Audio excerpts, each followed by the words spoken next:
Evening there. Sorry about that. I didn't realize how long it had been. I was busy finishing something off.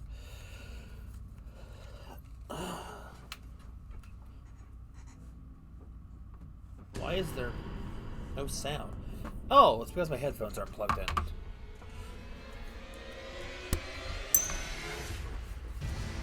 Oh, and my thing is still there. Oops. How's it going, Mirrors? There's you got me planned. Oh yeah, you know what? I should probably real quickly while I'm loading this up, open my Steam. If you sent me a friend request, I should probably reply to it while I'm on the computer.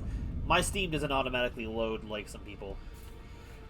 I saw that there was a discount for it. I'm trying to decide because there's a physical sale on this one website I use for Pirate Yakuza, but the PS5 version. I'm waiting to ask my sister to see if I should wait to get the physical version, uh,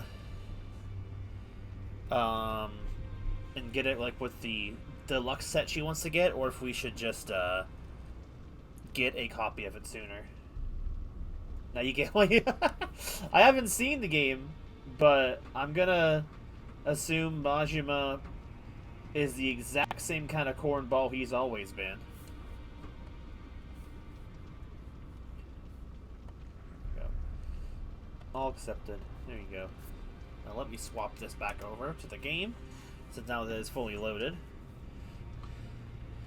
I wonder if our good buddy Sora is gonna be here. Believe it or not, I mean, I'm not surprised. By based on what you said, because honestly, if you had played any Yakuza games before, you would already know the kind of unhinged maniac Majima is. So you telling me that you were kind of that you're getting why I like him is like just tells me you're actually starting to learn who he is. He is absolutely great. There's very few Yakuza games where he doesn't have a prominent focus, and I think the only one I can think of right off the top of my head is 6, and some elements of 5. Like, he's barely there in 5. Are you talking in 6? So anyway. I see. I don't think I really need to worry about leveling up these ones. I will do up the Mimic Tier, because the Mimic Tier definitely needs the buff if we even get a chance to start using the Mimic Tier. My Mimic Tier does not play very well with this kind of build, I guess. So everything is fiery and burning to the ground.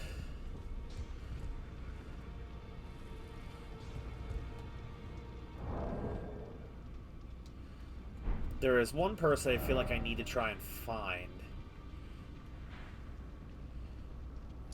Let's see. I don't know if I can still technically get to it.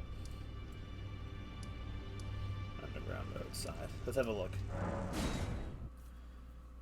Hopefully Sora will be here before long, just because, I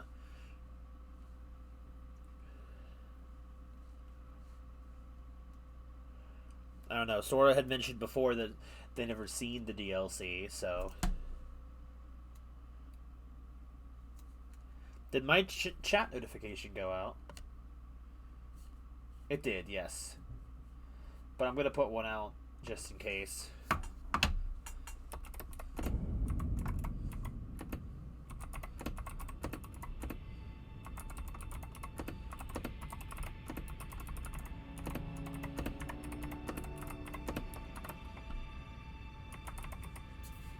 Sounds kind of clingy, but oh well, it doesn't really matter. Sora often comments how they miss the notifications. I don't know if that means mine or the bots. So, just throw that out there. I'm absolutely bloated. My mom made an absolutely killer dinner for what is essentially Valentine's Day.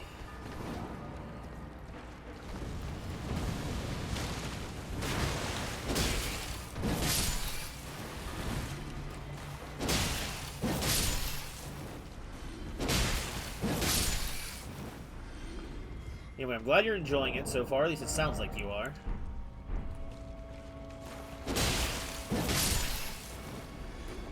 Honestly, now that we got past Millennia, I feel... Whoa. Farting. I feel a lot better for a lot of the stuff going forward, including the DLC. I'm pretty sure Millennia, even with DLC included, is probably still tougher than most things we'd have to deal with. I don't know what kind of game the Pirates of Yakuza is. Simplistic Japanese Assassin's Creed. Now I really need to see it.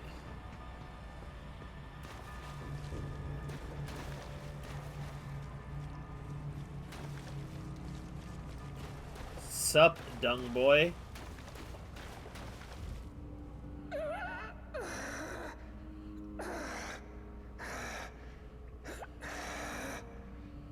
A curse upon them all. They'll be born cursed, all of them, along with their children. And their children's children. For all time to come. It's armor. Here, have some seabed curse, I guess.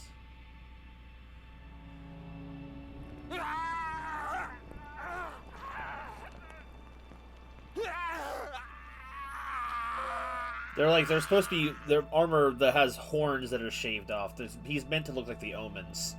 Or he's a tiny omen.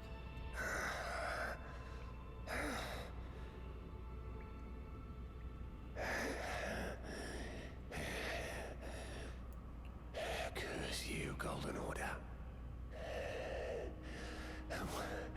One day, you'll get what's coming.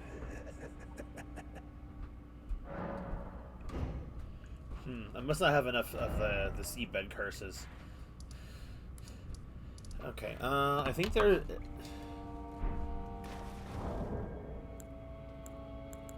I just use up my seabed curses? It does not look like it. Okay, key items.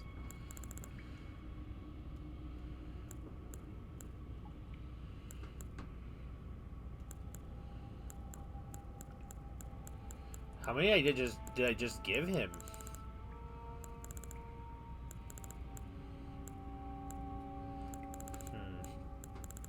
They're all gone, so I'm assuming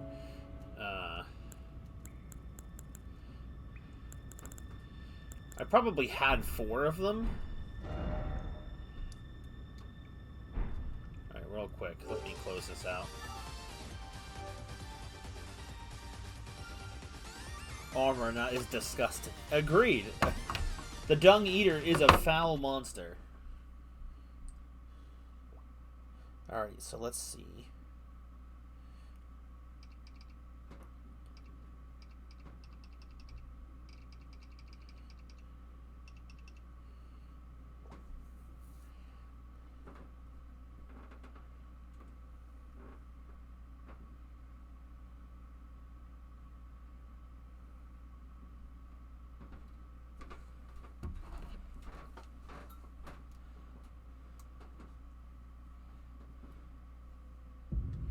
There are 6. I know. Thank you, game.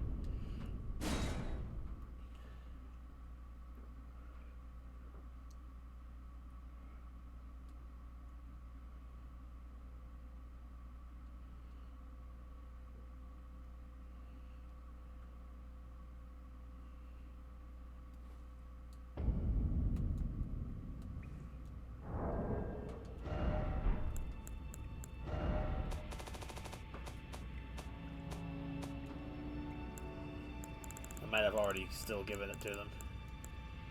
That's a death root. Yeah, I probably kept it that I gave it to him.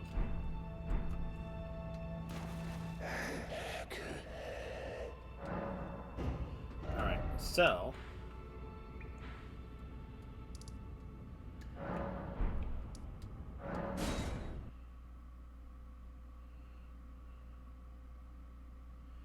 should be 1 near here in the prayer room. I think I should have had it 4 for him, actually.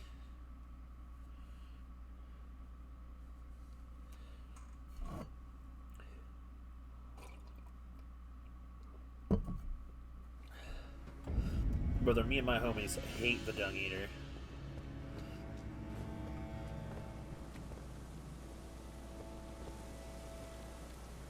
Here it sounds like a waterfall.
Time to get rid of you.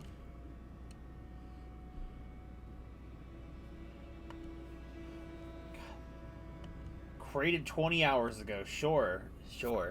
You're definitely a real person. I totally believe you.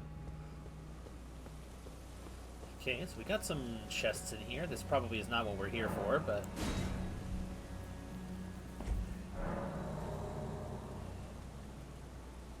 But since we're here, we might as well use it. What was inside? Could be important. Triple Rings of Light. Not going to be useful for this. 8 to 9 hours. Understandable. There's another one down there, but I don't think that's what we need. It says it's on a balcony overlooking the waterfall of rot / the putrid trees arena. Near the prayer room.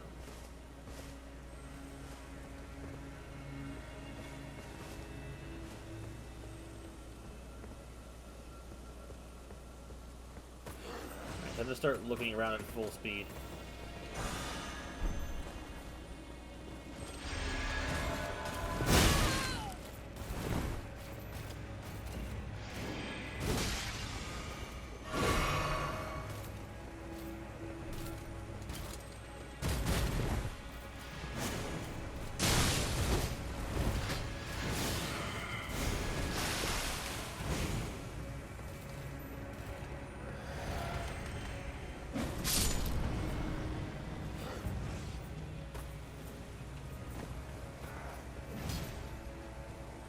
I don't see a waterfall of rot anywhere.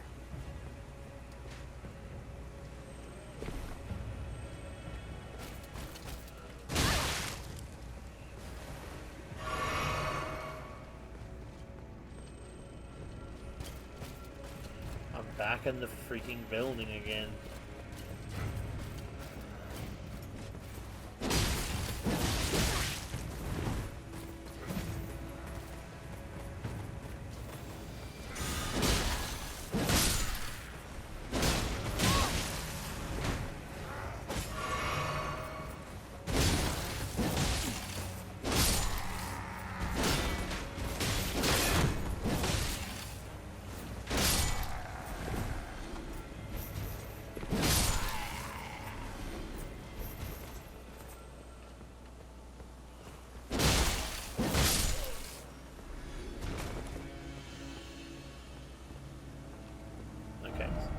Clearly this is not the right spot.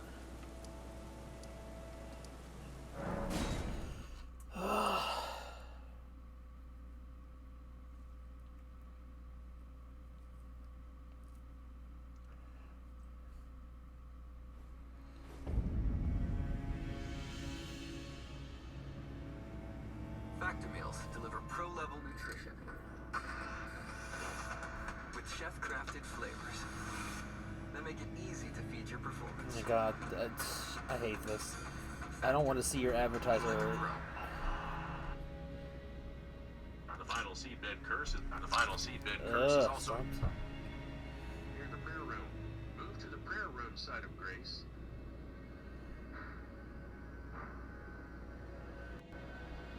Now head outside and jump down to the floor ahead.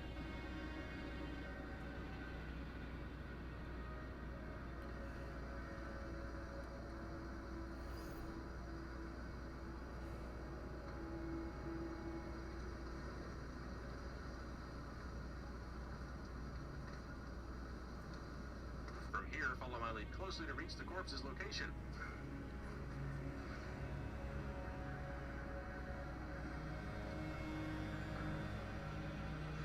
I don't like this voiceover. It's creeping me out. Oh.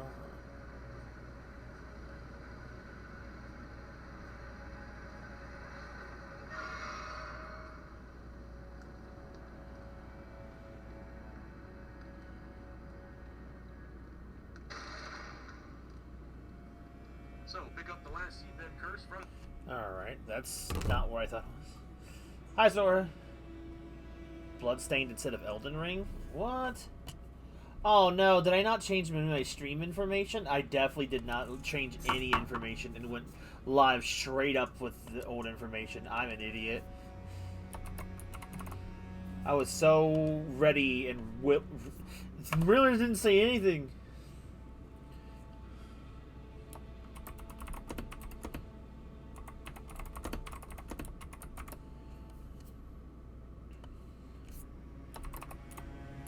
Hopefully it saves that.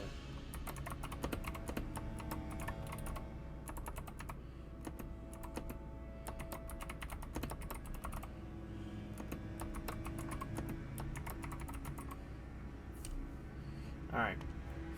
Fixed, I hope.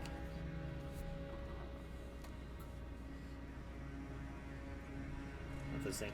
2 bloodstained streams in a row? Brother, you didn't tell me! How you doing, Sora? That's one of the reasons why I sent you another one.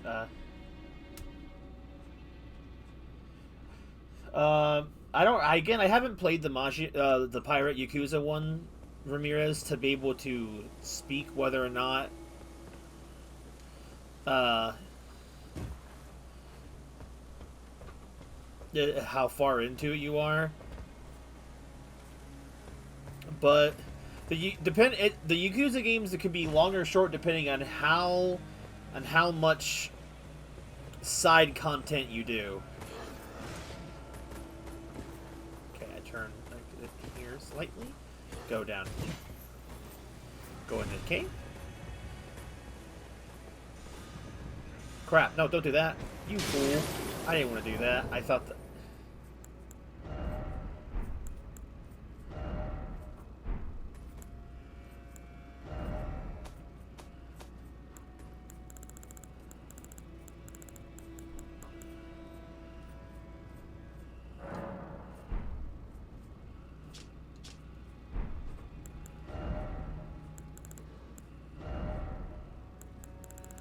How do I set it to the C button?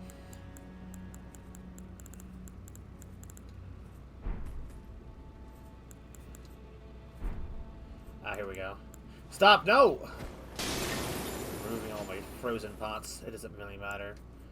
But I don't like wasting them.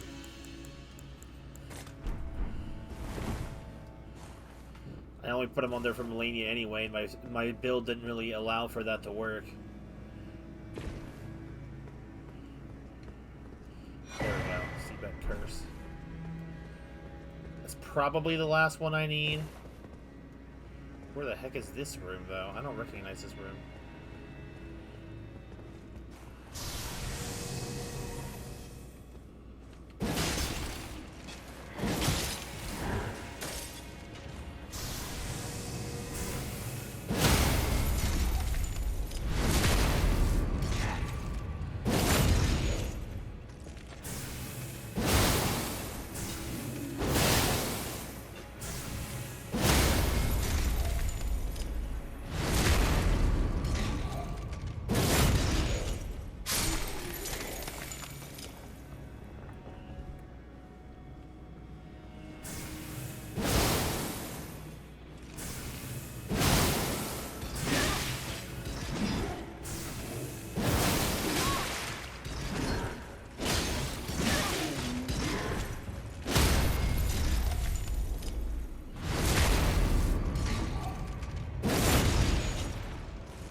doing some of the grinding I needed for Bloodstain earlier today, so we don't have to do that as much later.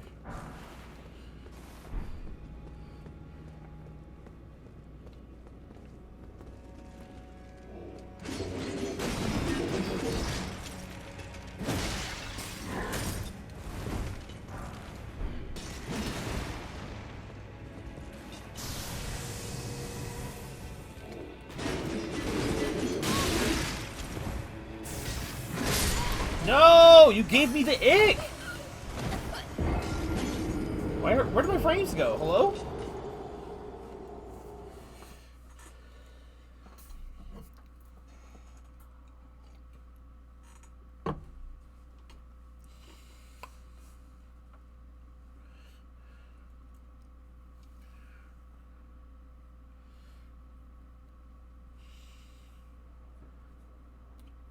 That's very noisy here.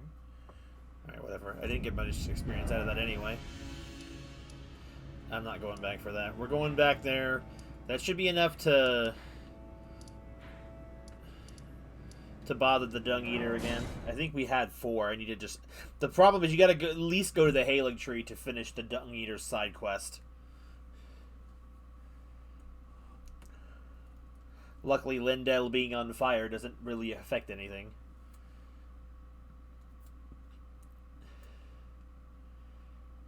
What is going on with the frames? Hello?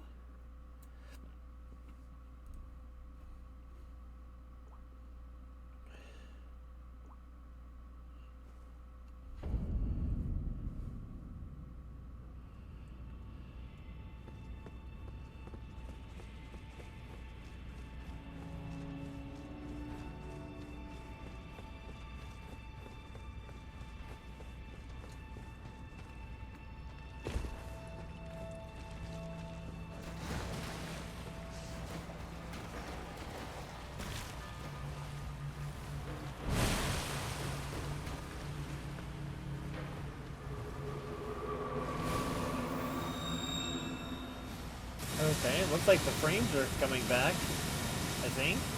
I don't know what happened. I don't know if that was me or if that was Twitch. And it's still happening.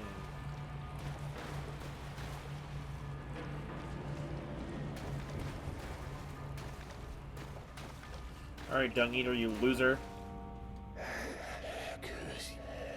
Here's another one.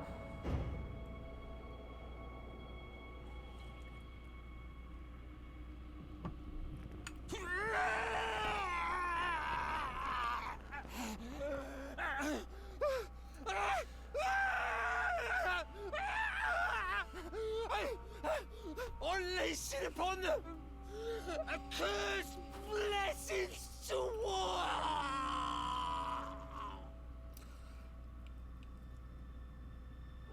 Frames! What the hell?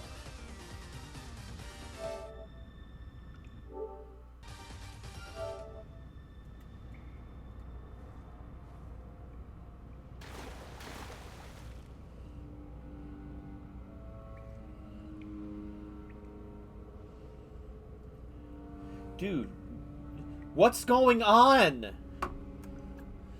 Hold on, is my... It was working fine before.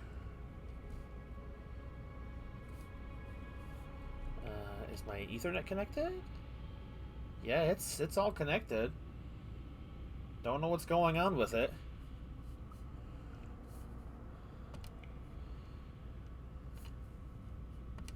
Alright, well, let's head back. Okay, so,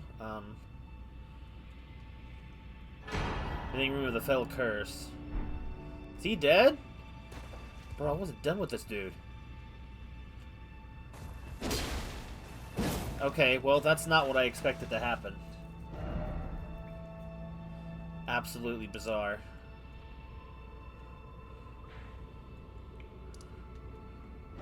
Well, that was a waste of time.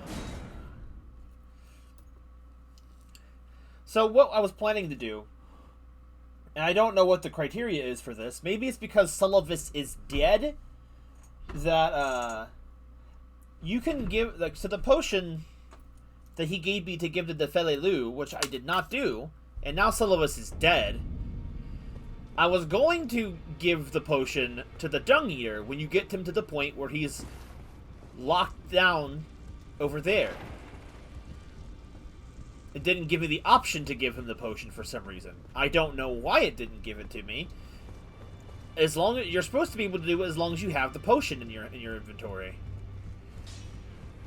Is Nepheli still here? Did she leave? Oh.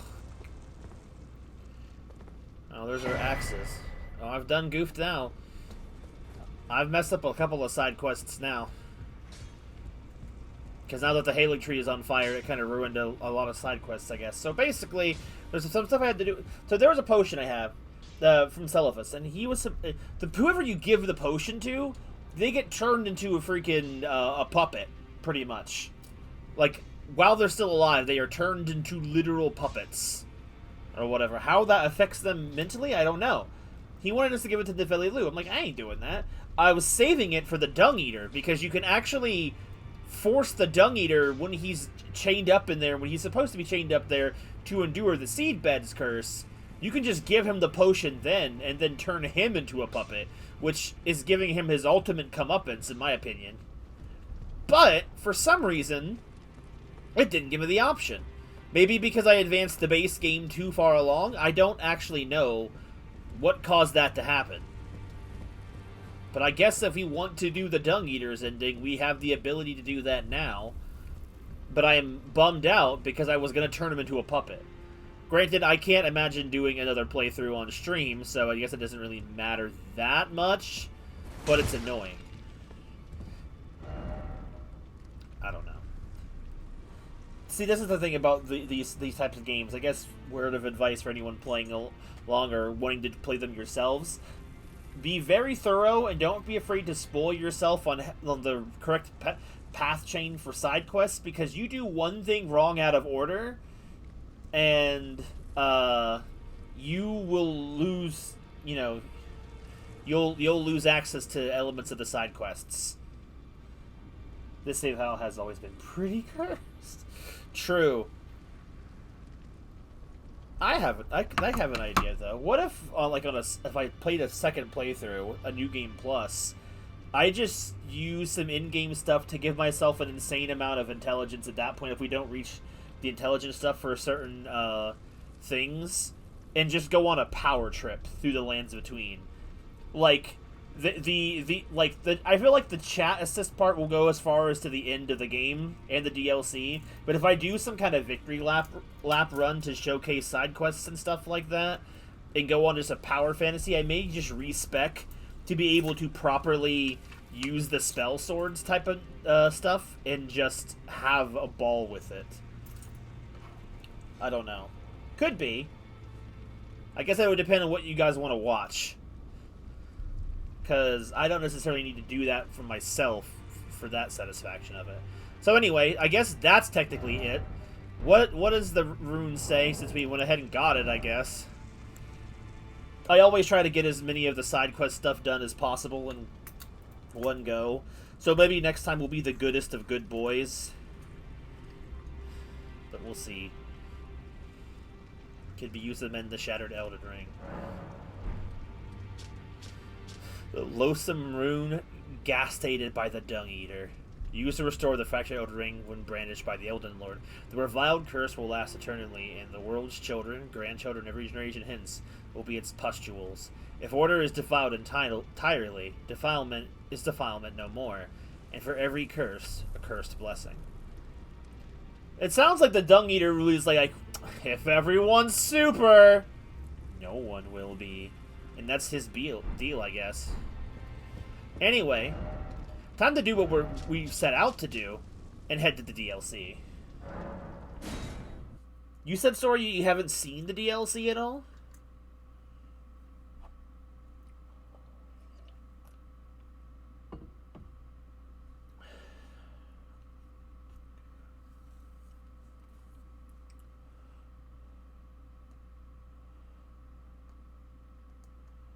Well, now we get to see some new content.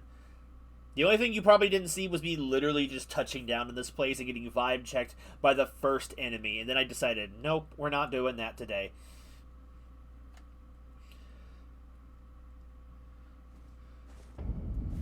So here we are.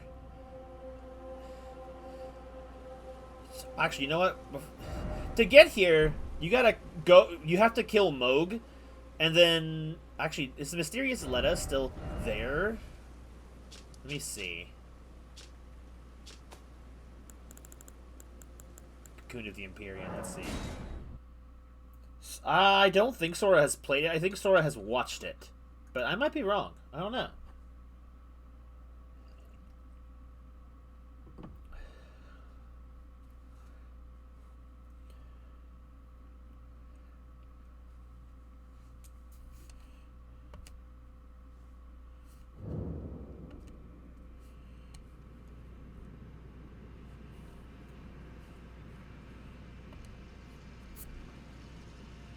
Ah, no, Letta is not here. Basically, when you kill Moog, if you have the DLC installed, a mysterious white knight lady shows up, says that you're also looking for kindly Mikola or whatever, and says, "Yo, touch that hand, see what happens." You get teleported. Can we still get teleported? Let's touch it. Head to the realm of shadow. So I don't know what the cocoon has to do with anything. Like, is Mikola actually inside? Are we in a parallel universe? I don't think we are. I think we are just in a realm connected to the lands between.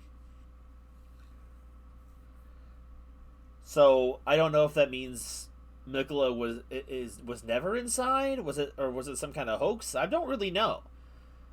Mikola is supposed to be eternally a child. I don't think Mikola is big enough to have an arm that big. There we are. Here's the authentic appearance into here, Sora, as we properly start to explore.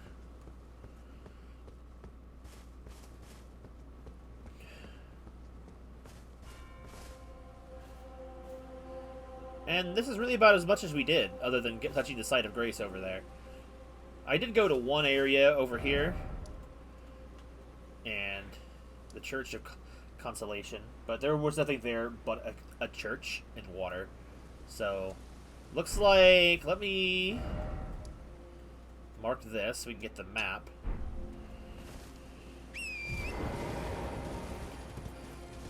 Now, this will be the first time I'm playing the DLC on new save file. The only other time I played the DLC was on a game I have done New Game Plus number 2 on.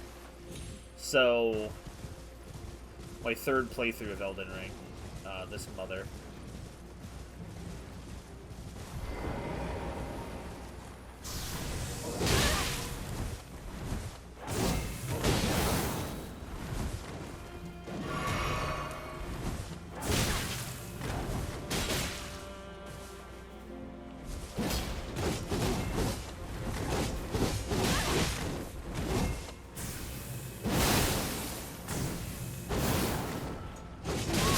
Yeah, that's about what happened the last time I came here.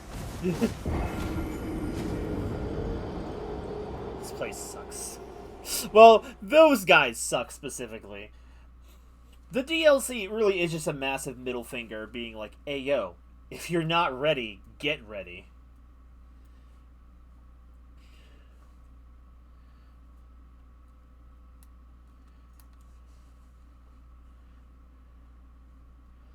By the time we come back to do that proper ending of the game, we're going to be so jackedly overpowered.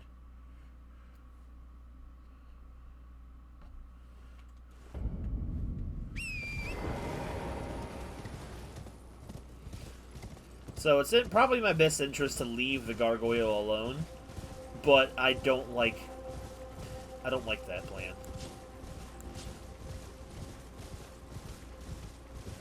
I want to kill him.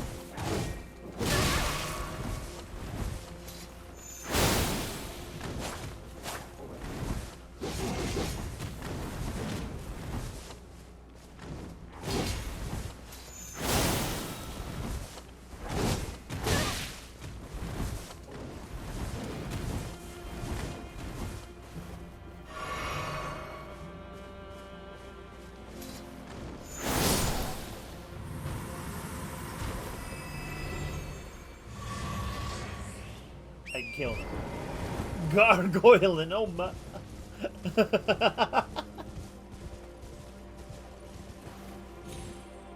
Welcome, Isley. The trio is here. Gravesite Plain. We're here.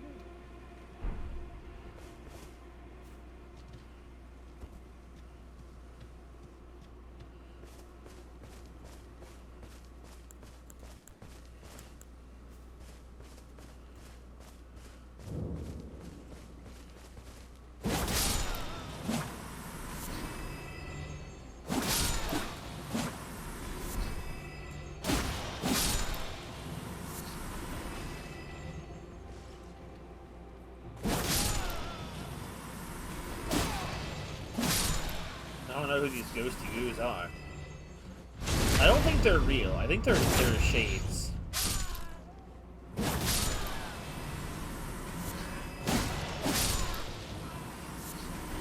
They have a pretty good amount of experience, though.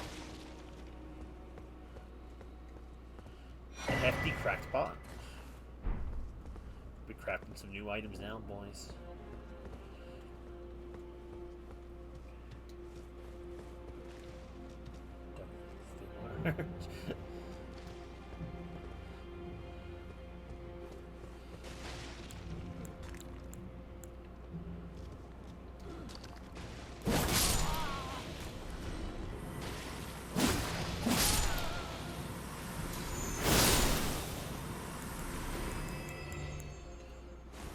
Guided me.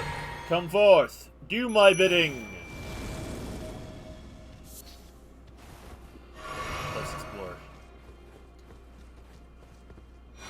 Rare Potinate's cookbook. Oh, that reminds me. We gotta go take freaking Alexander's innards to his people. Black Firefly.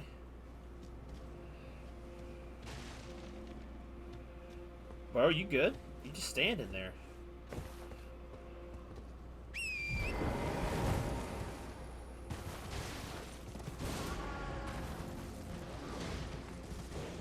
Oh, of course.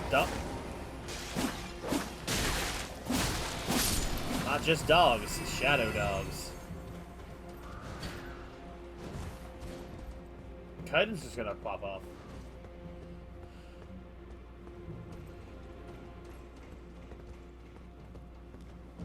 Ugh!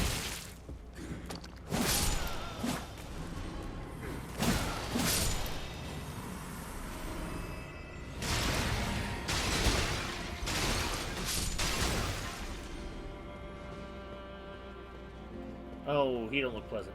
I hate these guys. Oh, hi, Kaiden! When did you get here? Oh, and he's off again. Some put their curtains all over the temple. Or the ruins.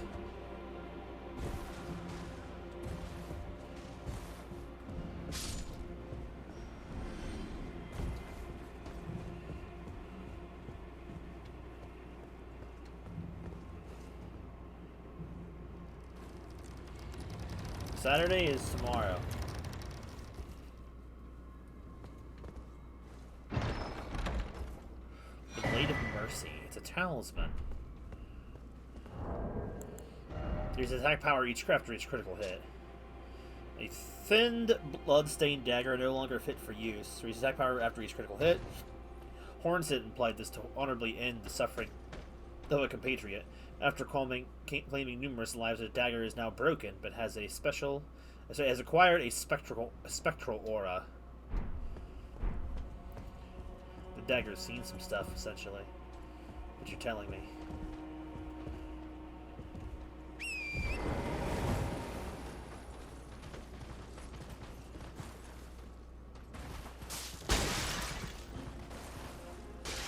Red flesh mushroom. I'm sorry, I don't want my mushrooms to be fleshy.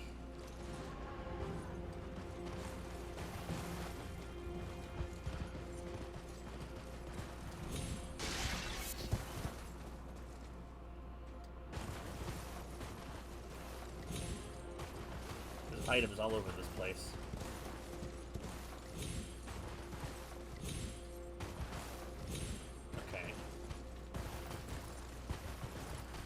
try going this way then. Meanwhile, Kaiden over there just gonna murder people over and over.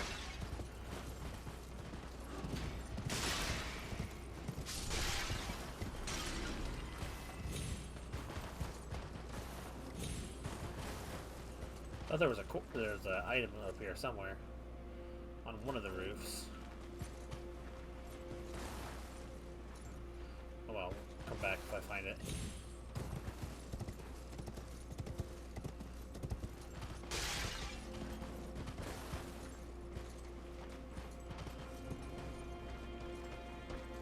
I must have been seeing things, or I must have got the spot wrong.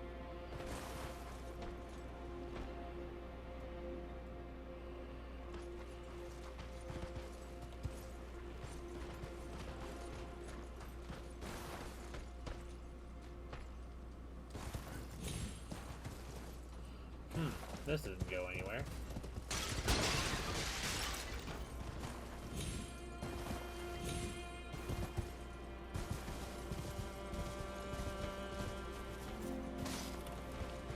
In real life? Dude.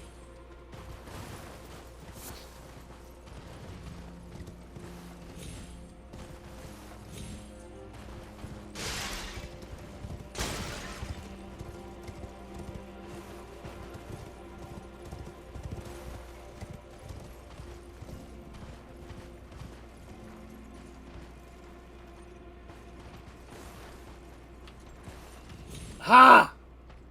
I didn't really want to do that!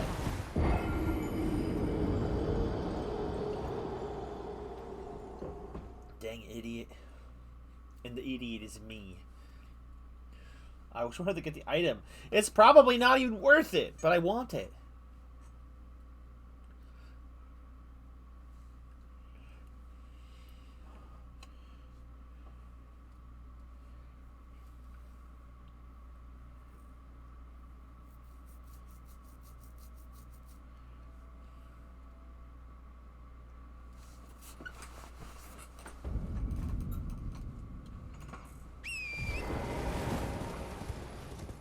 Spoiler alert, it was not who Ramirez says it was, I can guarantee you. What does it smell?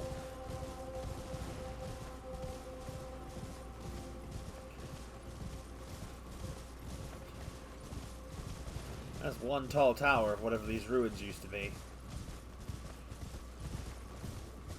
Looks like I would go up and down it using the spinner from The Legend of Zelda.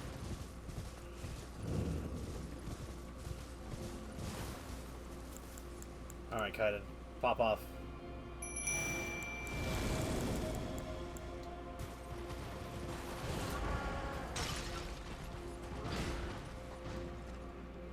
Oh, I see how I'm supposed to get to it.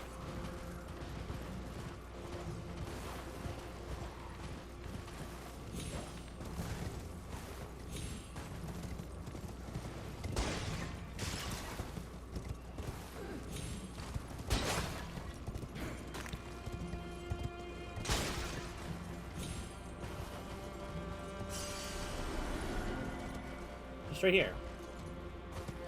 Overcomplicating things like always. Was not worth it even remotely.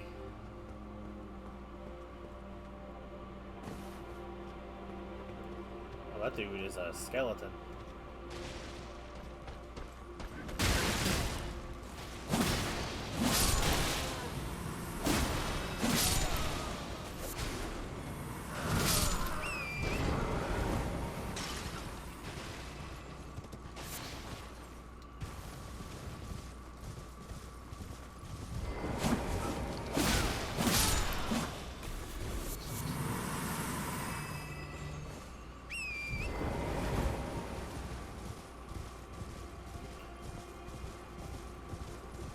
Hello? Now, the DLC I don't remember as much, so if I feel like I don't remember something or don't know something, it's probably true. Revered Spirit Ash be found across from a shadow. Consume this ash at heights of grace to bolster your Revered Spirit Ash Blessing. Spirit Ash Blessing bolsters both summoned spirits and spectral seeds' ability to deal damage and negate damage, but has no influence outside of the realm of shadow.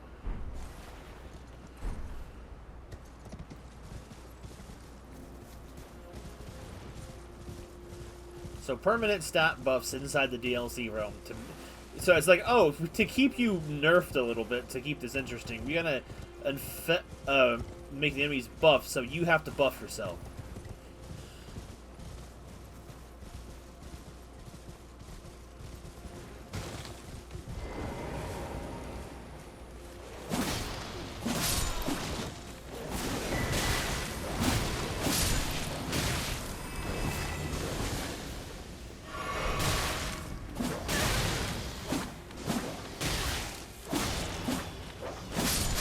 Fun!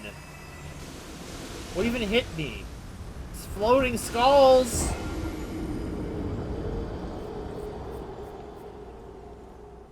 Bruh. Brother.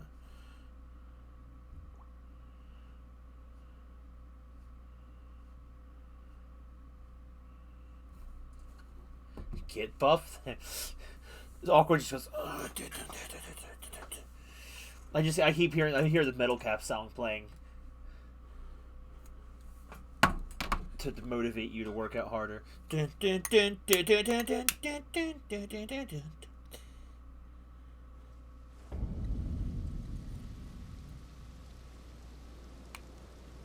we are.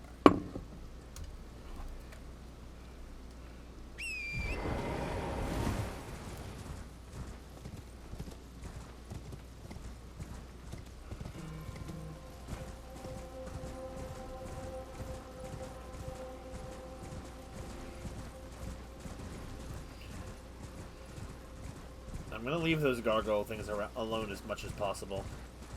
So at least until I get some scatter tree fragments to get a little bit stronger.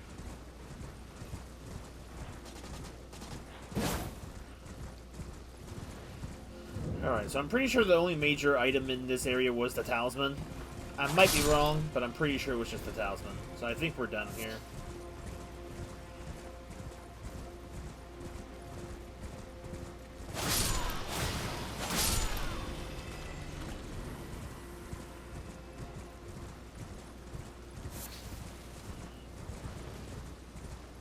Oh, that tree's full of hanging corpses. Fun.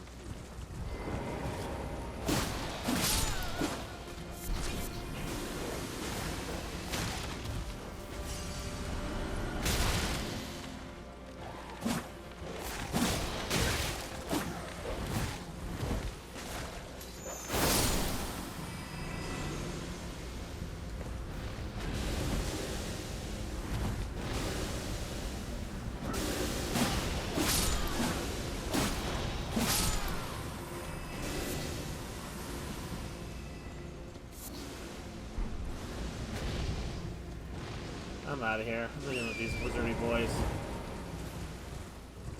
Ah.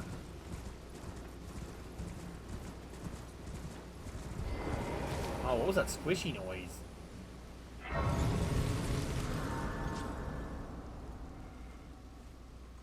Ice Slate be like, why don't you just get buffed then? Shadow Realm Blessing. The Scatter Tree Blessing. Blessing Empowered.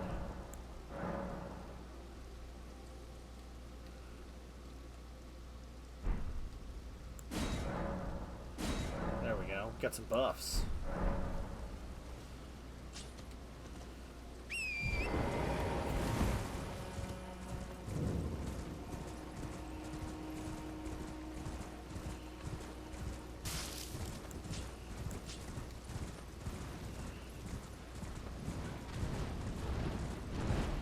Is the... okay, more gargoyles. I'm stuck in the street! Yep, there's that.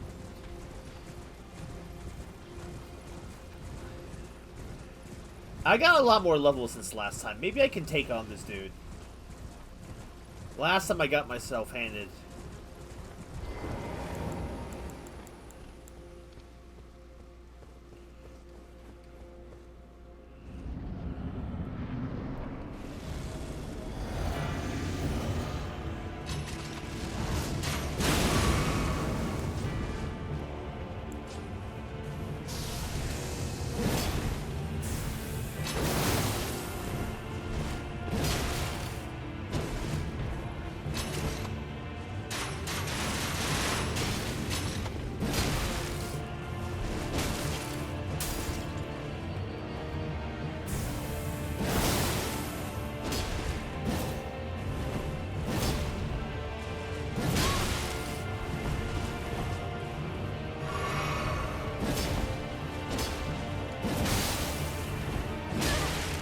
Dang it. Just don't lose and you'll win. Brother has a freaking rapid-fire crossbow.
What the hell?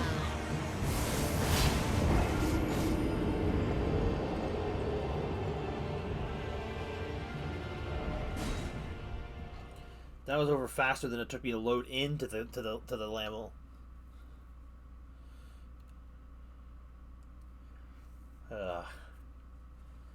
What the hell?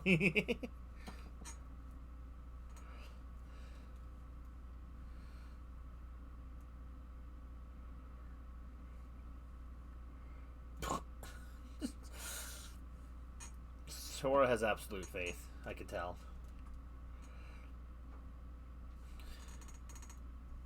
This is for sure a dude I can kill, I feel like.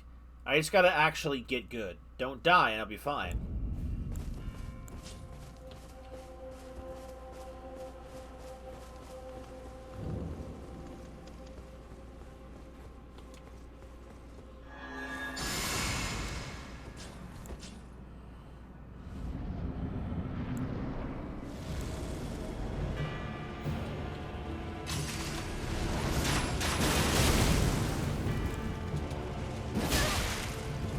Okay, that was worse. That was worse. I didn't even get to do anything that time.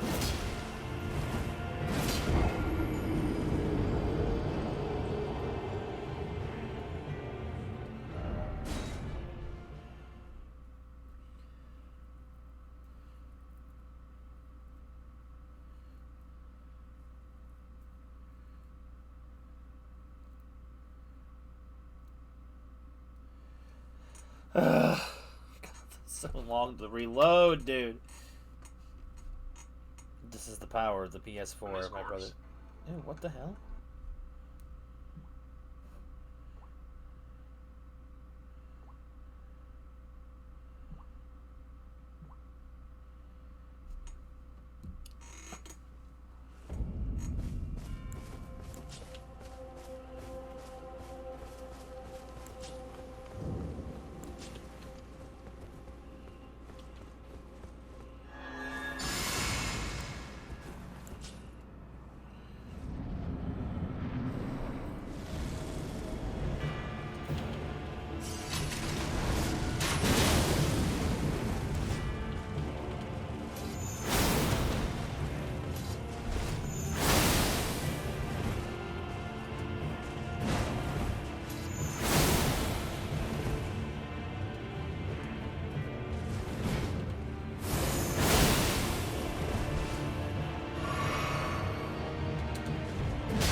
What?!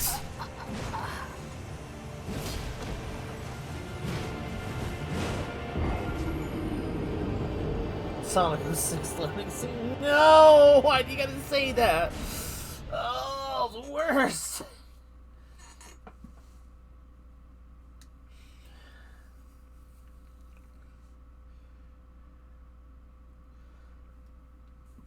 I know better than to be fighting this guy right now. I really, really do know better. But I'm too bullheaded. I'm like, I feel like it's an issue of pride, and I'm losing frames again for some reason.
No! God!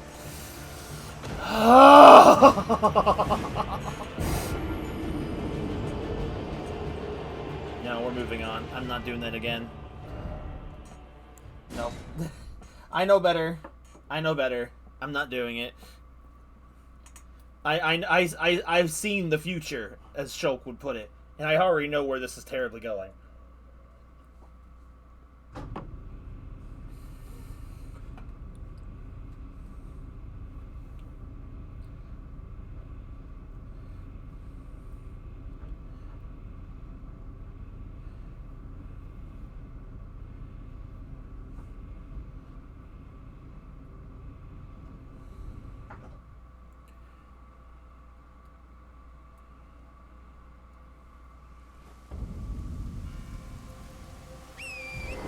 The runes I got are just truly not worth it. I should have known better, but I wanted to believe.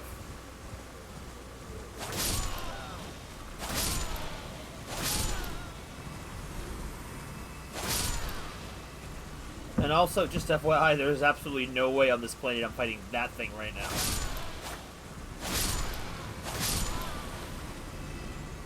This guy is a whole lot of not worth it.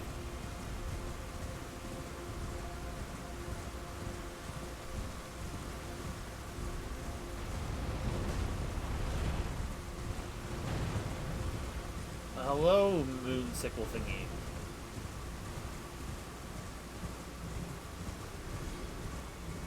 Something died.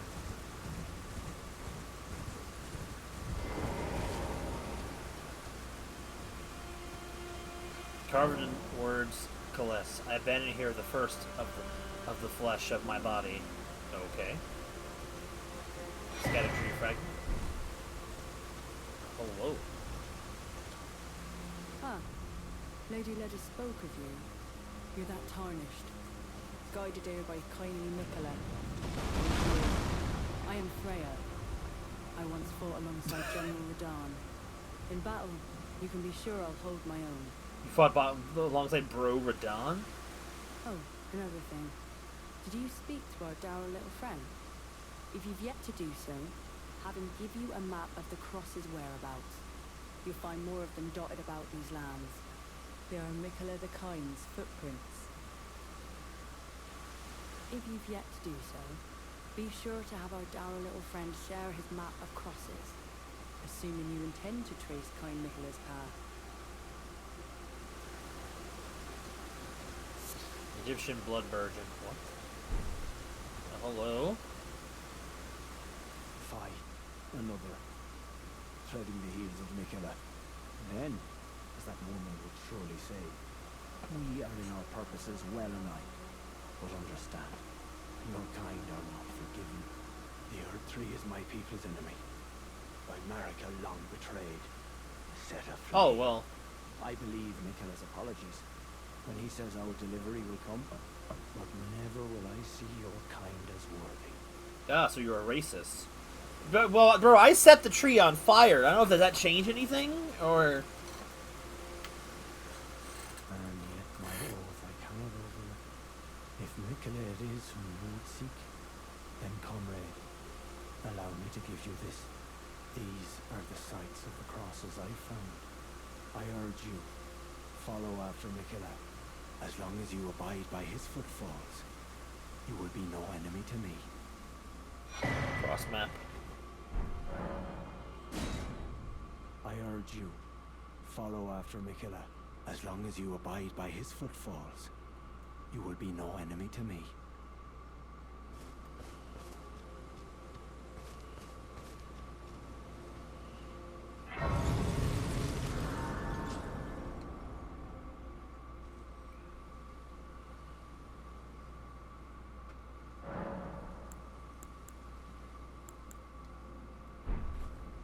Well,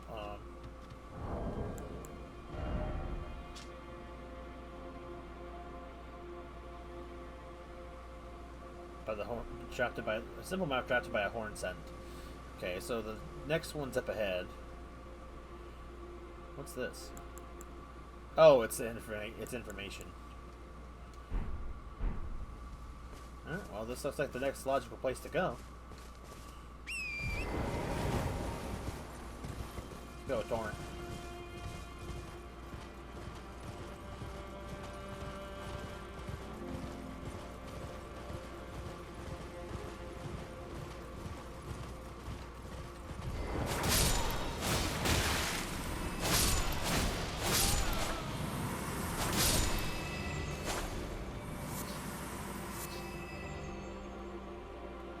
Stream the turn to viewers game.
Well, let me see if I can't fix it like I did before. Oh, well, I mean, it's fine on my end, so it's definitely a Twitch thing. Because... Oh, there's another cross.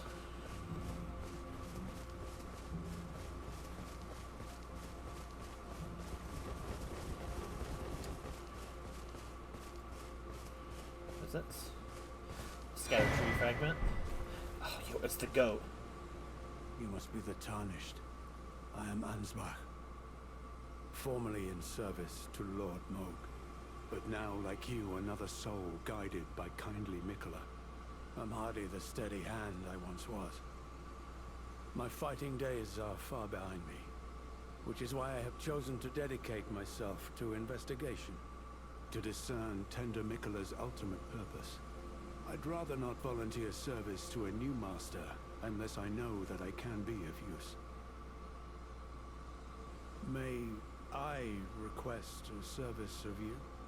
6 crosses identical to this one have been discovered in these lands. They are akin to tender Miquella's footprints, or gravestones, which mark what he's left behind. If you discover any more crosses, be certain to tell me. I presume you, too, are keen to know just what kind Mikola is doing here. If you discover any more crosses, be certain to tell me. I presume you, too, are keen to know just what kind Mikola is doing here. Hello, buddy. Hello there. Together, we work. Together, for Mikola the Kind. Many things we have found.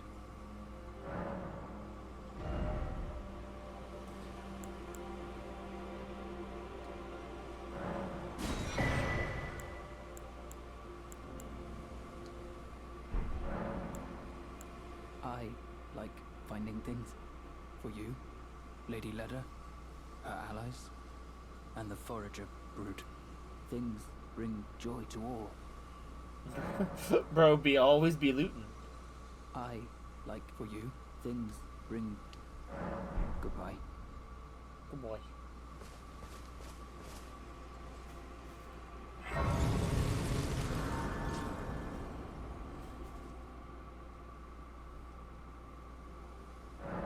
Ah, we get another boost of our powers.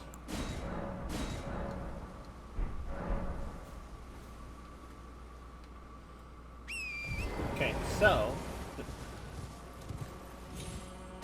I want to explore some side paths first, because when first time I played the DLC, I mostly stuck to the main path for a while because I didn't know where the side paths were. Now that I know where some side paths are, I want to try seeing the sights a little more. Especially since now that I am way less powerful than I was when I first played this DLC, and I gotta be prepared.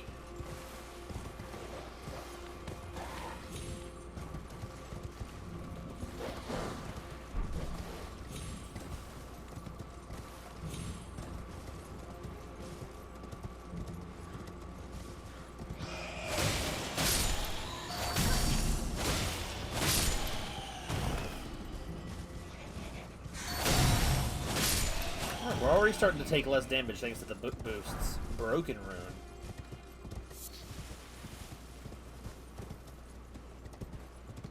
I don't like bats.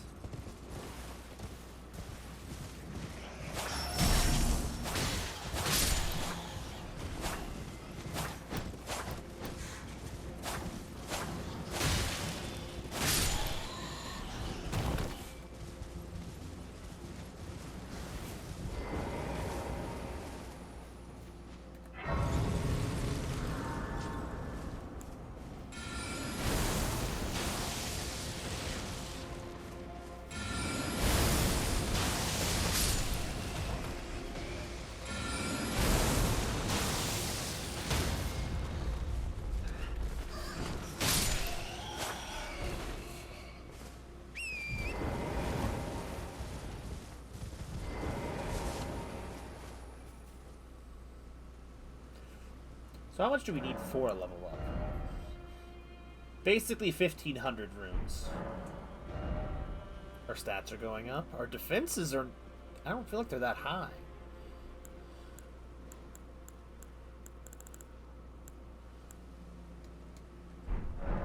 Maybe it's just me.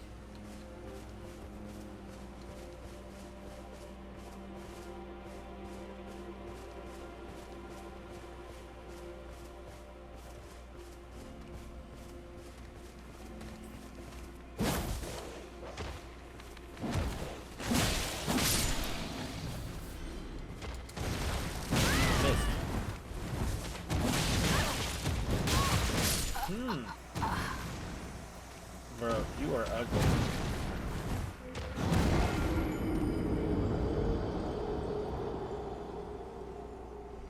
Please don't move. Please don't even breathe in my direction.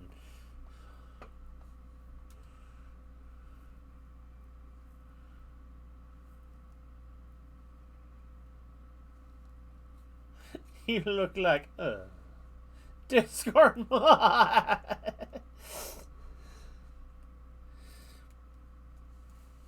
Oh god, that's funny. That's a good one, Ramirez.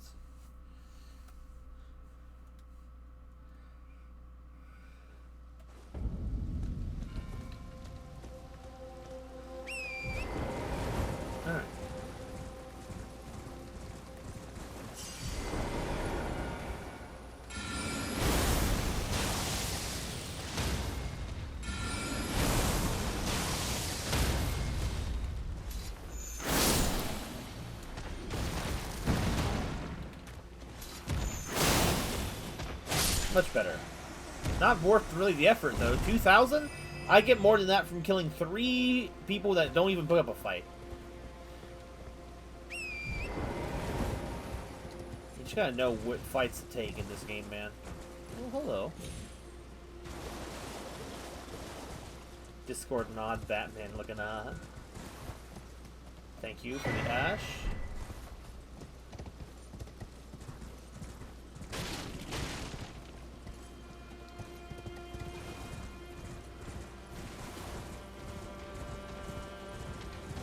Let's explore the lower paths first. Whoa! Vomited blood! Bro, you guys see a doctor about that.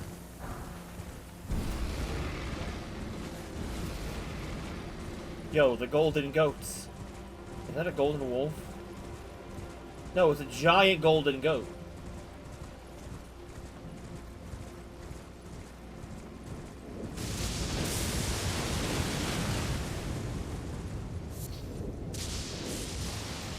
No memes in general. Oh, man.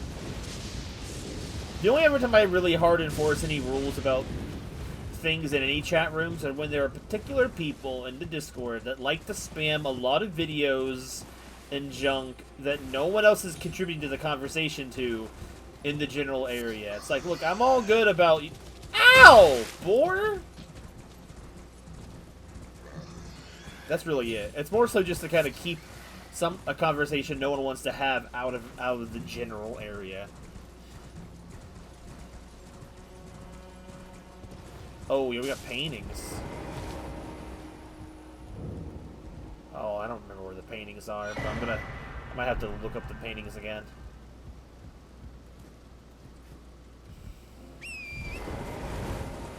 I know that wasn't necessarily meant to be a situation where I have to defend myself, but if I felt called to all the same.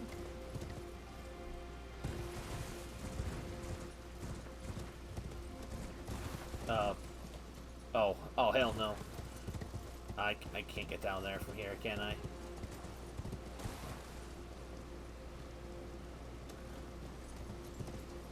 I don't know. I don't know if I can. I think I'm meant to go around. Alright, let's find a lower path to get to. This will work. I should be able to... You know what? I'm not sure, so let's just go down the safe way.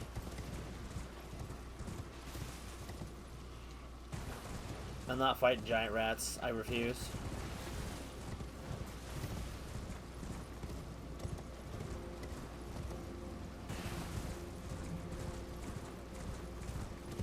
Oh, those big fat guys were worth staying down, though. 10,000 down! Nope, nope, nope, nope, nope, nope, nope, nope. I don't want anything to do with this, brother.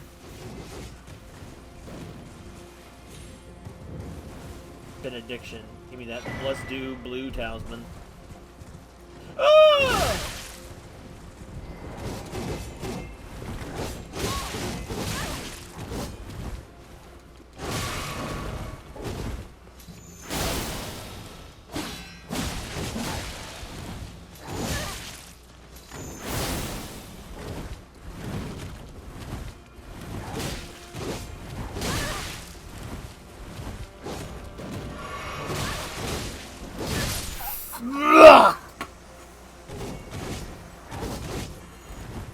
I hate those things.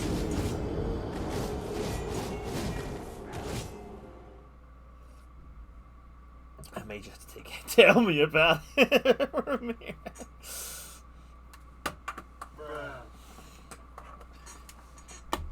You know, a Discord mod is bad when they're so bad at being a human being that they ruin your relationship with somebody else.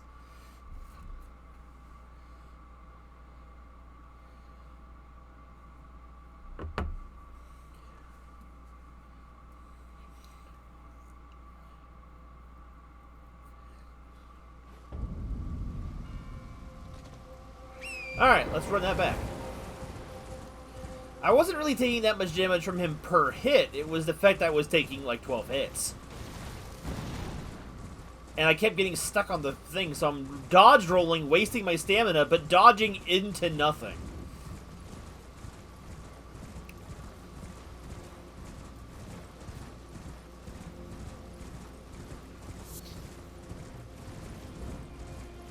Goat.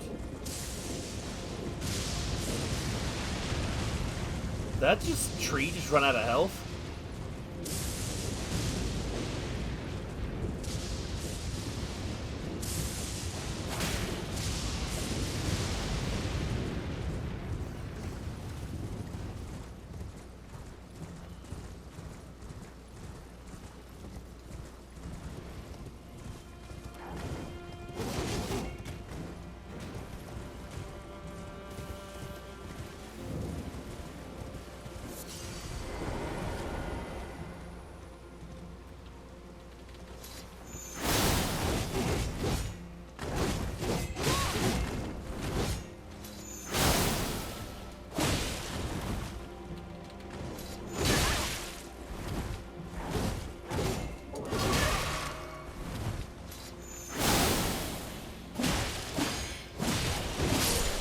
Got him.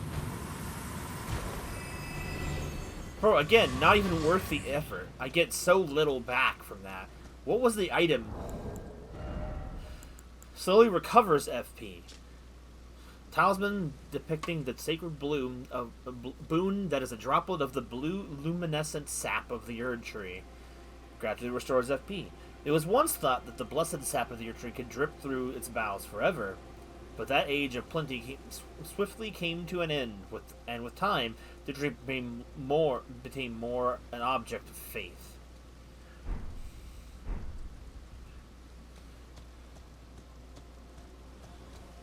Whereas, like, a certain bee comes to mind.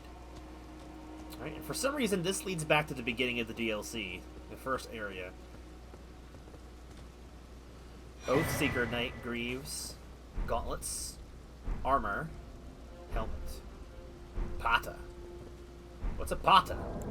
Is it a fist? It's a fisting weapon. Weapon comprised of a linear double-sided blade attached to a substantial guard, wielded by the Oathseeker Knights. This versatile armament can be swung about as a fist or used in a manner like a straight sword. Okay. Knights off on a quest of discovery, hoping to find by themselves an oath of their own choosing and serve in perfect lifelong devotion. Okay. A fisting weapon.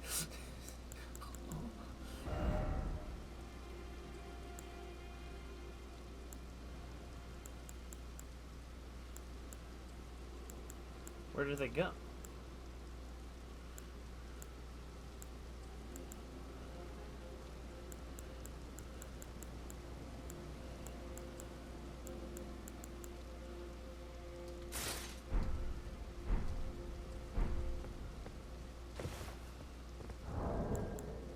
I'm not even wearing a headpiece over here this whole time.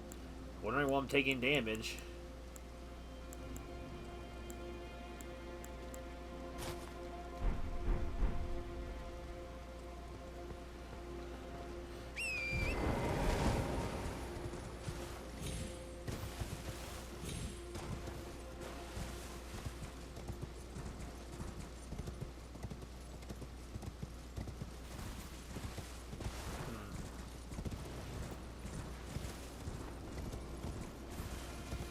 People building these churches in weird locations, bro.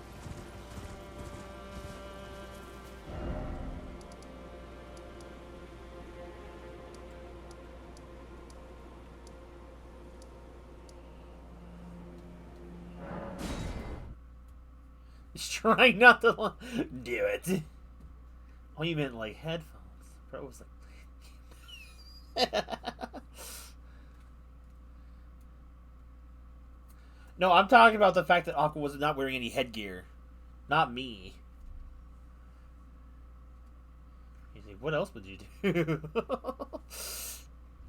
True, I guess. I just think it's weird that the entrance is out facing a hole. Did you just climb up the hole or something? I don't know. It makes you ask questions in a fun way, but it also, like, if you think too hard about it, it's like, bro, what were they cooking? How do you get there? What was the landscape like before the death and destruction took everything over? Did it make any sense? Did the geography look this way before? Like, look at this. This is a staircase that leads to nothing. But was it always? I don't know.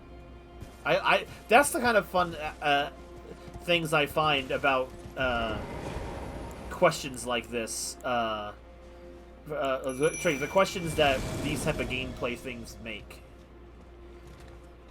Yo, let's get him, Kaiden.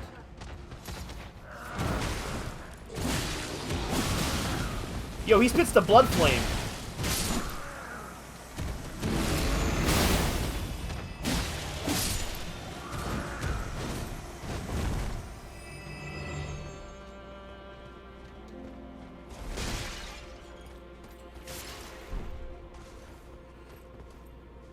I don't care if it's church. I could renovate it. Oh no. Wait, what's that? Is that important?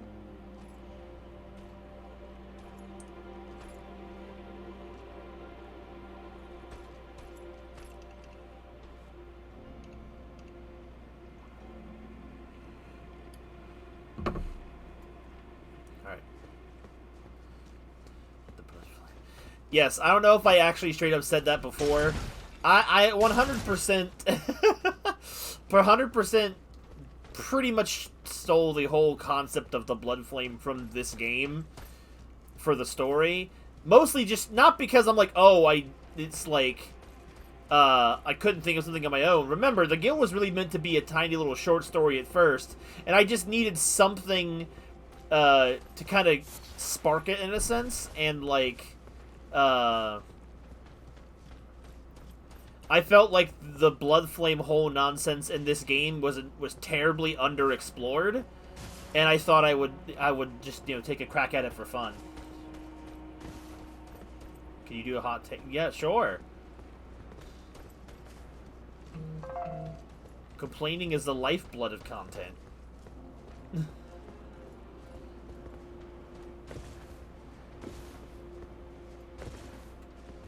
Alright, come on, Kaiden, you can do it.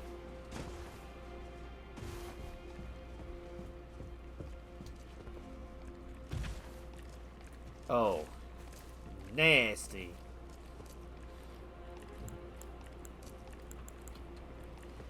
Let's see.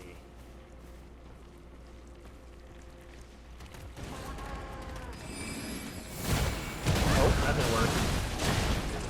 They were mad.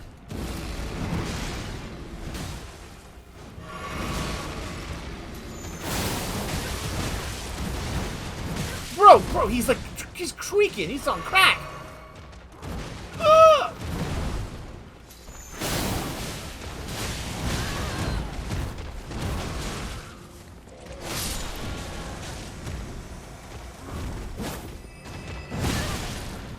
Oh god, the sound effects.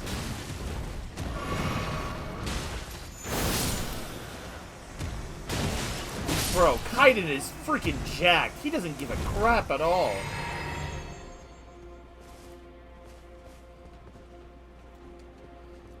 Blood Fiends for. Ooh, I didn't even really see that I got that.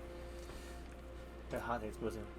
Souls like love underexplaining their super cool ass. Was not a hot take. No, it's true. Just responding to the.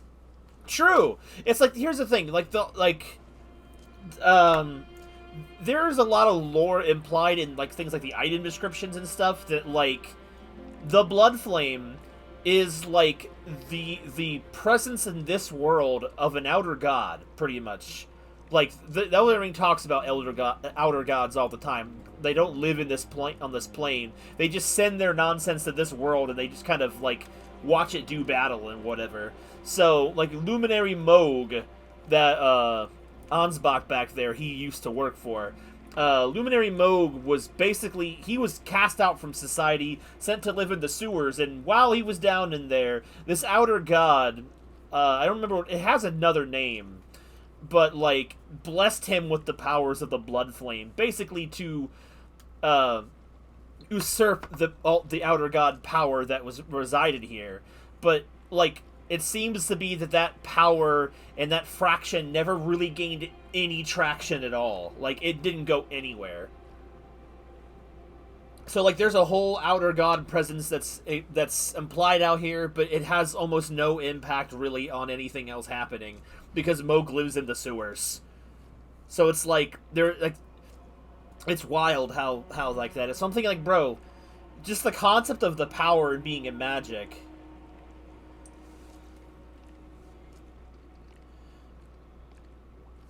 And stuff, it just is, like, underutilized. No, like, it wasn't really... Oh, okay, I misread what you said, Isolate. You were just commenting about that, but that wasn't the hot take, I see.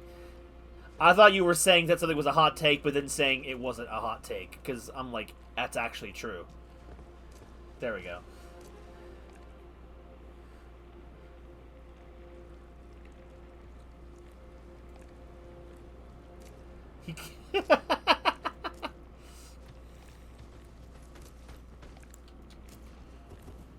Are they eating each other?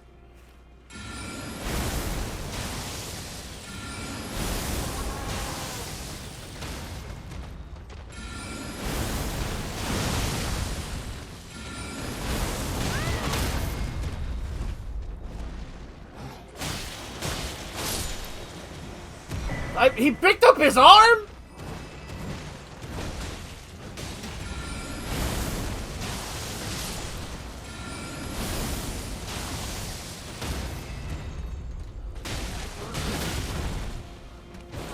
Bro, Kaiden over here could really solo some of these guys on his own, man. He just cracked. Drop any goods? That's the hot. Bro, it was like 8 years ago. So, it can still be talked about. It don't gotta be recent for you to be talk about it. Sanguine Emerald. True, it was one of the... It was supposed to be, and for most people was, one of the biggest cinema events of its generation. Maybe a couple's worth, because it spanned, like, a few generations of stuff. So, like, I'm not gonna say it wasn't a big deal, it wasn't a massive thing, even if it was, in my opinion, a little underwhelming.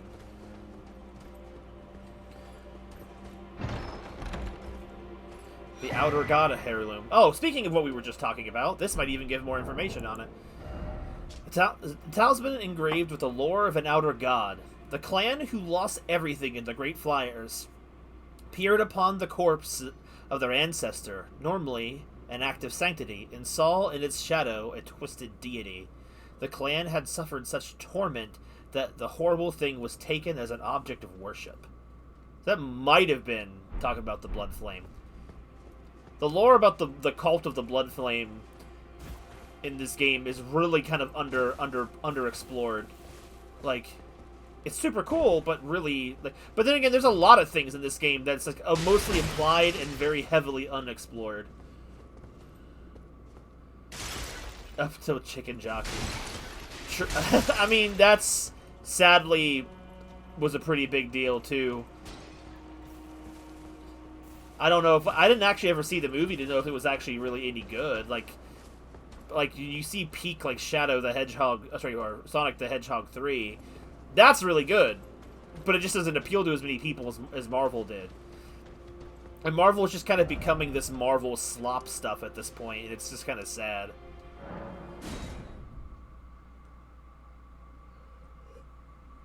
I don't even think we get to see Simba in this DLC.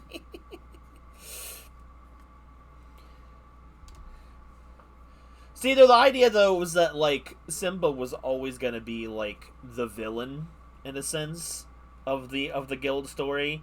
I just didn't know what kind of power she was going to have. Clearly, I wanted her to be some kind of witch. Mostly because, well, the real-life person said they were a descendant of witches, and that they believed they were also one.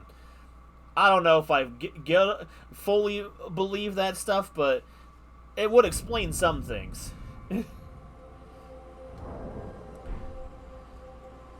And at the time of me thinking of those ideas, I was playing a lot of Elden Ring, and I'm like, it just kind of was something I could see and expand upon, just because I thought it'd be fun. I didn't want to think too hard about something being purely original. Like, I could still do that anyway. And really, when it comes to powers, there's not a whole lot of powers involved with Blood Flame in the game anyway. It's really just blood that catches on fire. They don't really tap too deeply into it, except for with Moog.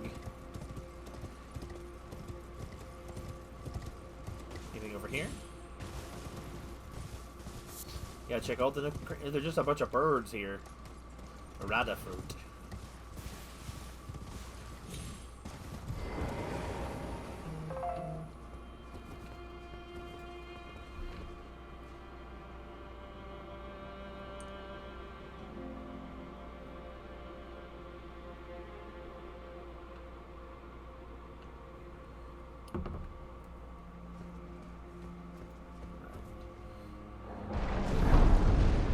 Jack Black's Minecraft movie.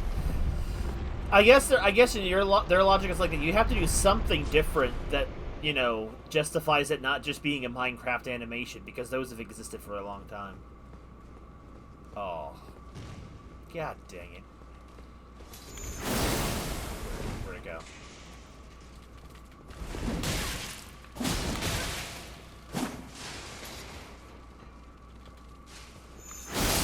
I love how the fact that spiders weren't enough.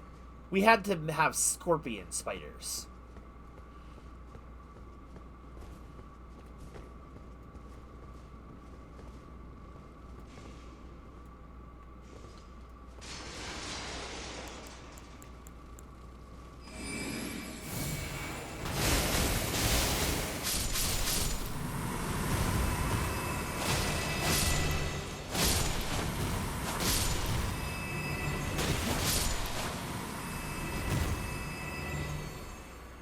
What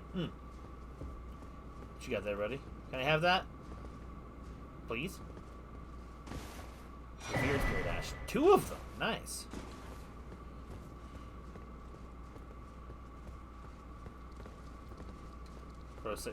Shadow Realm rune.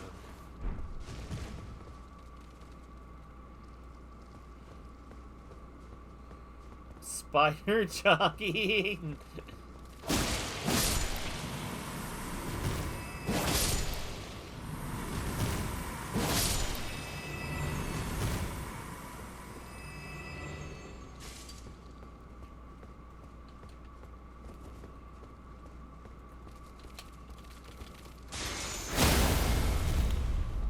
In the head.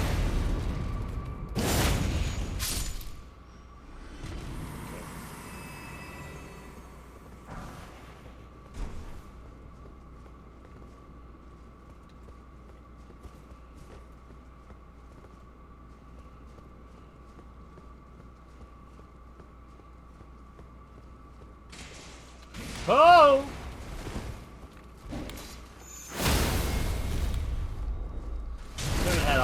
Yamato in a while, so felt like it was kind of overdue. We worked through a lot of effort to get this thing. I don't want to just be using the spear and the blood blades all the whole game.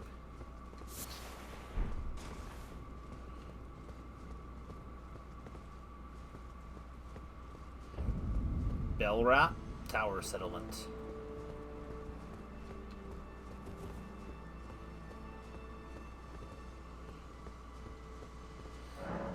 Why would it open from this side?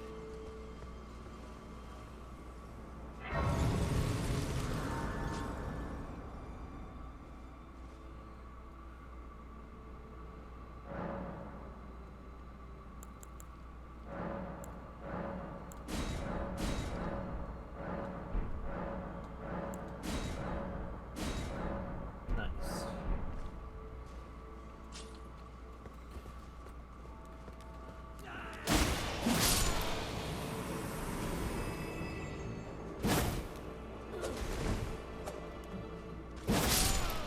So why is it when I hit with the charge attack, I get like an extra 200 runes per hit? Is this door open? Nope, doesn't open from the side. Why would it? Doors don't open from the side you're trying to go through.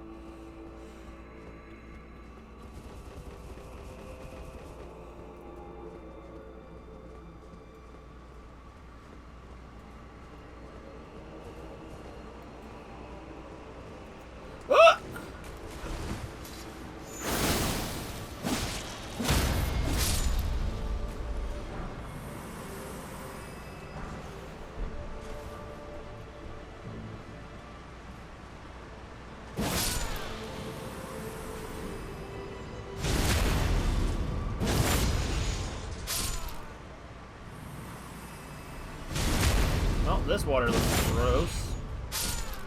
Ah!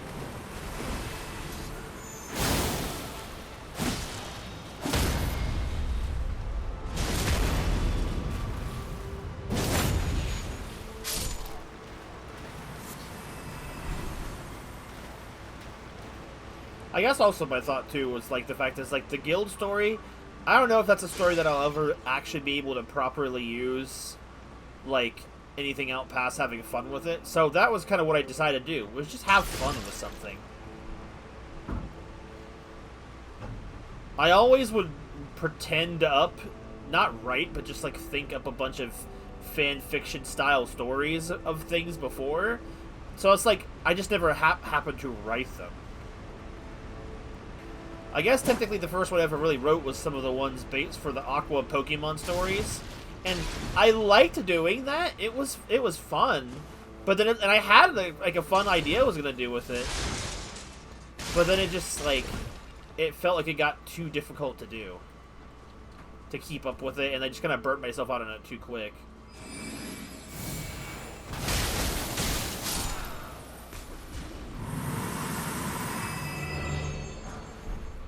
What is Silverhorn Tender? Temporarily boosts item discovery. Okay. Old currency used by the horn scent made by coating spiral horns with silver.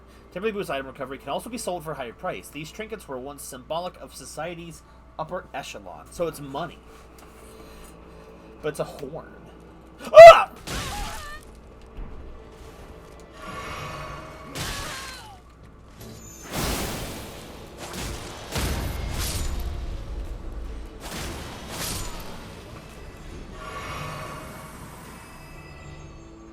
You want to make, dude, I don't know if I could read a whole 800 something page thing, but then again, that's like, you're talking about an entire story. I try to make my writings and stuff in more easy to digest segments, because like otherwise someone looking at it and the whole thing could be kind of daunting. Heck, I'm sure some of you guys probably look at some of my chapters and think they look really daunting because of how long they can get sometimes, and that's just like a chapter. Locked.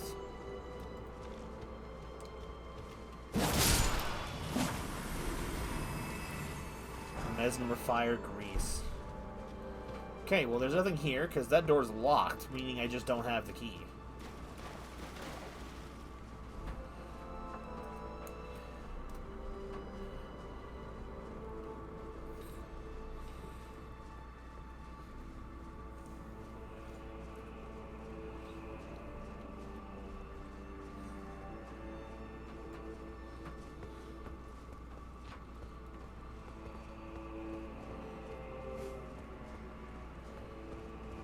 So, the enemies came from this way. I see them up there.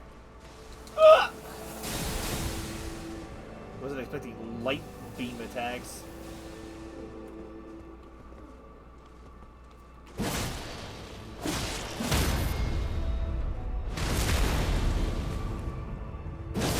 The big evil Star Wars like it's Falcon.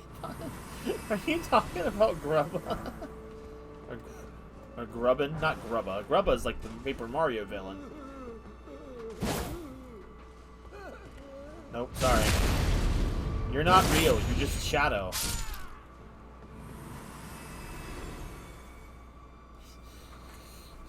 Like, you say that, but I feel like every time I try to get your feedback, you're just like, it's based. And then refuses to elaborate, leaves. And I'm like, Whoops.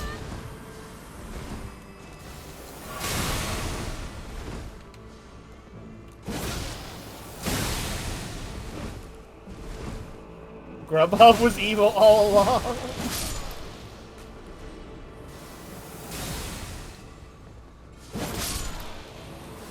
Look, I'm not out here to try and make a cinematic or a written masterpiece every time I want to do something, or I'd never get anything. I'd be like Iceland, I'd never get anything done.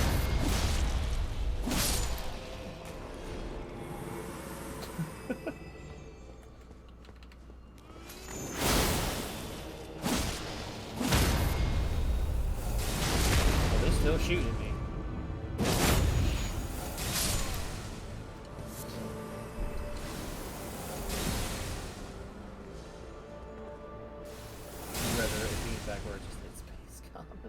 Hey, if you have something to complain about, I'm all about listening to that. I like hearing any kind of feedback. But I guess in a sense, I spend a lot of time writing something, and then it's like when I get like the one-word response or something, or very little of anything, it's like I spent weeks writing this, and this is the best I've got. What art school does so much. That's why you just gotta form your own opinions. Don't let school form your opinions for you. There's nothing. My drink is empty. I am growing sad.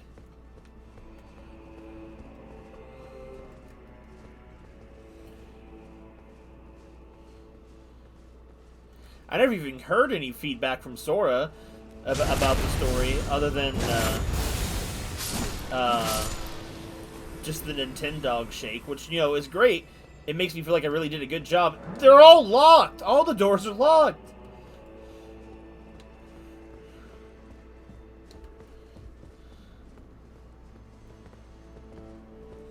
But I crave the interaction.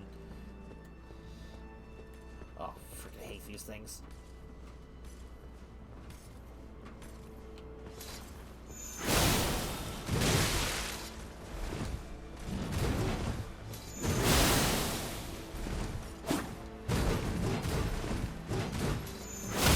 Okay, I just made short work of him by sheer luck. These things are normally the worst thing in the world. Honed warrior sword. Nice, that's cool looking. Curved sword of the horned warriors, keepers of the tower. The ornamental tangled horns allowed the blade to serve as a medium for horn calling. Evokes tangled horns to cover the weapon's blade. Drive the weapon to the ground, bringing up a cluster of piercing horns.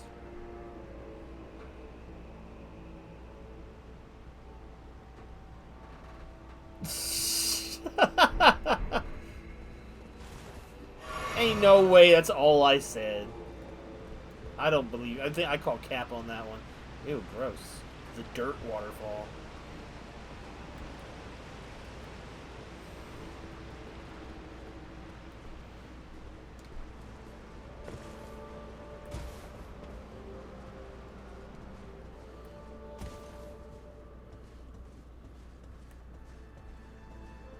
Ew.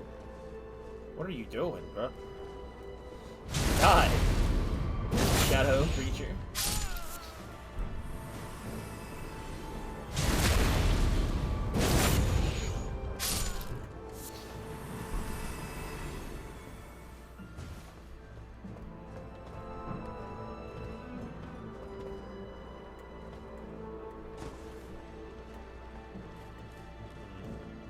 Oh god.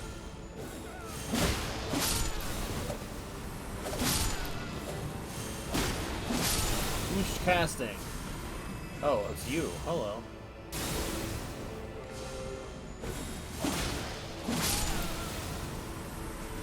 We're almost to our first level up, almost 2 hours into the stream. The Melania area really gave a lot more experience than this, which is why I feel like I was supposed to be doing her stuff later. Those stripped of the grace of gold shall all meet death in the embrace of Messmer's flame. Oh, okay. Hello, Quagland.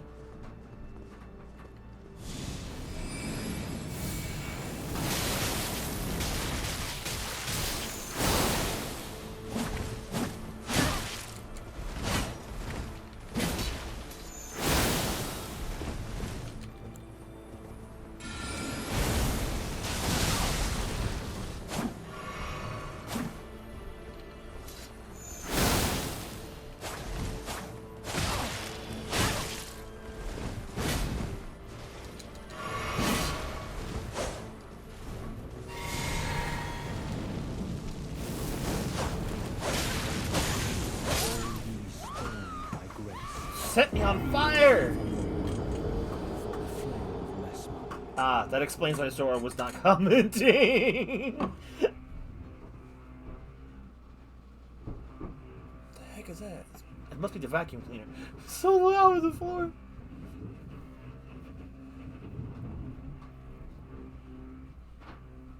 I was talking about how I crave interaction of people reading my stuff, Sora, and it's like for the last few things, like Ramirez gave me a lot of feedback on what he thought about each elements. Nicely didn't give me much. You gave me the Nintendogs. I'm like,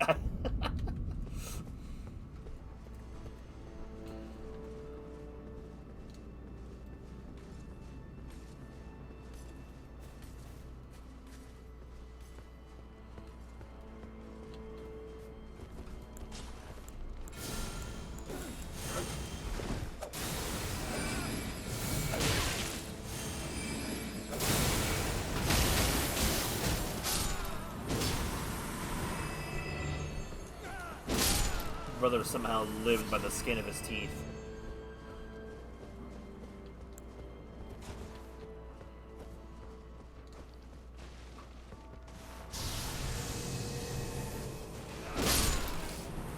Those stripped of the grace of gold shall all meet death in the embrace of Messmer's flame.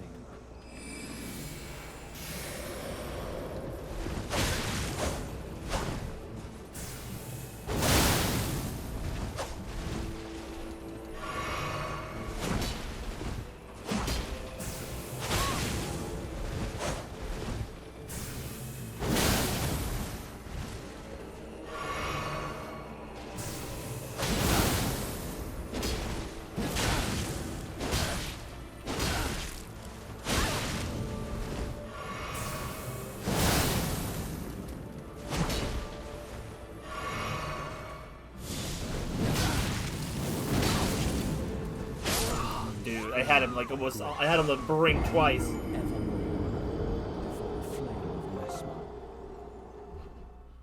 What is that thing?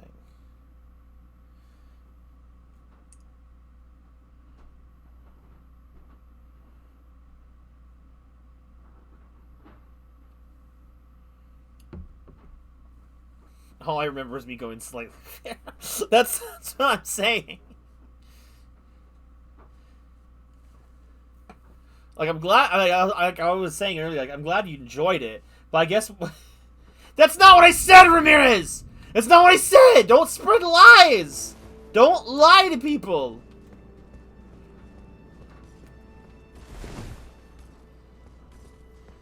I was literally saying, like, it just doesn't give me a lot to react to. When I crave everyone's reactions to what I'm doing.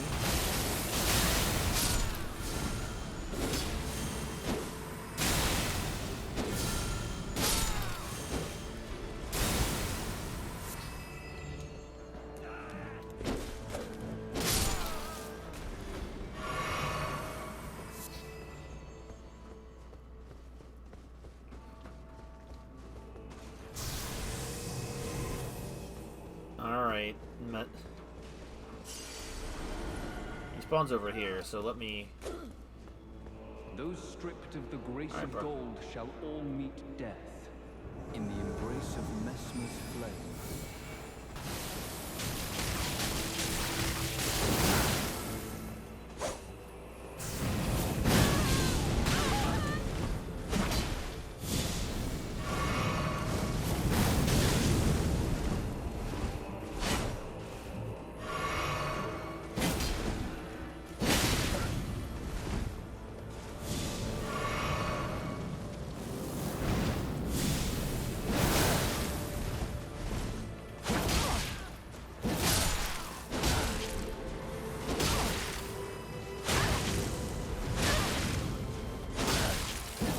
My words, graceless heathen, thou shalt not escape the flame of Messmer. He has died. So what was this then? A talisman depicting a rise spear on the backdrop of flames in remembrance of the lives lost in the sacred crusade led by Mesmer. Raises attack power after defeating an enemy. The warriors who fought in the crusade set aside both honor and mercy, and to wantonly impale and scorch those deemed impure. Those who felt vigorated by each cry of death were the same men who were certain of the sanctity of the campaign. Yeah, that's kind of messed up.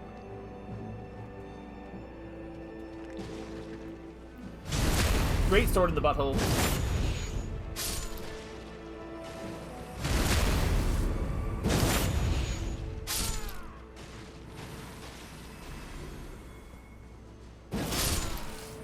I should have enough for level up now. What a weird looking tree. See, I love how like trees in fiction like this, because there ain't no way a tree like could grow like that in real life.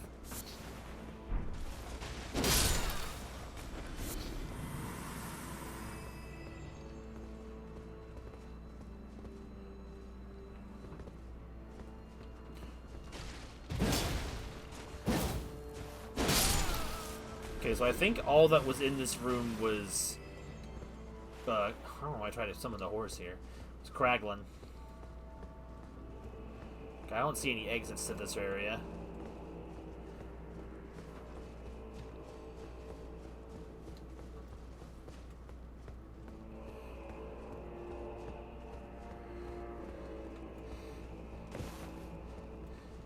Maybe more so I was wondering about it this time in particular, because, like... Mostly because I was... With introducing a new character, especially... And not just, like, any character, one that's going to be, like, a mainstay character. I have to wonder how I effectively did the character, and if I did the character good or bad. So it's like that weighs on my mind. Because that's the most effort I'd put into trying to portray a character... in a while. And it's just because, like, you know, spoilers, she's gonna be in my main story. Okay, I'm gonna get juggled.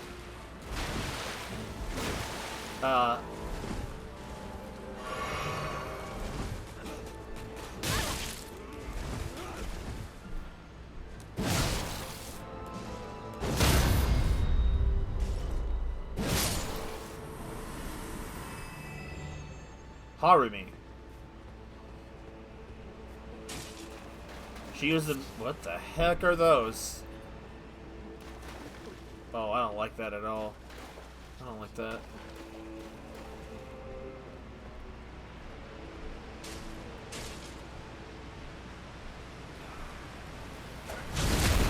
And the Spartacus. I don't even know where that guy came from.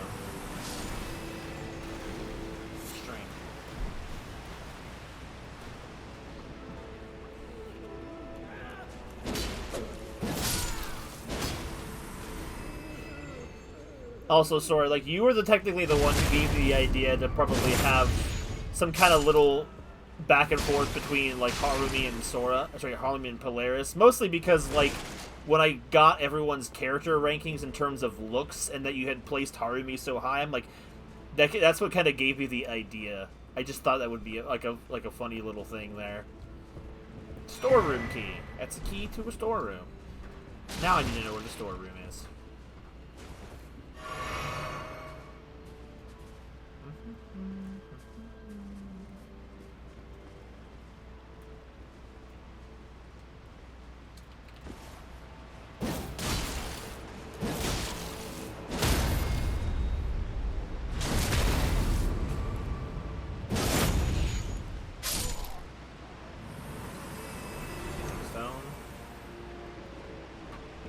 Throwing daggers. Felt really natural. Also, oh, I gotta mention this since you guys are here listening, because when I was writing that, also Sora, before I continue, cause I had to base it off of something that Iceland had said, because I could not remember what you had said, and when I was writing that part, you were asleep. So like, is that what Polaris's condition is, like what's it called, heterophobia or something? The fear of blood? Wasn't that what it was? I couldn't remember the exact word, but that's what Polaris's condition was, right? Because I thought I remembered Ice mentioning that, like, the hemophobia. That's what it was, because he mentioned, like, the troubles of characters with hemophobia, but their existence is based around blood. Or vampires, specifically, which I couldn't remember.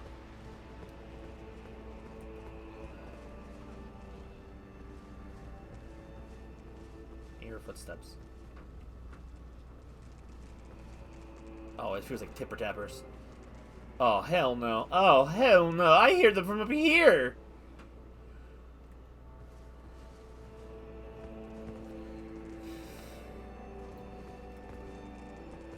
Oh. Oh, hell no. What's that noise? Who's stomping around?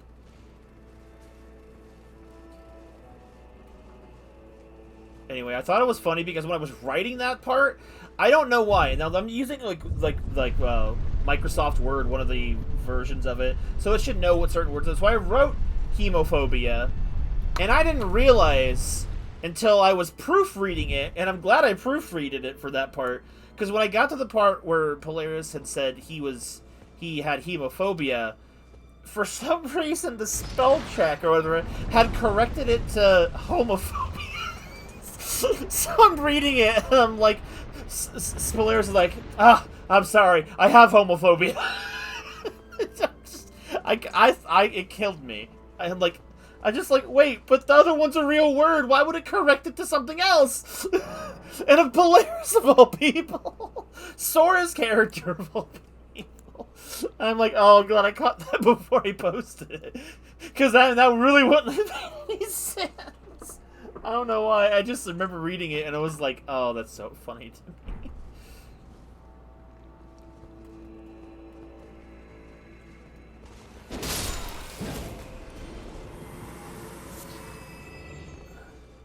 Is this the storehouse?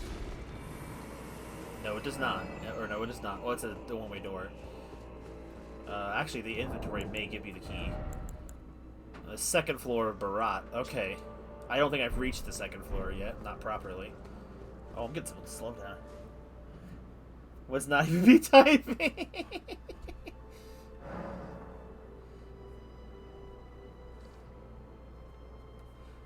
Ah, dang, I missed the story. Okay, level up time, guys. You can pick, and while you guys decide, I'll just quickly retell the thing again. So I was telling Sora that, I was talking about the hemophobia part in the chapter where Polaris tells Harumi that he has hemophobia, and it's why he can't drink blood. Oh, wow, okay. That was really, really fast. Never mind, F me. That was so fast. But, I'm glad I had checked the proofread the chapter before I posted it, because for some reason, I remember writing hemophobia for sure. Spellcheck had, in Word document, had corrected hemophobia to homophobia. So I have Polaris over here selling Harumi. He has homophobia. Like, it's a disease. I lost it entirely. I didn't mention that in the chat, because by the time that you guys were all done reading, I had completely forgotten that until this moment today. Oh, what was that? Hello? Who's there? First autocorrect W. Bro, you just breaking stuff in here? Die.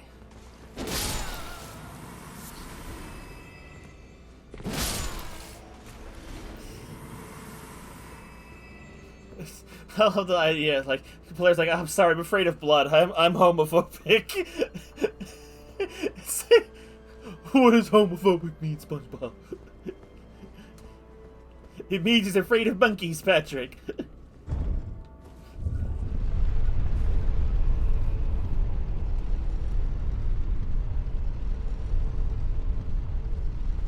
It's their hands. But hopefully I did a pretty good job with Polaris' spotlight, because it was the first time I'd actually written with Polaris in a situation where he just wasn't Bugs, the butt of a joke.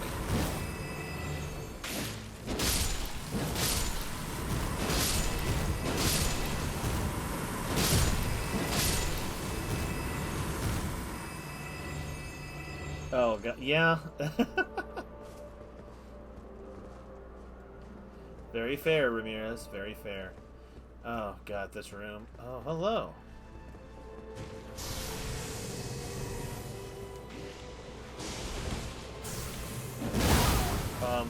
Oh, what's happening? Aqua, get up! You're dying! You dick! There's 2 of them? Oh, hell no, bro. I like kissing man. Stop it, Patrick, you're scaring him.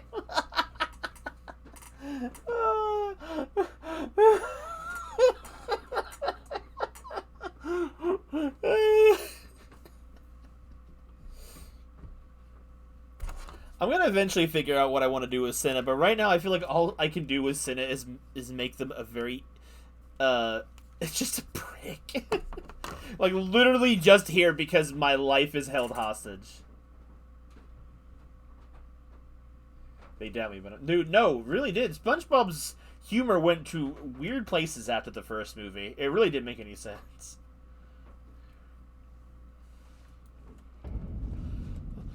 Oh god, that was fun. Wait, that doesn't go anywhere.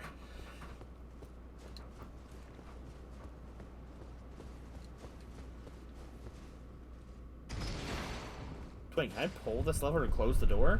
Why would I want to do that?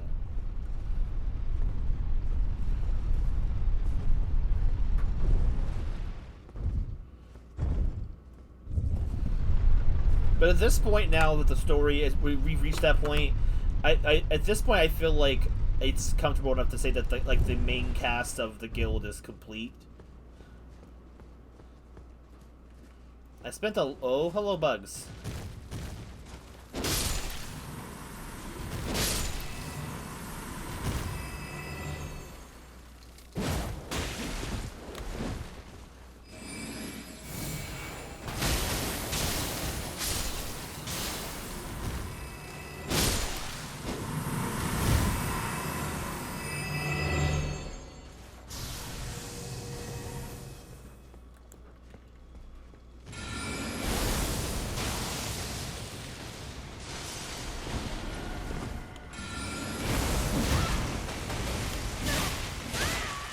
Dick.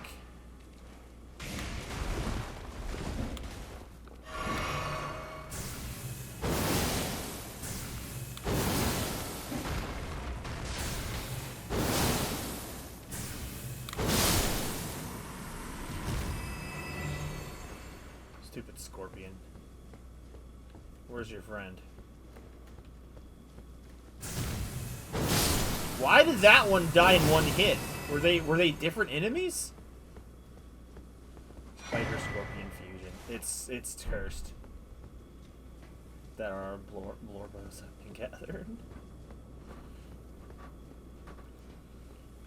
Ah, yes, I forgot. This is the stairway to nowhere. Part of me wants to ask if anyone's feelings on their favorite character of the story have changed so far, now that the whole cast has been revealed, but I almost feel like this is premature to ask, considering we don't know a whole lot about Harmony. I almost kind of overshared it. I'm like, nah, bro, I gotta calm down. I'm giving too much story for her. I gotta pace that stuff.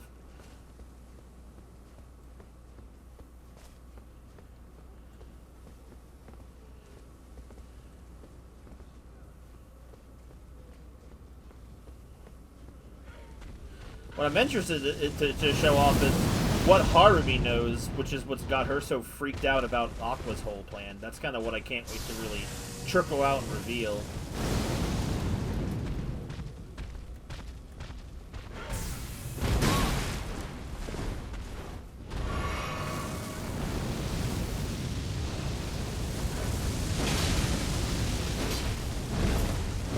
Oh, I love missing. Polite interactions with the cleric Ramirez. I like Harmony a lot.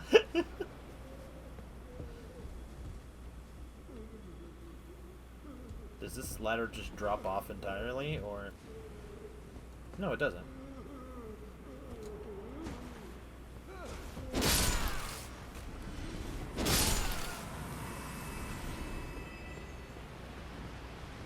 Oh, I'm going backwards.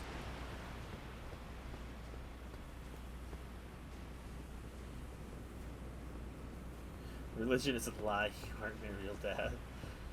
To be fair, I feel like I could definitely have Ramirez have, like, father of the group moments because of how much older he is than the others. That's the dynamic I was going for, because, like, I don't know why. I just decided because it makes the most logical sense for him to be. Ramirez is the oldest of the characters.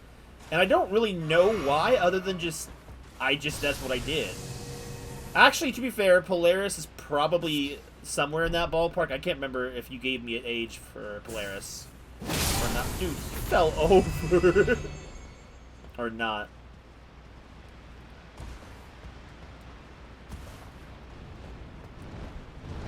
The funny part is, in comparison, like, normally, like, Lucius would be hella old by people standards, but, like, he's looking closer and closer to being the youngest member of the group because of how crazy old some of these characters can be.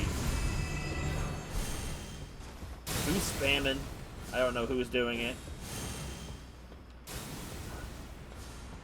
That's, like, one of the worst spells to deal with.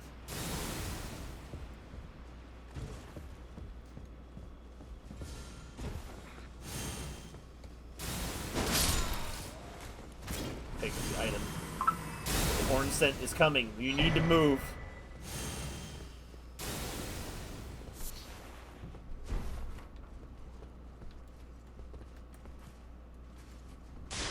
Crap. Shh, be quiet out there.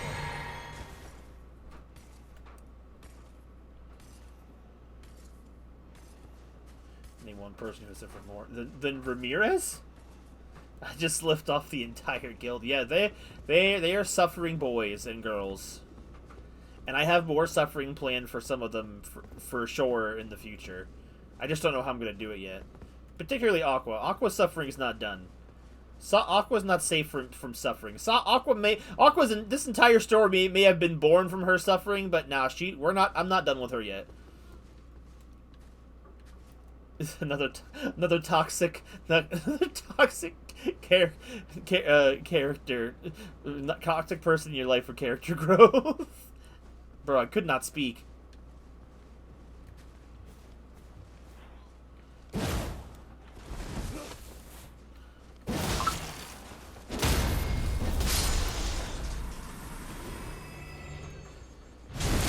Dude, it's so good. It's so accurate.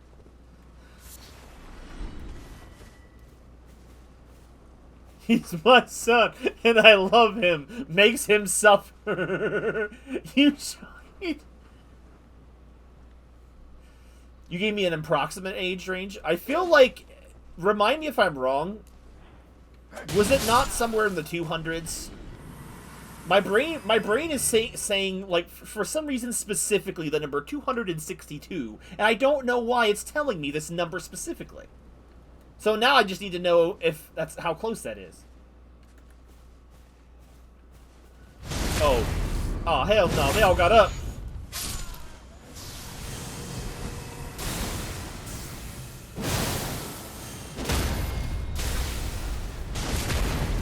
It was around there.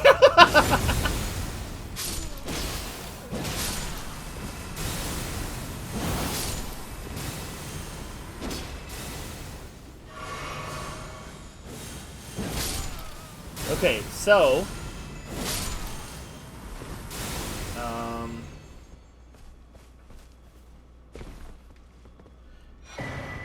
269.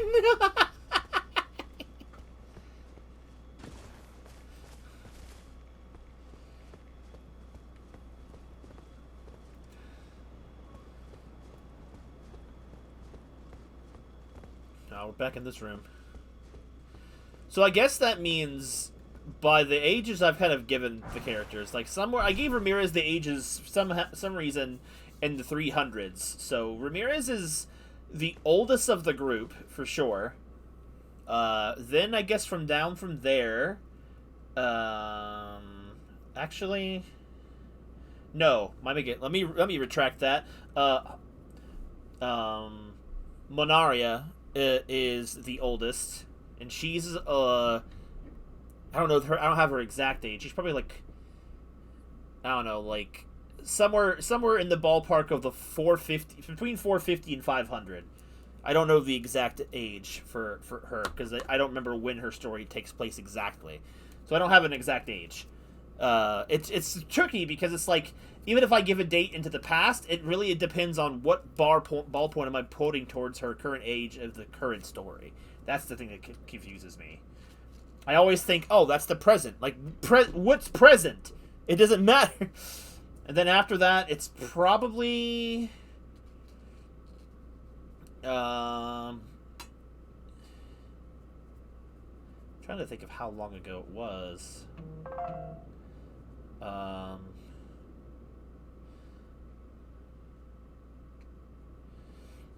I haven't fully decided how old Harumi is. I haven't fully decided. So it's quite possible the next if I use that metric. Okay, well, if I have to use that metric, then never mind. Ramirez is the oldest character of the group, actually, by that metric. If Ramirez is given the cleric an official year of birth, then yeah, Ramirez is definitely the oldest. If I take him by the age, like the age of 2025 or whatever. It's dimension hopping, essentially, not so much time traveling shenanigans. One could say the world that he lived in was of a different level of advancement in time, but if I don't complicate it that way and take it straight up for the age, then yeah, Ramirez is the oldest by about this mother again.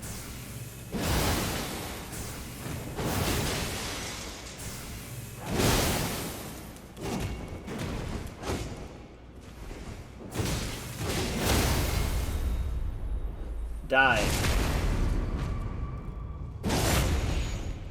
I wanted swords. I haven't got them yet. See, okay, yeah, that doesn't fully accurately translate. I can apply Ramirez's age to things, but I can't do the same to Lucius because he's technically in the future. One could say that oh, there's no way. Am I already at the end of the dungeon? I definitely made a wrong turn in Albuquerque somewhere. Gotta sit down though. So yeah, see, that's the thing. I can't really use that unless the idea is of the Terra that Lucius is from.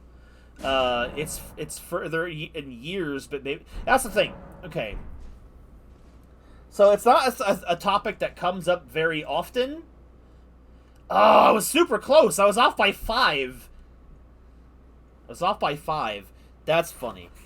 Okay, so it's kind of around the ballpark I was thinking, the 250s, 260s. But,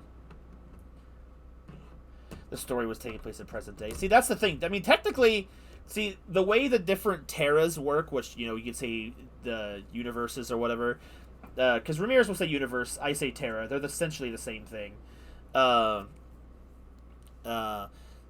Each one doesn't have the same calendar as another world.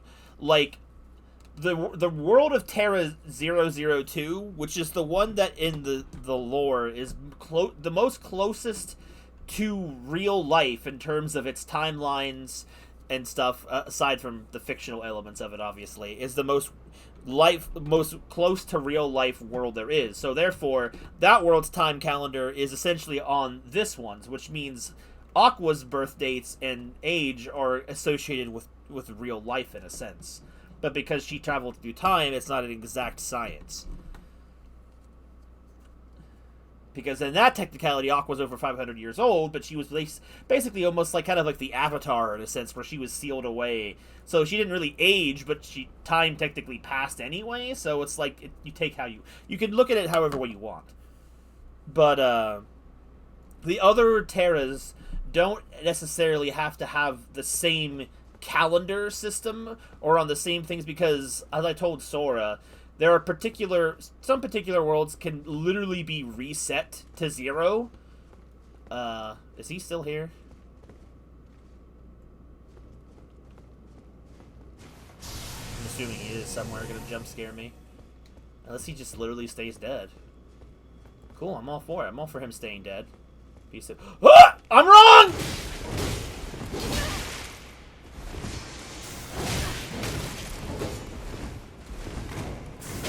brother wiped me out! Primal Dialga sneezed. So essentially, the world that Lucius could be, is from... Okay. 1826. So basically, Polaris' current age lines up to what, real time? Oh, no. No, because then he'd be... Because then current day in his world would be like 2050 something? No, 70 something.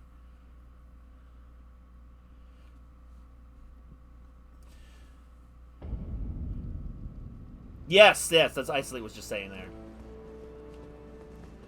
So yeah, I guess technically their worlds are on a faster clock. But remember, these are also just interpretations, essentially, of your characters, not the full, true lore. Wrong move.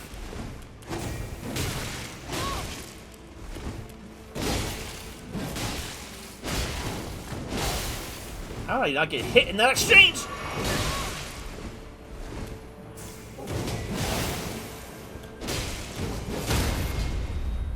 I don't know how I didn't die.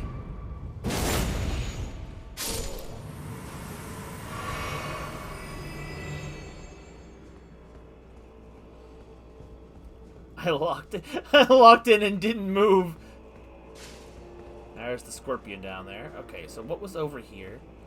Was there anything else I missed? I definitely haven't used the storeroom key yet, so there are areas I have not been. I just don't know how to get to them.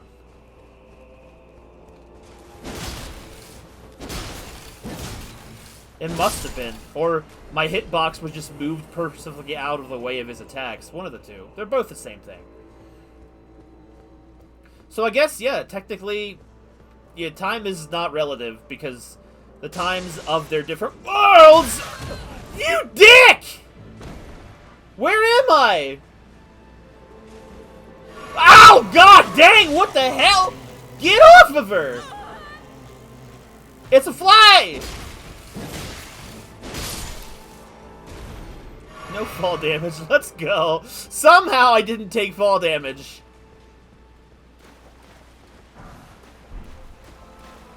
It was not in my character development today. Oh, I know where we are now. Yuck!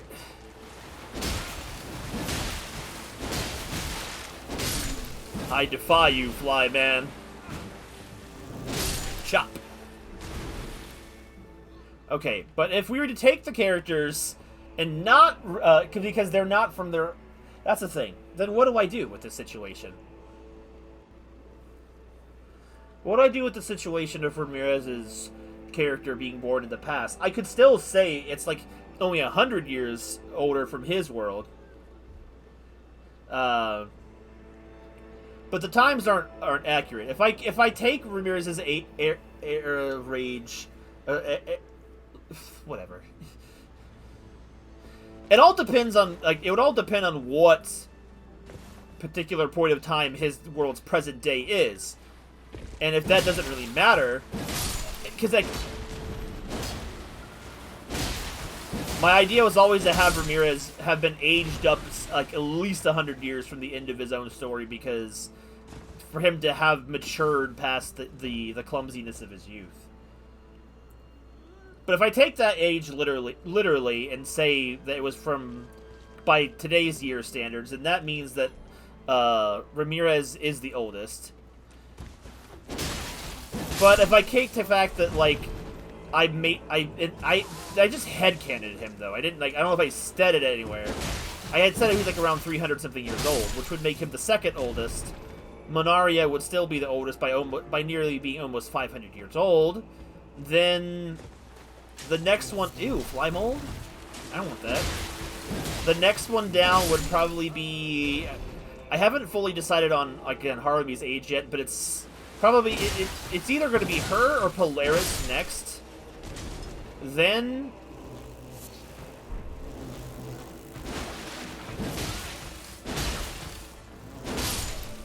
it's, I believe, Lucius, because Lucius is probably a little bit the ballpark of a little over, like maybe around 100 years old. Because I said something along the lines of like 80 years ago was when it had happened or whatever. No, I basically based off the fact that from his main story, Lucius had been a witcher or a mutant for like, what, 80-something years? So I just took... So I guess that would probably mean... that would either mean the events of with Harumi happened either 60 years ago or so, or that... or Lucius like around, maybe around the ballpark of almost 100 or something.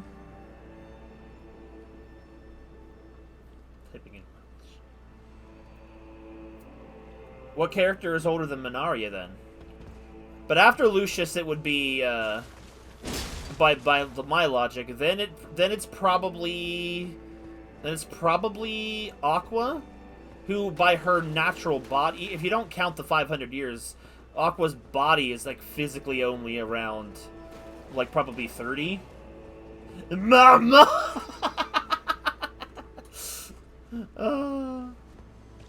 And then, actually, no. It would probably be, after Lucius, it would probably be Cinna, then it would probably be Aqua, then it would be Kain. I think Kain is the youngest. Actually, no, then you got Doki. But Doki, actually, her age isn't really confirmed because she's a monster. And in the monster world setups of this stuff, they could technically, when they die, they just kind of get reincarnated as a new monster. Or they can be, depends on the weirdness of the situation. What did I even come down here for? There's nothing here! Is it in case I fall down? I don't know. So Doki's kind of ambiguous, but in my head idea right now, Doki's probably the youngest. But she could potentially be the oldest. It just depends on whatever the heck I'm feeling. So yeah, Lucius isn't the youngest of the cast, but he's still kind of only around the middle of the pack, which is still weird. Considering, I think by Lucius's world standpoint, he's incredibly old.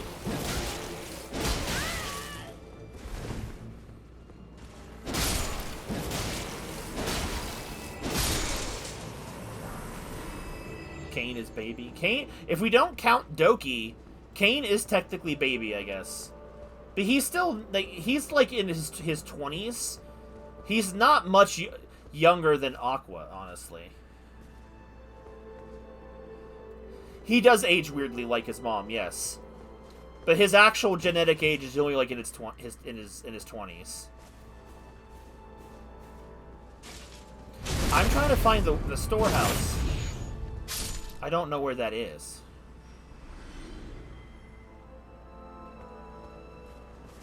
Because that up there is the boss area.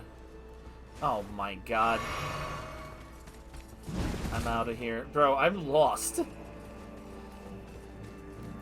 Yeah, no, Kain does age slowly like his mother because of the stuff. So yeah, Kain probably physically has the age appearance of like that doesn't go anywhere, but we're going because I'm running away.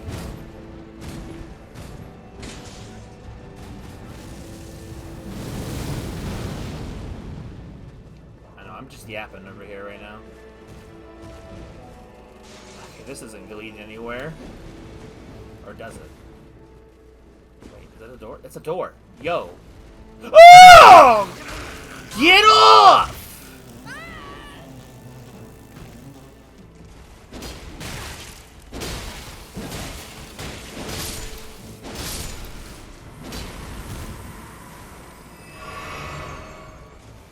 So I guess he probably looked like a teenager. Maybe a little more grizzled than the average teenager, but he'd probably look like a teenager if you can ignore the monster eyeball and arm.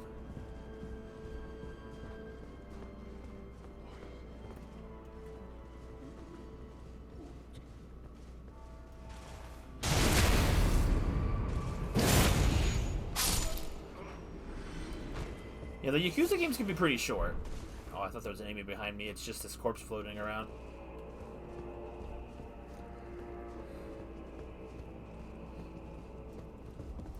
But yeah, Kain is the youngest, but he just doesn't seem that way because he's just had a lot of junk happen in his life, so.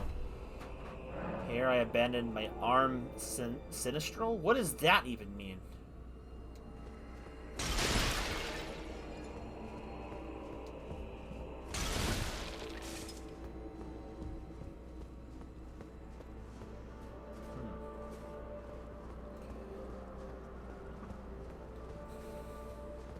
Dried bouquet. Okay. Ready attack power when the summoned spirit dies. The sorrow that flows from untimely demise of a beloved one is a tenderness shared by all, regardless of birthplace. I'm talking about Cain.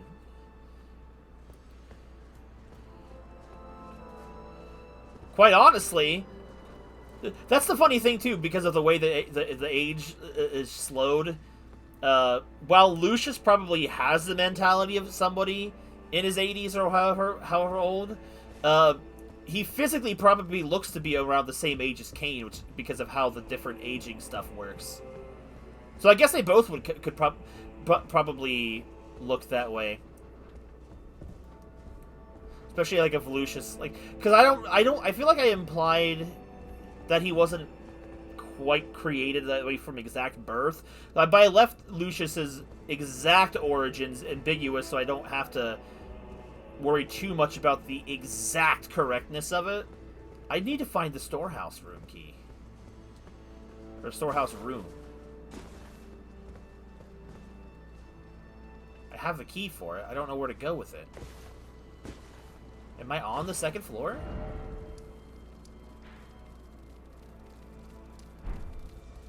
Oh, hello.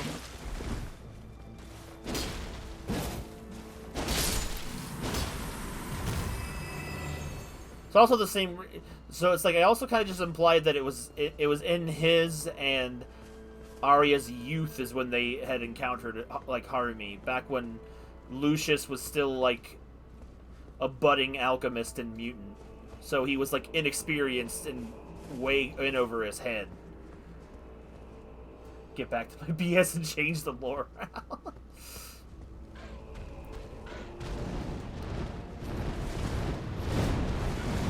Wait, what's in here? Have I been in here? Oh no, I came up this way.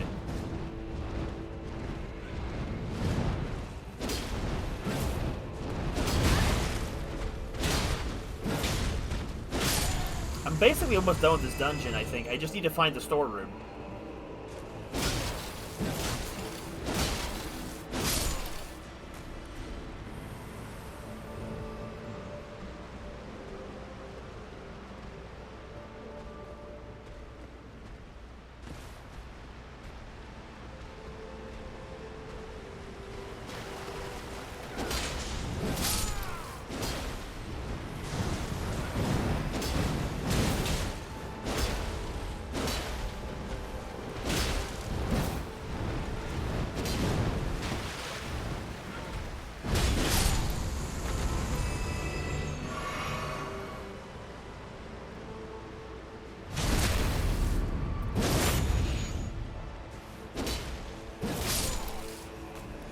Oh, god dang it.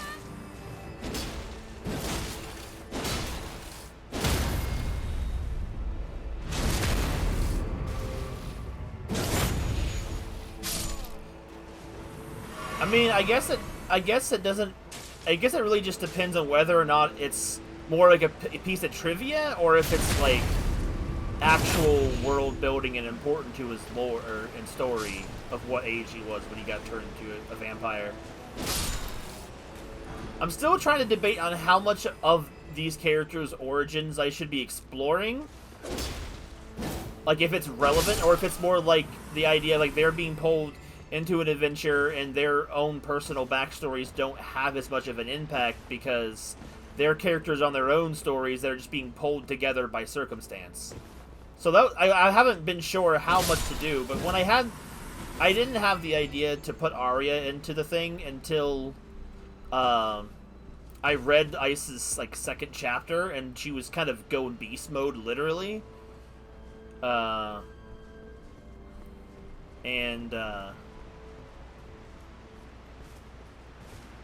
is the door?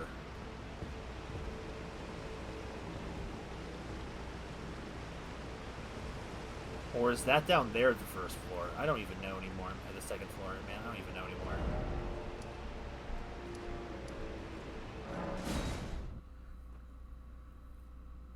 I wouldn't care to know then. I mean, I wouldn't mind, is what I mean to say. Sorry. But, like, when I was trying to extend the Grubban arc, and I was, like, because it was getting such positive feedback, I wasn't sure how exactly to extend it at first.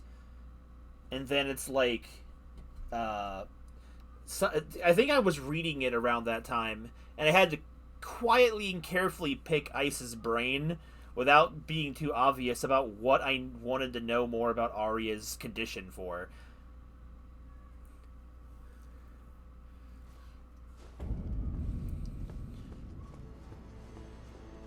Okay, so I'm going to assume this is floor 2, I suppose? There's a door. There's got to be a door somewhere that's locked that I just didn't realize.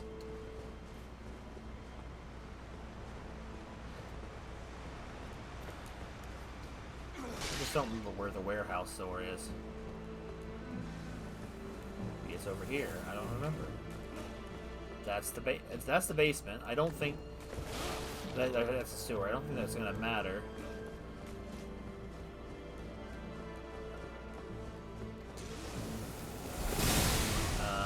Is it a door over here? No. Not one I can interact with anyway.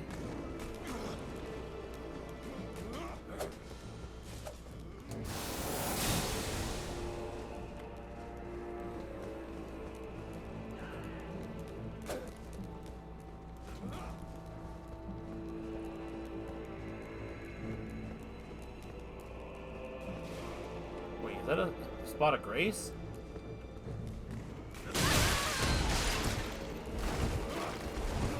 What the hell?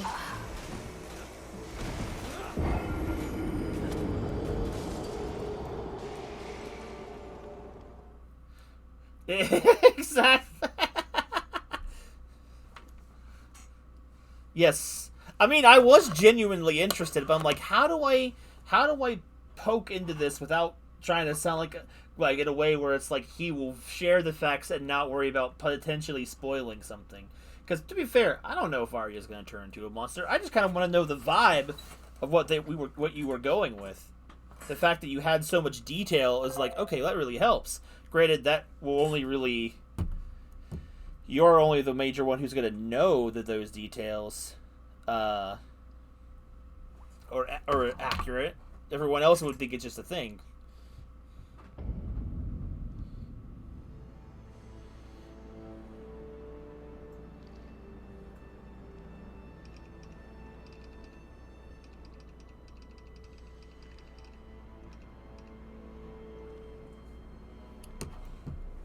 Sharing fun facts.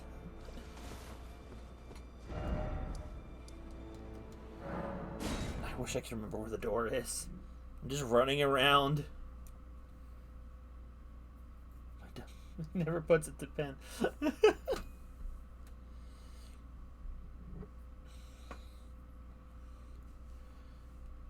Yeah, see, I didn't really have any plans at all. That's the thing, Ice. You kind of, in your own way, shaped the course of the story, because I had no intention really of there being any kind of connection or past beef between Lucius and Harumi, and I was really gonna just kind of hammer home the idea of her being potentially bad because of the stuff she's done and her actions that she does when she came to see the guild.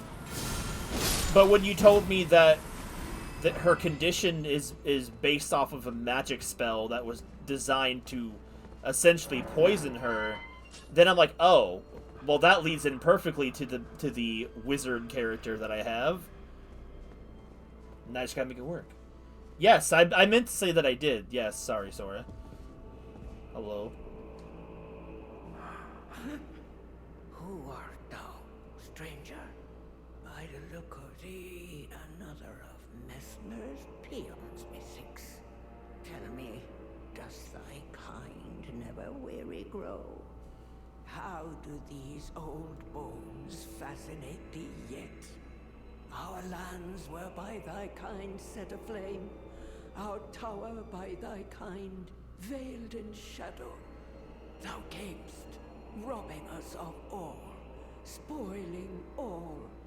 Have ye not basked in these deeds long enough? Listen, progeny of the wanton's trumpet.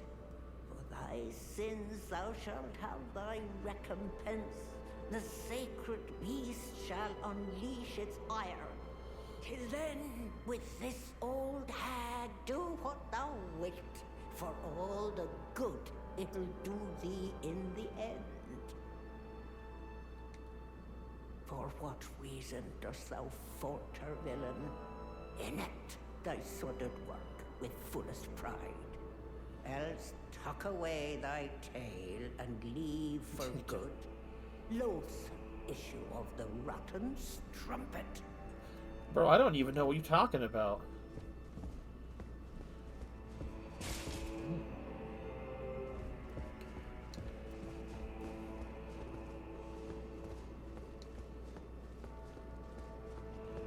Anything else in here?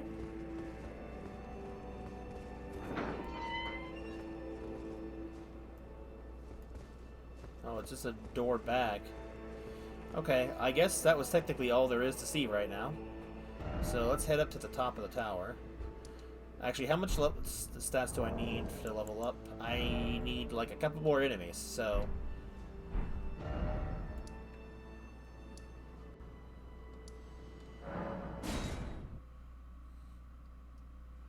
It was 16 when he was turned. So two of Ramirez's, Cleric Ramirez's aunts were actually angels. Interesting, interesting.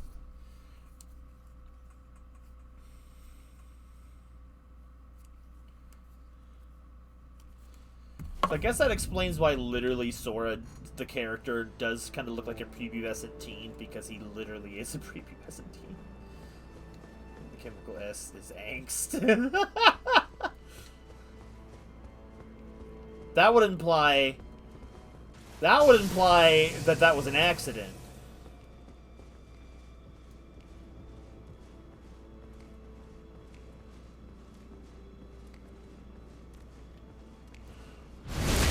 Backstab, loser.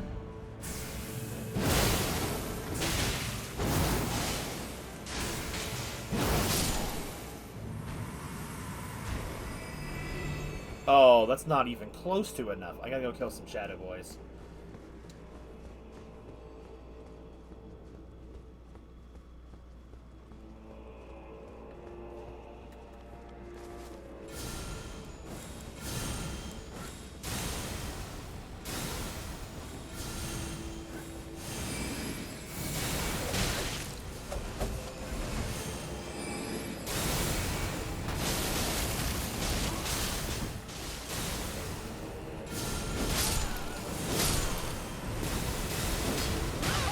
God! The first... I thought... when I...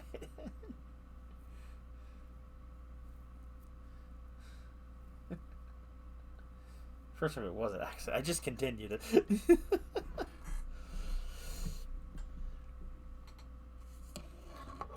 It's true though. It's like when you care about a character, it's like why is it? It's like and that's the thing. It's like you're that what the thing is like. If Aqua was real, I had to explain to her why her life got so freaking messed up. What do I even say?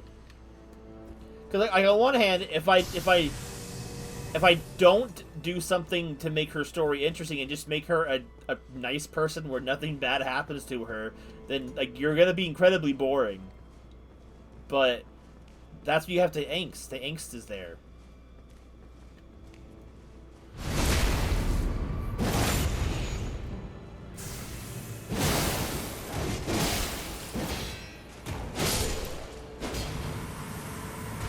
Brother was the equivalent of dodging all around me and just couldn't hit me. Like a typical match in Smash Brothers.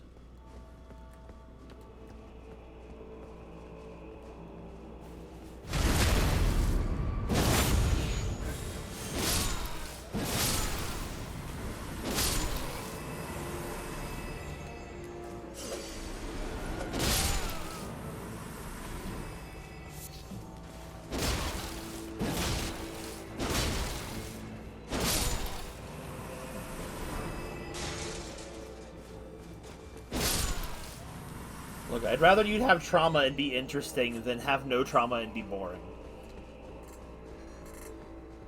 Aqua's entire story was literally just the side character where nothing bad ever manages to happen to her, and then it's just like she was a background character for so long and served almost no purpose other than to be literally a filler character and did nothing but just have relations with the other characters and stuff like that.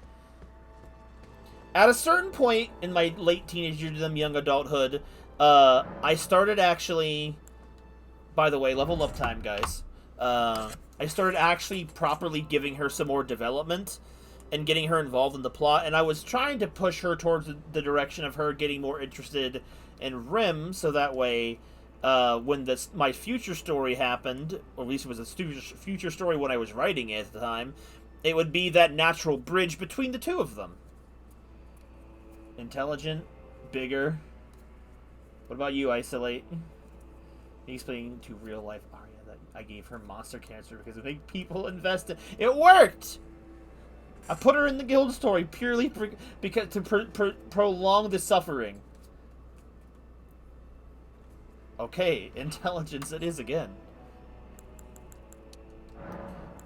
Deserved. But, so I was having her actually grow as a character, try to do more combat stuff to be close to people that she cared about with Rim and stuff like that, and bridge that stuff. And then in the main story, like, Rim ended up getting back with his ex because of it's more fun when you're doing an active role play to not be interacting with yourself but with other people. So I ended up throwing that out the window, and then that just kickstarted her entire depression arc.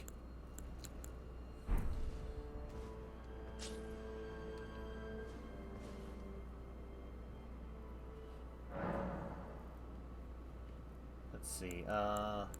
Do I have any new magics I can use?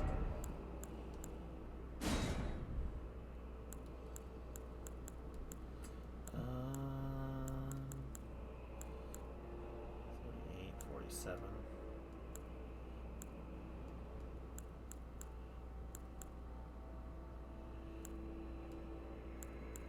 Yo, we can use this one now. The Stars of Ruin. Okay, I'm looking and see if I got anything else. Okay, that might have just been the only new spell I was able to use. But it's a new spell. It's something new that we have in our arsenal.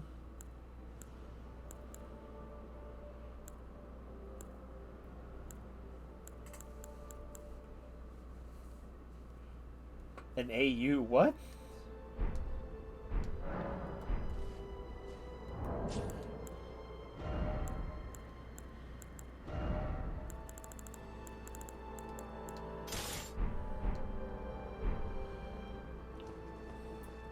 Like, I love Aqua, and I loved her too much to let her writhe away as an alternate universe. So yeah, the whole alternate universe stuff, it had to become alternate universe because I had Kane show up from the future in the past.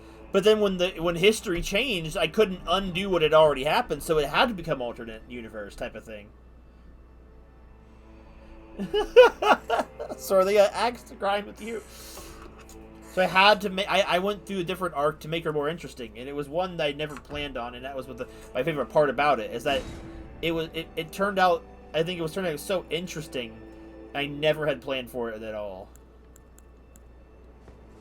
Time to go inside the boss room. Red main fray. Let's see how bad this boss is gonna be. Our first actual vibe check. Let's find out.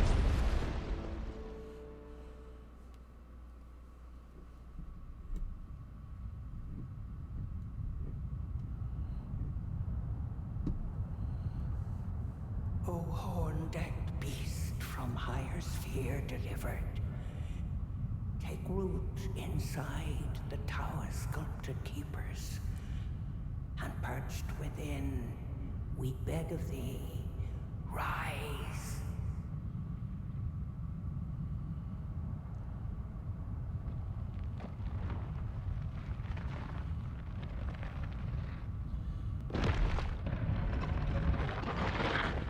Dance of wood, cleanse all and go with cruelty.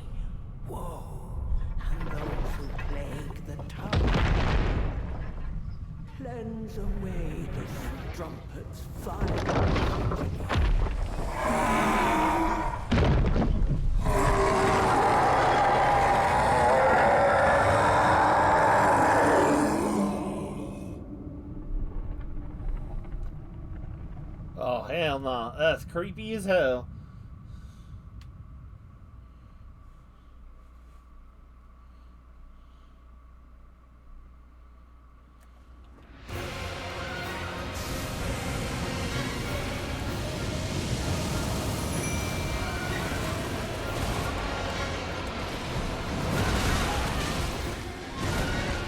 Stop doing that one. Oh my god.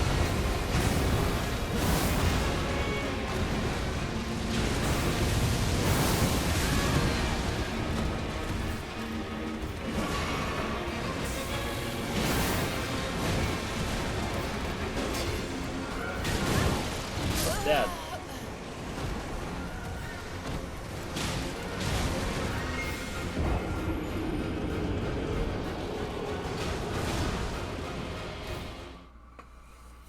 Out of both 20.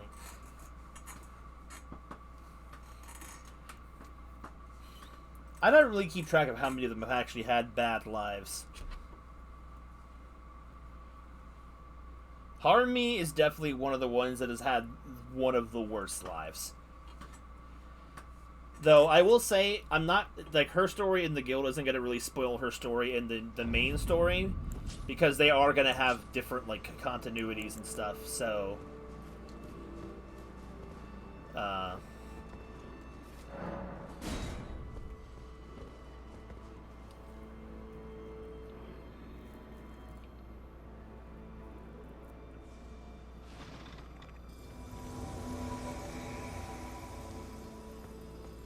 what about Senna?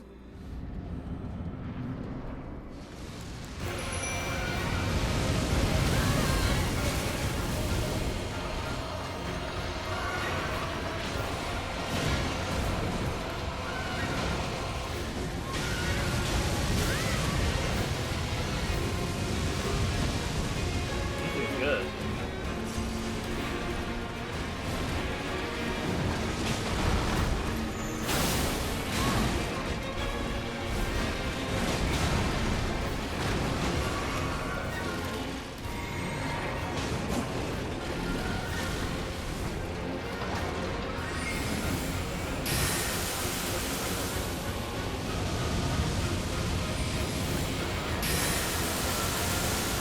That's a good spell.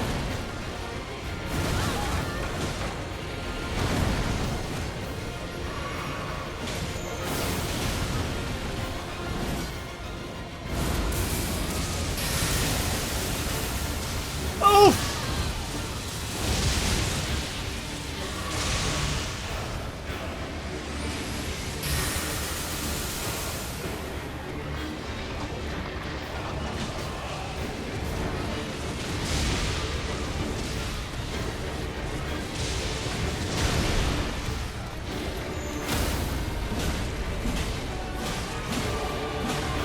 Oh, I couldn't stop my attack for some reason.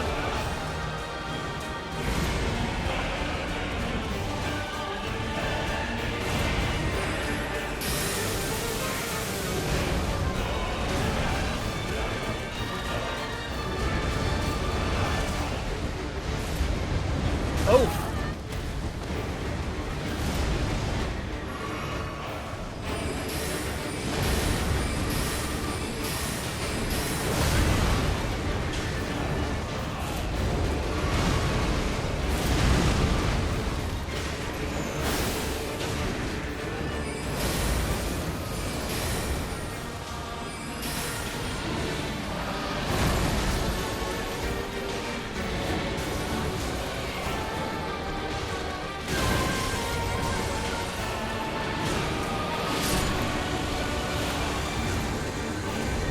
Got him, ladies! Remembrance of the Dancing Drake.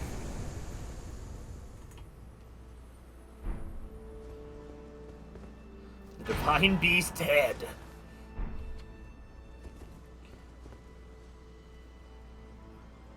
I meant my characters specifically, not the ones of the guild. Sorry. Whoops. My bad.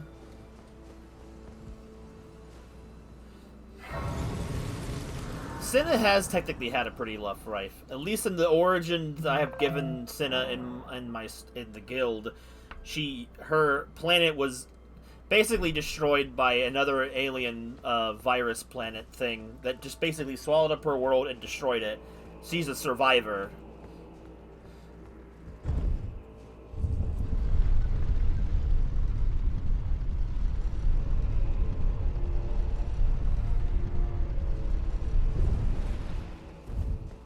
We get a little bit of insight of that when it comes to Zuka in my main story. For anyone who's read that far to know who Zuka is.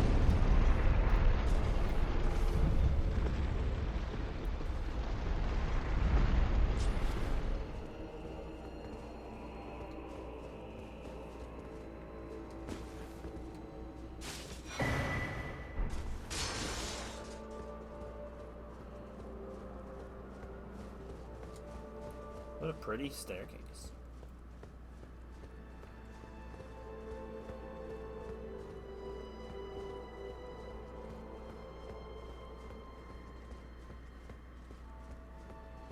Nympho's a double orphan. O Tower of ours hidden in shadow. O lofty spiral piercing the heavens. Lead him safely into greater godhood, and in divinity grant our salvation.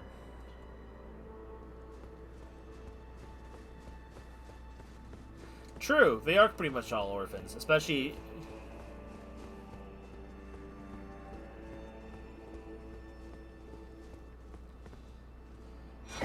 Tower of Shadow message.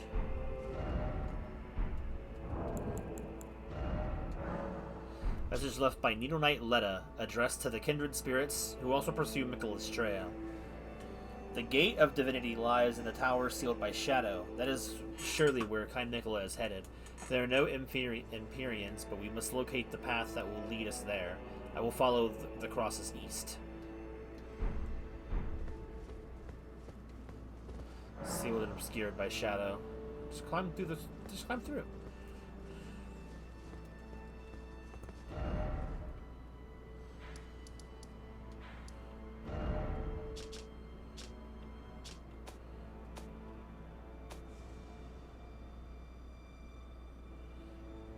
Well, real quick.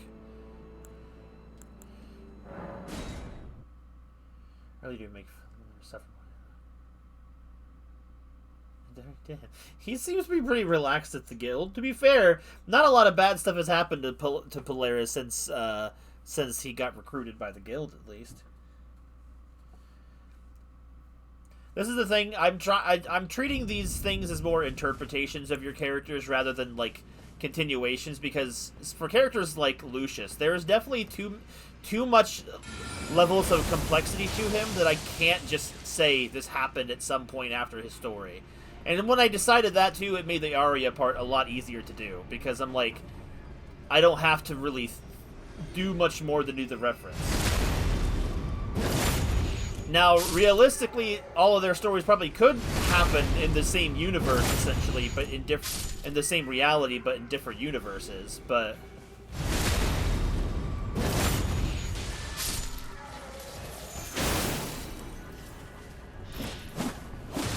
I don't know everything about the characters to be able to do that properly. So the idea was to maybe get relatively close to the character, and then just, you know, have fun with it. Have some creative liberties. Like in this history, it's like, what if Lucius actually failed to help Arya? Instead, I kind of just slightly went with the idea of just making them both bounty hunters.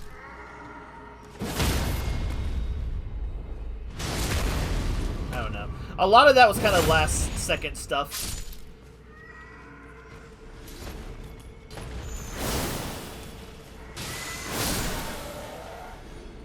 I think I can level up now.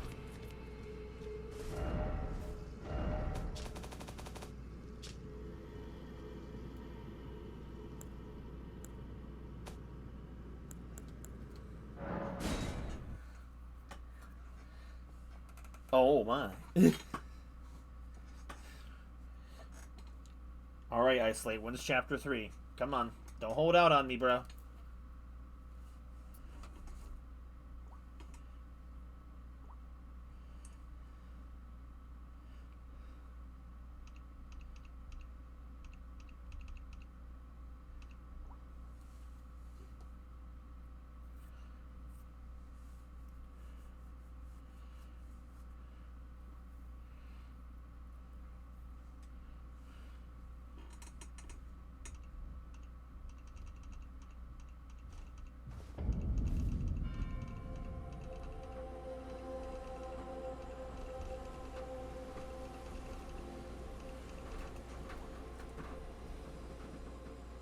This baby can take so much suffering. Yo, to be fair though, I think it's a sign of a good character that can take that much personal suffering and then just keep on being the person they are.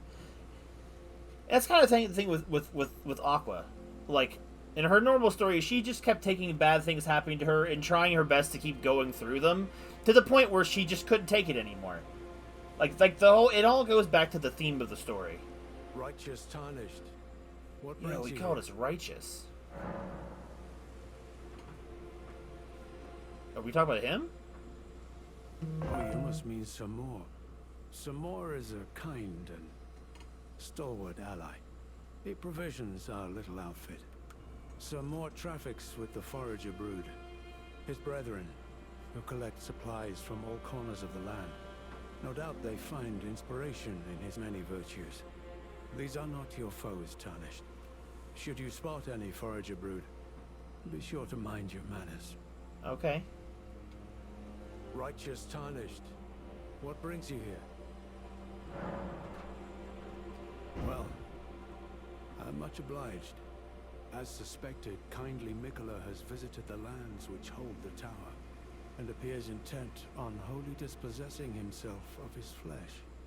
He must be seeking entrance to the Tower of Shadow. Righteous... Oh, I guess that nothing brings me here now.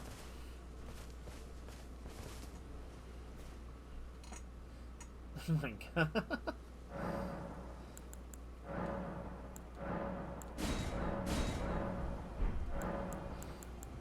Alright, guys. One more level up. Might be the last one for today. Who knows? Also, if the experience yields or anything to go by, definitely probably could have come to the DLC before the Haley Tree.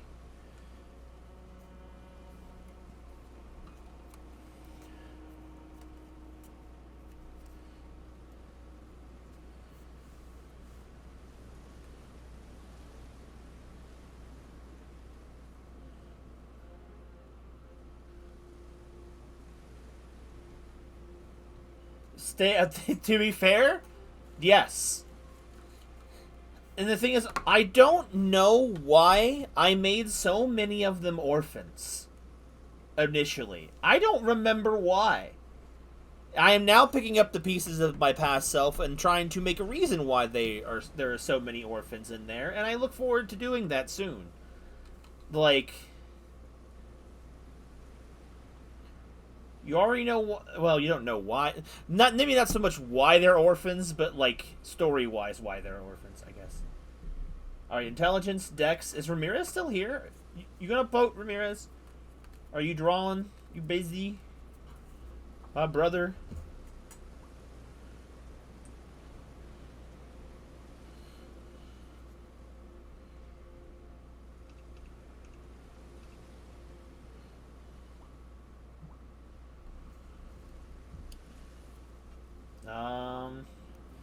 Weird. Usually, Ramirez is the last one to leave.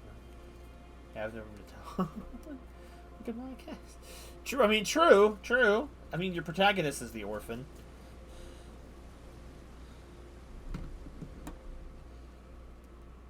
I don't know if I can go back as far as say as half of the cast is orphans.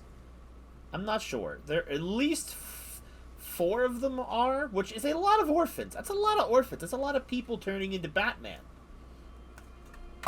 Okay, well, anyway, I don't know where Ramirez is, so I guess we're flipping a coin between Dex and Intelligence. So, Sora, you picked first. You can pick the other tails. Eric's dad is evil, true, but he's... And... Okay, I guess technically...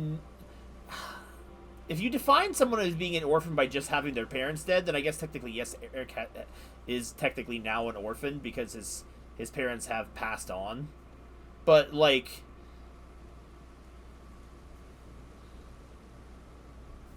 I guess I didn't really think too much about it. Heads? Alright. Heads intelligence, tails dexterity. And it landed in between 2 keys in the keyboard, so let's try this again. Fell through my fingers. Let's try this again. fell onto the floor again.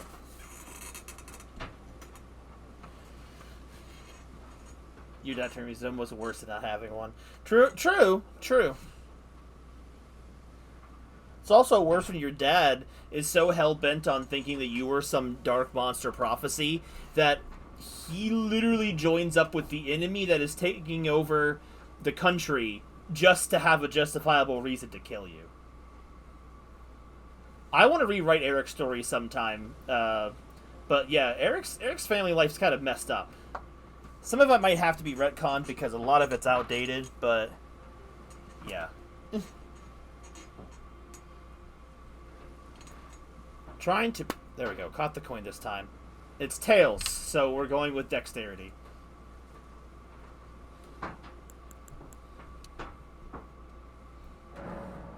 We had a lot of mind this time.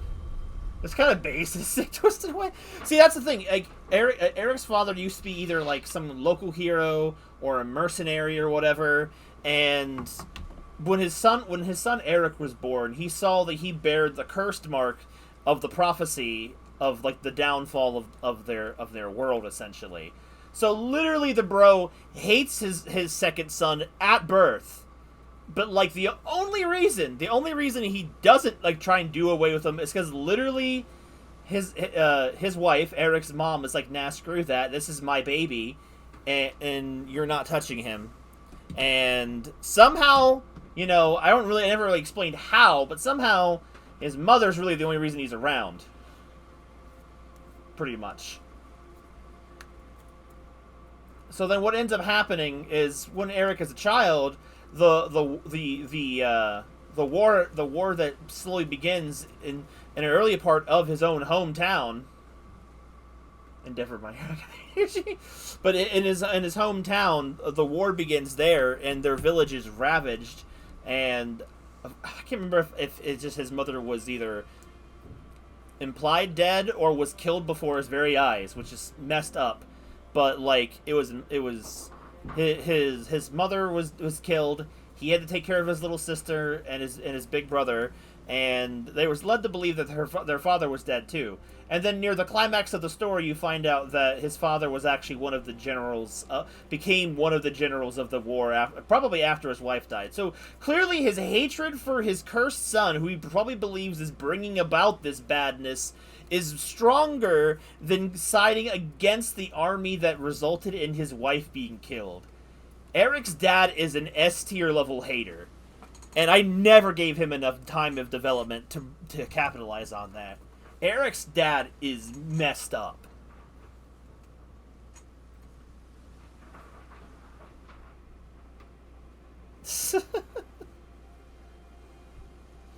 But that's the thing. I wish I had popcorn.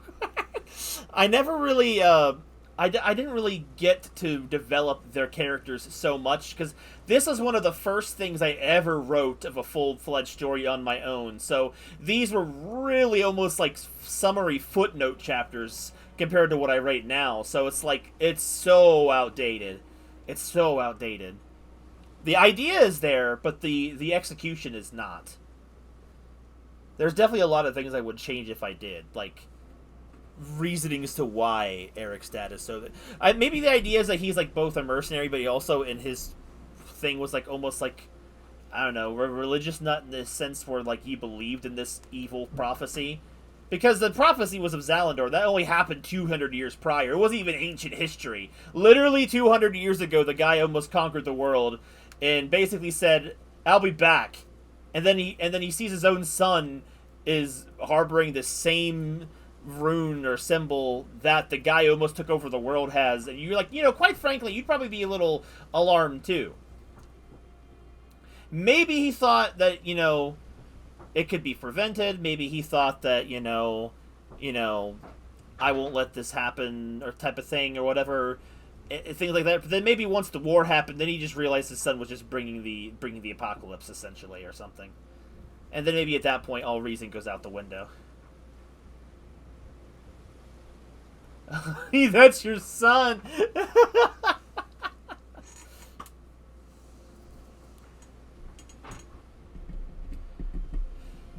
I think the idea is that, like, how how to explain away his energy was the fact that like Eric's mom had like I don't know if it was like aura human genes or mystic human genes or some kind of genes that could allow her offspring to inherit different types of powers, regardless of the genetics. Aqua has dead parents just because the fact that like they were older when she was born, and by the time she woke back up from basically her cryo sleep, her parents had passed away while she was basically unconscious for 500 years. How they died and what happened, I never really explained. All I ever said with her older sister Aquina is that eventually, like sometime after Aqua was gone, her father had died. I can't remember if she said if it was just because he passed away or if it was because he was killed in one of the wars that happened after Aqua fell asleep. And then her mother just kind of died of heartbreak afterwards. Couldn't go on. Even had a tough life point. And the thing is, Aqua didn't even know until like years later, because Aquina didn't feel like it was right to tell her sister that dark rim stuff when she was too young to process it.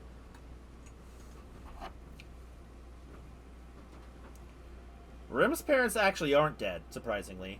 The idea was for a long time that they were implied to be dead, but it turned out they were fine. They were just kind of dumped away in some pocket dimension by some bad guy. He's typing up a manifesto.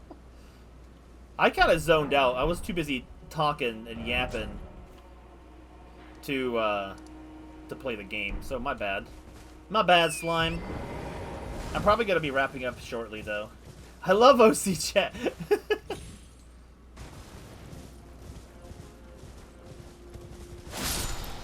Harumi's I probably won't get into too much detail with because I'll probably be explaining more of hers.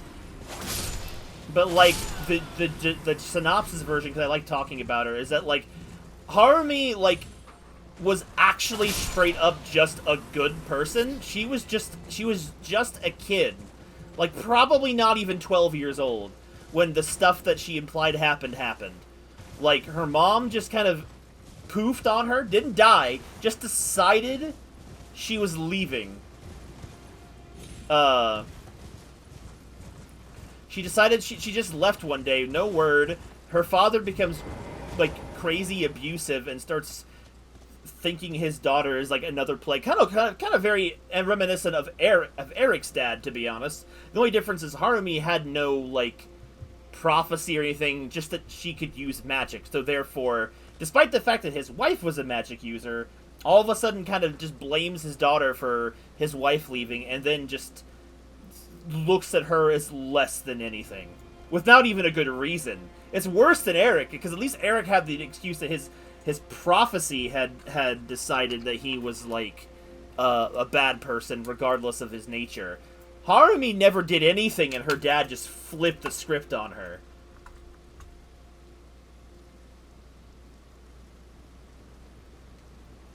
Ah, well met. That was a fine Yeah, it battle was. indeed. It heartens me that another warrior stands among us, among the beckoned.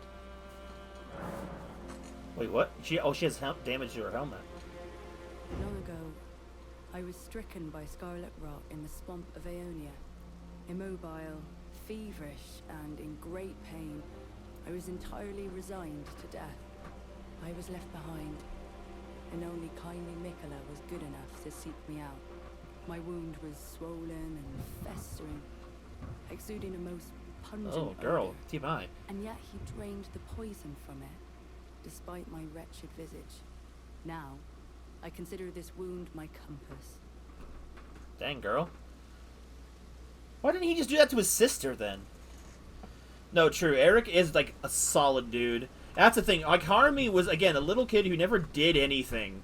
And then, like, when you're treated like the scum of the earth at, like, 12 years old, just going into the teenage years, you start having all of those teenage angst and those emotions and stuff, plus while being treated like you are the scum of the earth by everyone, despite you trying to do nothing but use your powers to help the people around you, and they all turn on you because they were just waiting for a reason to turn their backs on you and say, look, see? It was her. And it's implied that like she spent some time with someone else who tried to treated her nice, but then like during her teenage years, and then betrayed her to the people that thought she was dead and were then going to kill her because they found out she wasn't actually dead. So like Harmy had a rough teenage lifespan, and I haven't even talked about all of it yet. But man, do I want to share? That's fair, Ramirez. It's like you're over here perfecting the early stuff. Let us both take kindly Miquella's guidance to heart. May we meet again on the battlefield, brave warrior. Do you wonder why the eternally dour fellow keeps his distance? He's one of the tower's hornsmen. I can only assume he fights for his own reasons and carries his own burdens, but we needn't concern ourselves with his affairs. He too was charmed by kindly Miquella and guided here, and that makes us allies. We're not gods, you and I. Even if we did manage to dig up the secrets of his past, I doubt our meddling could ever amount to much. Let us both maybe meet again on the... Oh, well, that's all she had to say.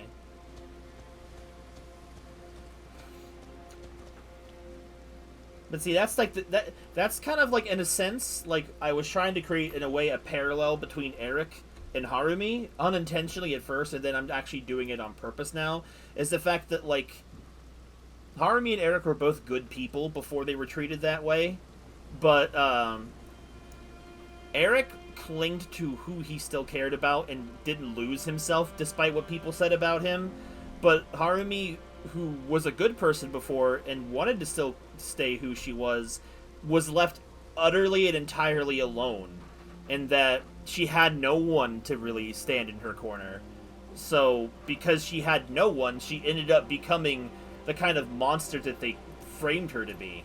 And that's just kind of, again, more of the story elements of the theme of pain and how the different people deal with it. Where it's like enough pain can take a person who is a good person and make them a questionable or bad person. Turn to the dark side. I urge you, follow after Miquella, as long as you abide by his... Oh, you did the same thing as before. I gotta go back into the tower, actually. Come on, perfect. I'm sorry. I gotta go see the old lady now.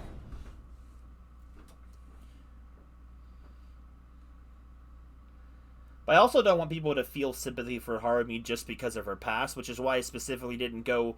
I didn't want the characters themselves, aside from just some minor details that they overheard talking to Aqua, the details of her character. Characters like Aqua know the full detail of her character and know she's not actually a bad person at heart. But the problem is, like Harumi said in the chapter, the events that shaped Harumi when she was alone and were different than the ones that shaped her after she met the World Savers in the other reality. They're not the same people, even though they started out that way.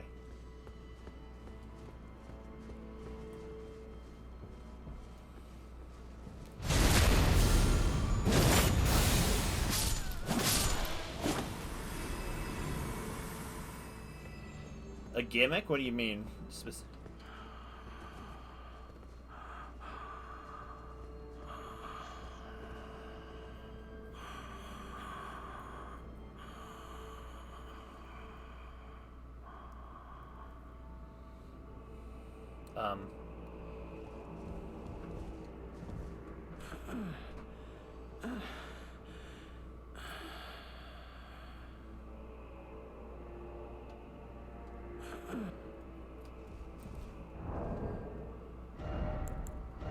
Where's our new mascot?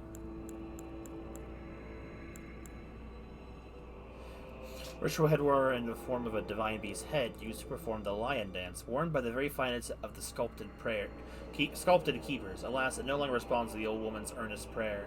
Divine invocation heightens intensity of the storm alongside strength and dexterity, produces the restorative effect of drinking from a flask of sacred tears. Focus is also troubled by wearing this headwear. Oh my god.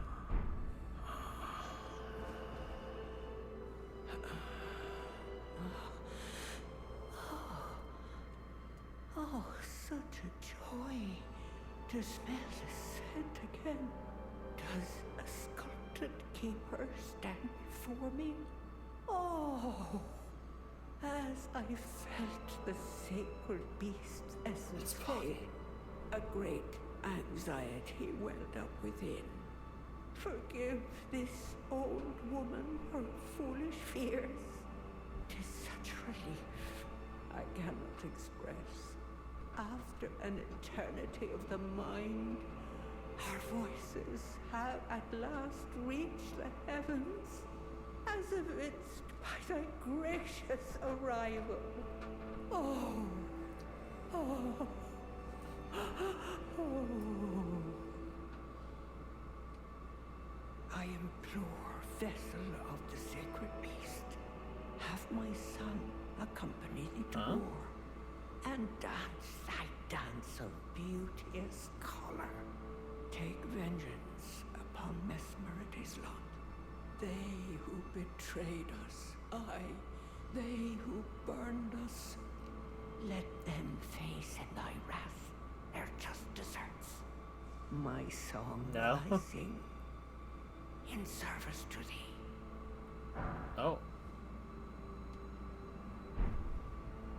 O sculpted keeper, channel thy color into the most resplendent of dances. My song will I sing in service to thee. Pose my song. I thought there was supposed to be another item I can get. Horn-decked beast from higher sphere delivered, we beg of thee to dance and cavort, dance and cavort. Cleanse all that thou wilt, cruelty, woe. I thought you could see your head inside. You and can't. those who plague the tower. Cleanse away the strumpet's vile progeny.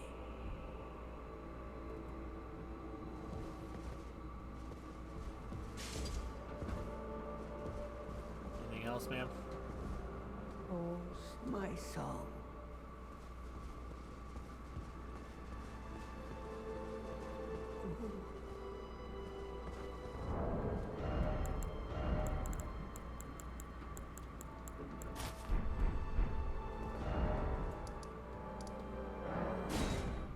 You could listen to me.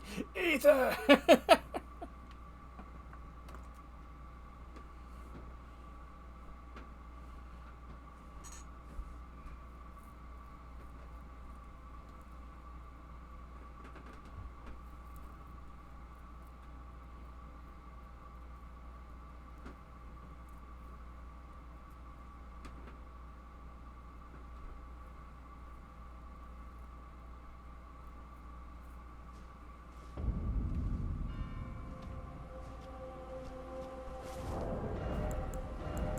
I wonder if this guy has anything to say about the mask.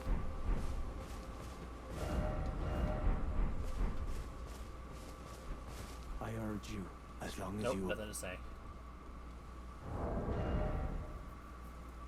Am I streaming tomorrow? No, I have work tomorrow, so I will not be streaming. I will be streaming Sunday, though. Lord, the spirit of Matt. Stream at work!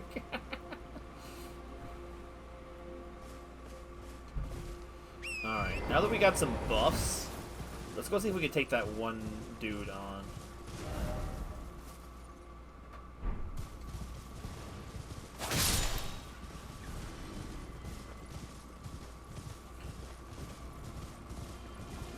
I think I was just talking about the past of some of these of my characters, like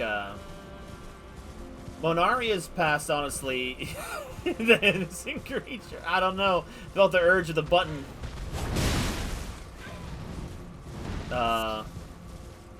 Monaria's is honestly like really ultra simple in the fact that like in one of the wars that affected the people of Eric's time, her race was being like wiped out in a sense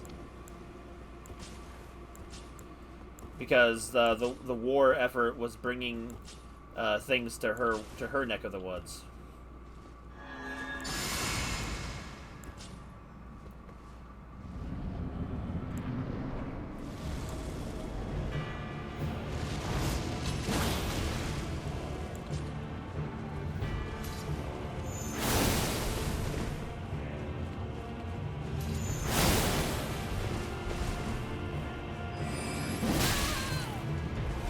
Always with the double jump attack. Ugh.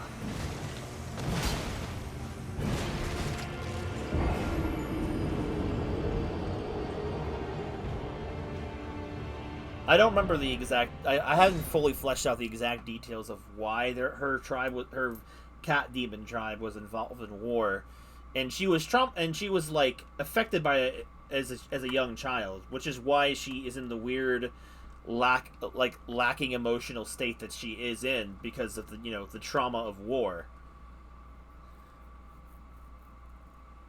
and because events were different, she was not saved the same way she was in the past, so she just kind of went on a vengeance thing, and that's where she ended up crossing paths with Grubbin, who was out there exterminating other races and other worlds. But because things ended up better in the main timeline, she didn't have to worry. She didn't go off on quite the revenge spree as she had.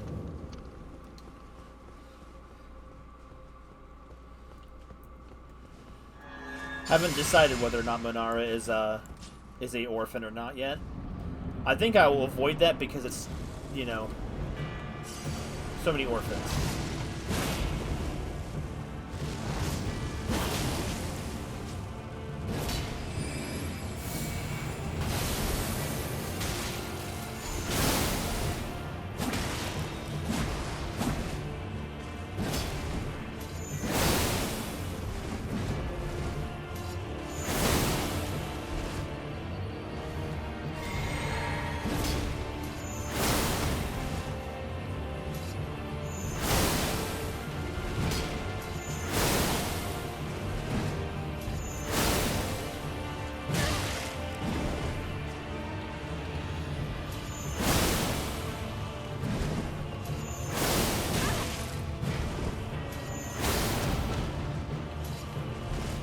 Look at that! Same attack over and over.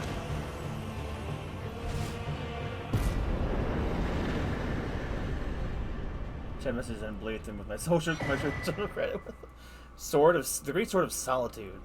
Helm of Solitude, Armor of Solitude, Gauntlets of Solitude, Greaves of Solitude. And that's it for that guy.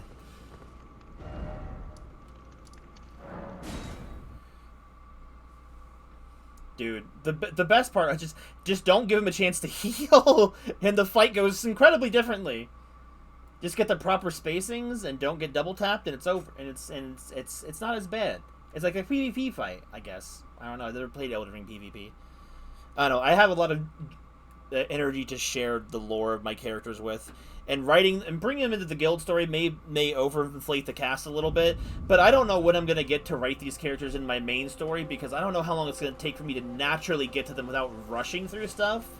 So it's like I've just really been wanting an excuse to write them. Like the whole guild story started off as just an excuse to write for Darkwa, because my friends have not been able to do any of the stuff for them, and it's like I'm over here wanting so badly to do stuff with it.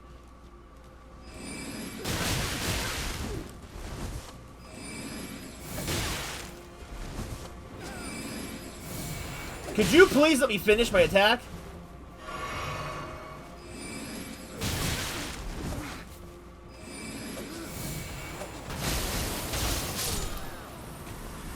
I could have killed them all with regular attacks so much sooner.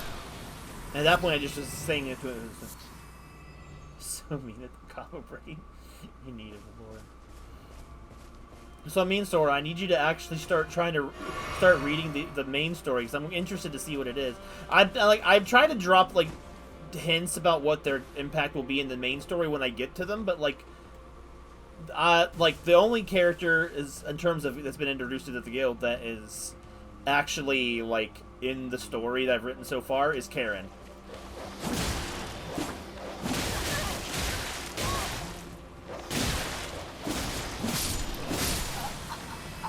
You've got to be kidding me, man.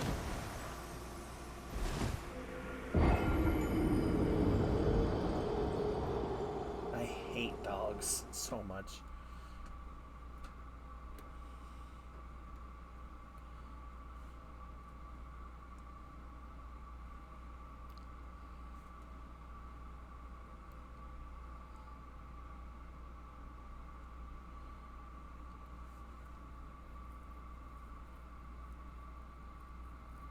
especially with how quickly you can read Sora. I am kind of just curious. I would be honestly curious if you would if you could actually read everything that I've written from my main story in one sitting. Like, I'm like way too curious to find out how much you could get done in one sitting because of how big they are. I mean, that sure, as long as you're not telling me it's because you don't actually aren't actually interested. That's another reason why I've been introducing these characters too in the guild, because I'm also trying to be like, oh yo, if you want to see more of these characters after the guild's over or just in general, they're gonna be appearing in my main work.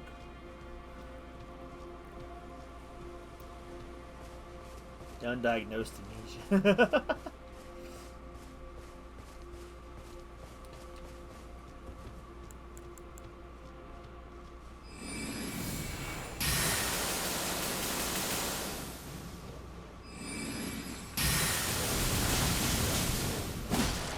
That didn't do very much damage to them.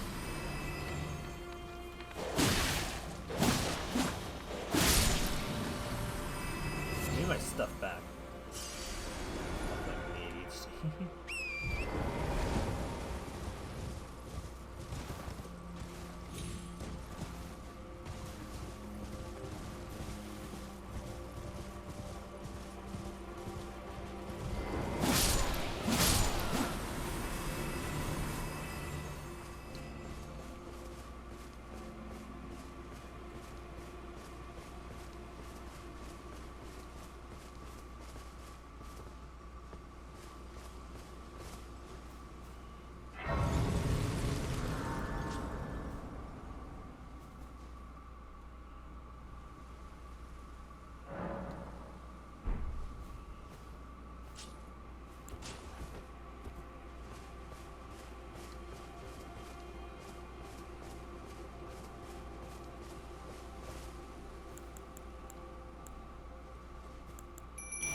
Abandoned ailing village.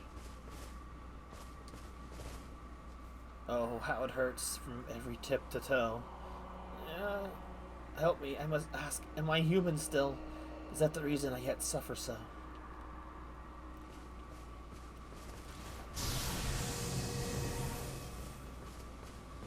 Oh, hell no.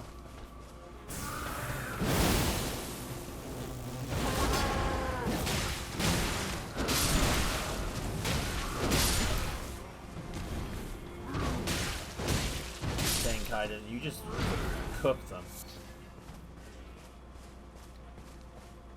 It's kind of acceptable. Wait, what? What was the question? I've already forgotten the question. I have bad memory.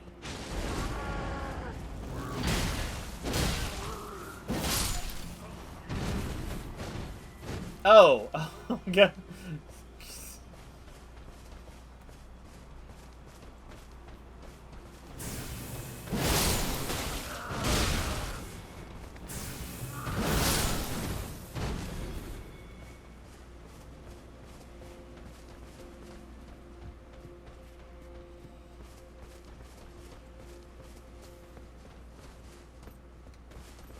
Human bone.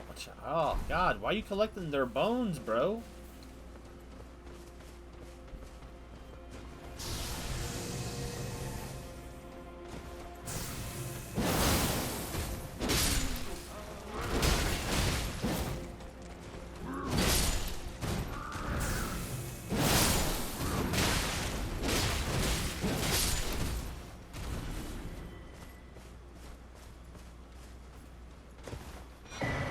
Spirit Ash.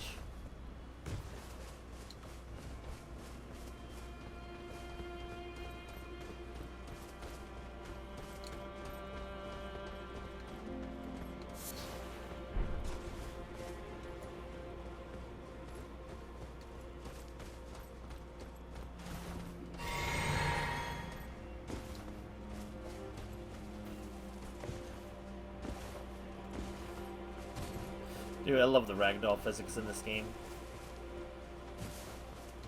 Bro, they just burned this village to the ground. Like, yo, bro, this sickness is too crazy. Let's just kill them all.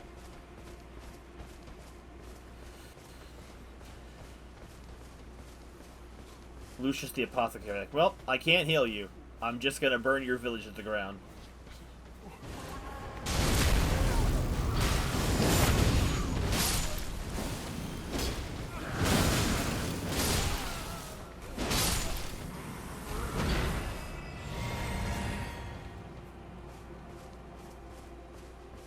Oh, there are corpses everywhere. I heard one walking around. Ugh.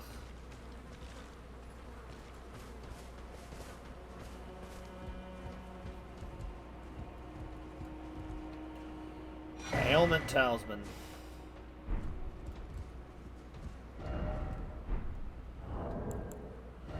Raises resistance to the last ailment suffered. Depict a talisman depicting a soul taken by sickness. When certain ailments are triggered, this talisman grants resistance to the same ailment. When the weak were infected with the dreaded fly sickness, they perished well before the metamorphosis could take hold. Oddly, those who cared for the infected and made certain they were given a proper burial were never afflicted themselves.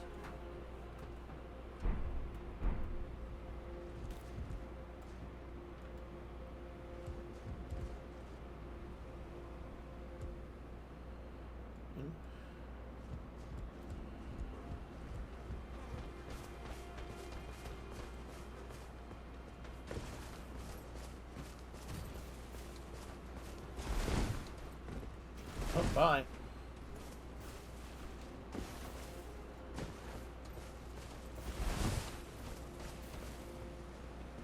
Looks like a building over there of some kind.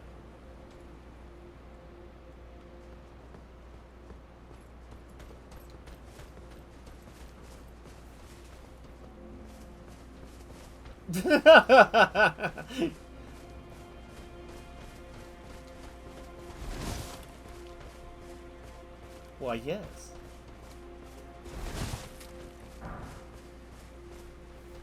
Sounds like the villain of Alvin the Apothecary's Chapter 2.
Nate's cookbook.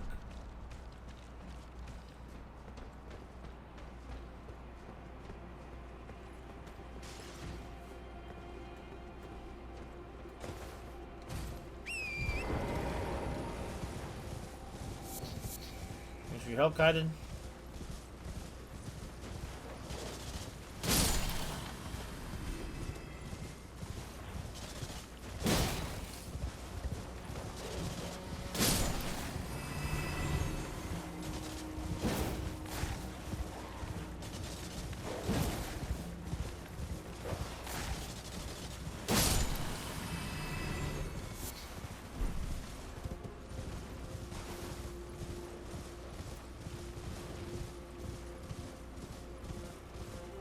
What the? There's some weird looking ruins. Bro, I see you moving!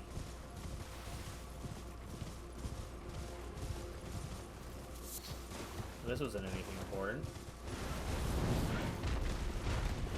Grave bird armor. Okay.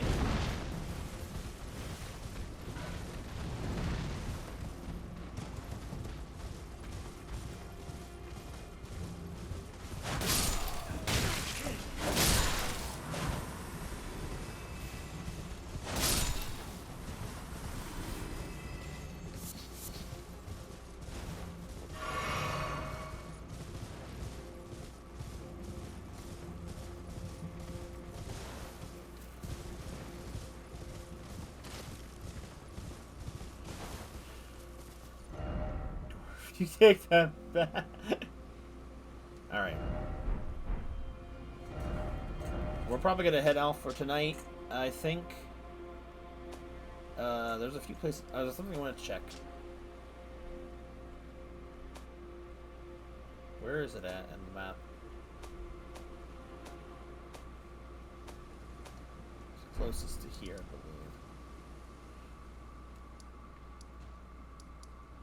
believe. No. Jarberg, here we go. We have stuff to do here.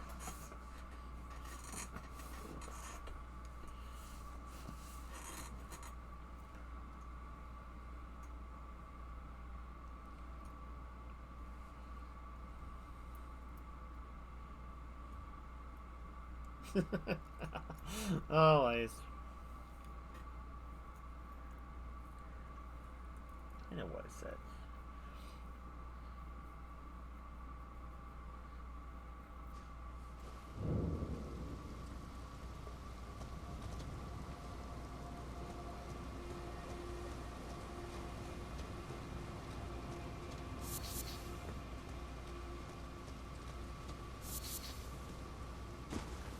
How's it going, Jar Boy? Oh, hello again, cuz. I'm happy you came back. I have good tidings for you, cuz. Have you noticed the rare flowers growing in this village? I asked the villagers if you could pick some of them, and they said you'd be very welcome. Thanks. I kind of been doing that already, but thanks for the permission. Go on, cuz. You really should pick some of our flowers. Who knows? They might be of some use.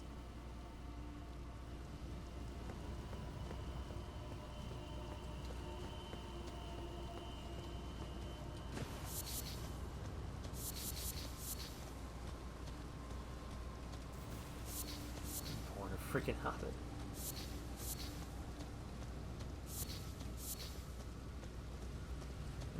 Maybe it's oh, they're dancing the sunflower. Dude, like every freaking flower in the game grows here. You can pick some. Aqua picks literally every flower possible.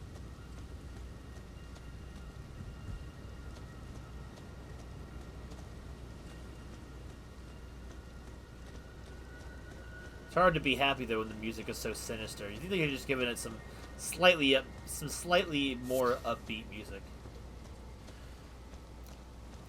It's kind of funny though. It's like the idea is that like Aqua's kids, like her oldest is like probably the shortest of her kids, while her youngest is absolutely a monster in terms of height.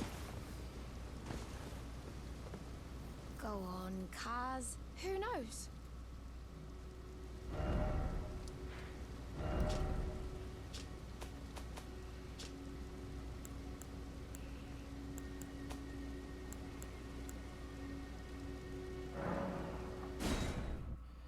I'll do one more of the little dungeons, and I think we'll call it then. And also,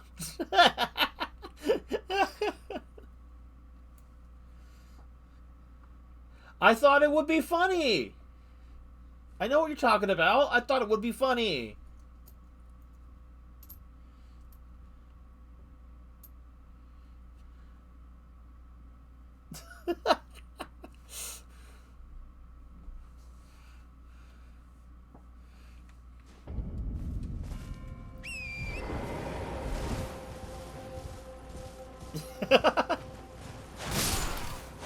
Totally what you were reacting to as well. I understand. Dude, there's these shadow dudes walking everywhere. Adjusts monocle.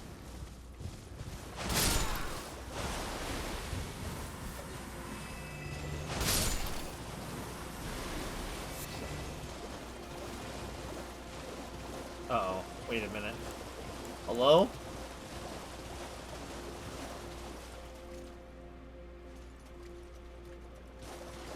Are you... Oh, you're alive. You're alive.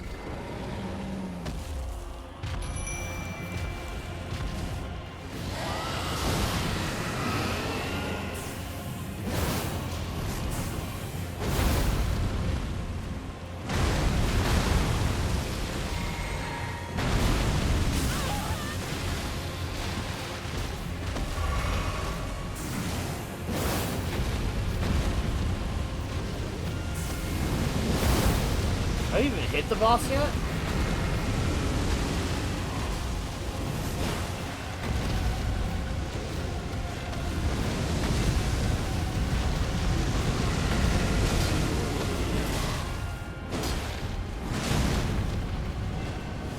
The Ghost Flame Dragon.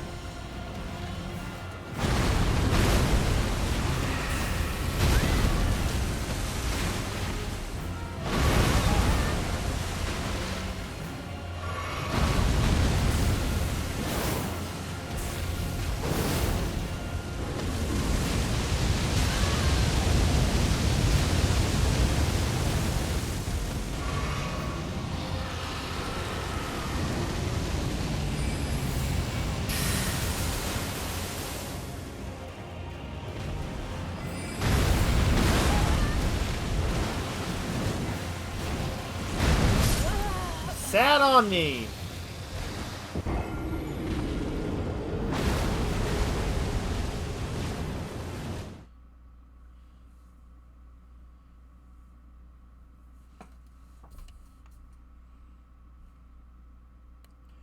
Or giant, it just sounds like it's short.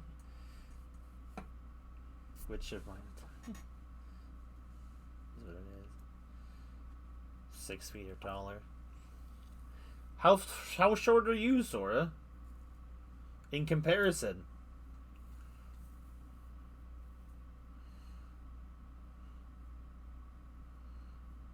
Bro, I'm over here just like knocking at 5'11". If I had a light sword, this would be a little bit easier.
Those are maggots in its eyes! Gross!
Bro, shrank?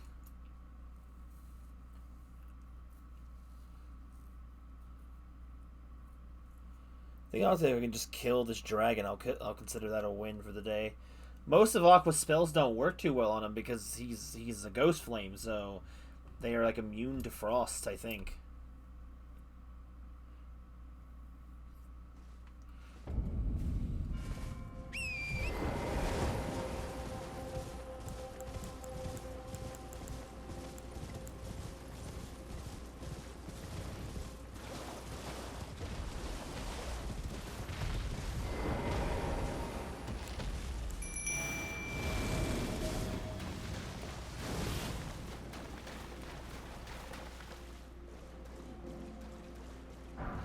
great katana.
Aqua, what are you doing? No emote.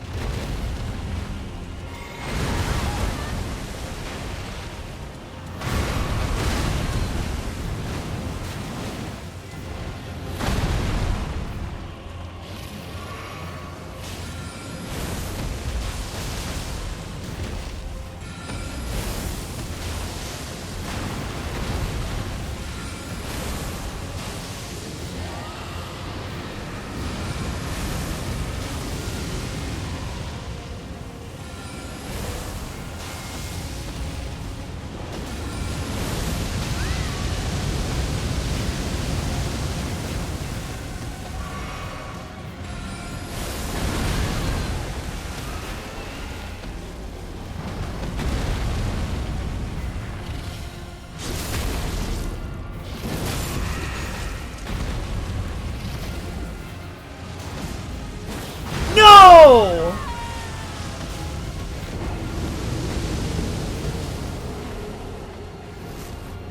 You've got to be kidding. Happy Valentine's Day.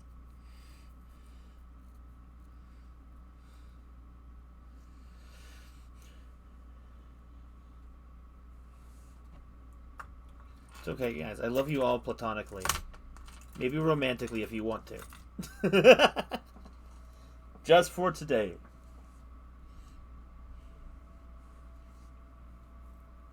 Happy Singles Awareness Day.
What?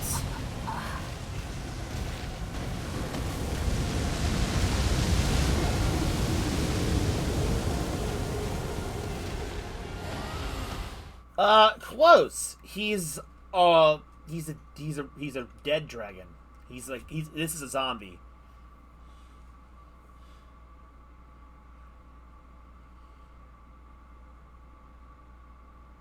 That's something worth looking for than just a ton of chocolate. Some places discount it the same day, if they, all depending.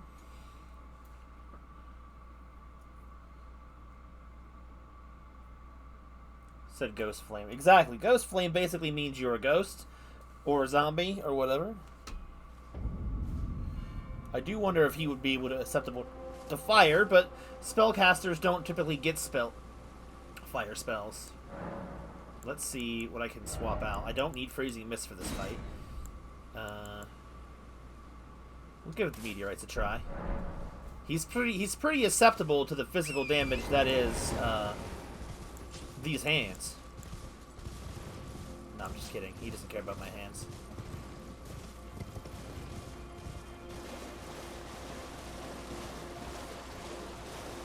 Now, if I had a holy weapon, that'd be great, but...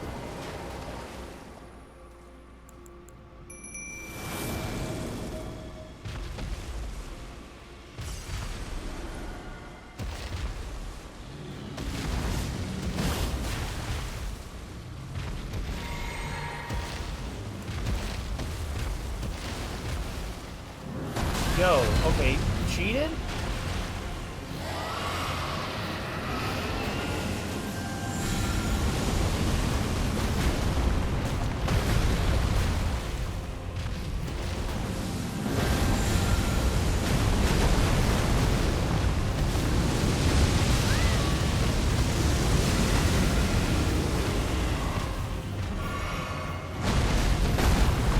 Fine, I'll do the Ghost Flame myself.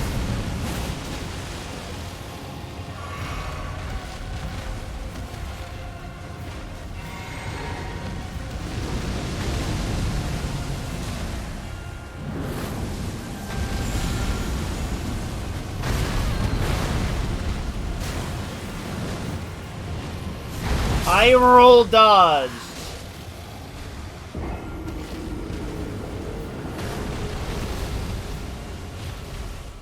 Fine, I'll do it myself. Dies.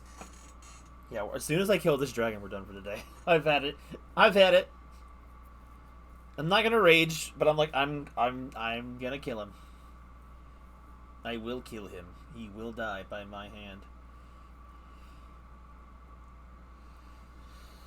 I can't tell what does more damage, meteorite or starfall, because it's like, or meteorite or whatever, rock sling. That's the one it was, I think. I don't remember.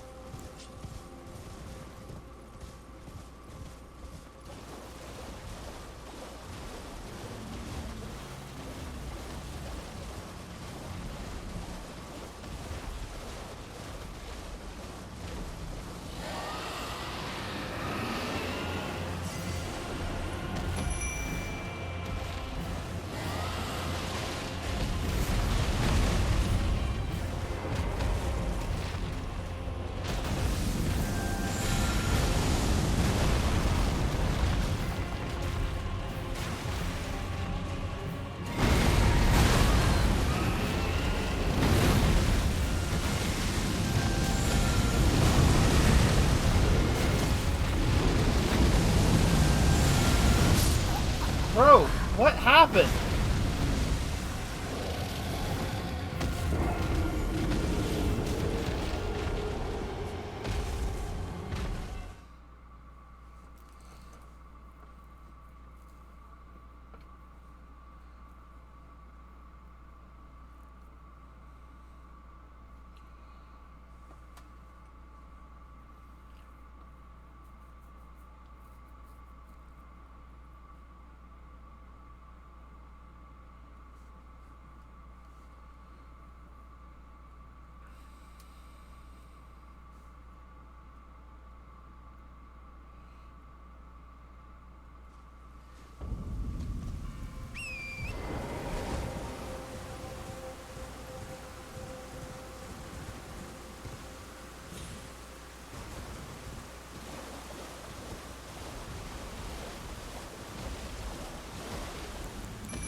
not using meteorite anymore.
I can.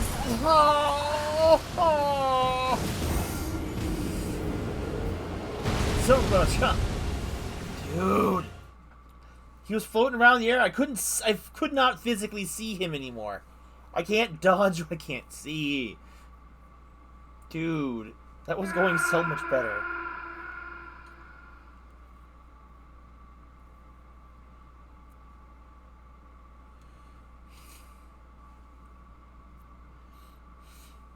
Ain't no way I fought him back.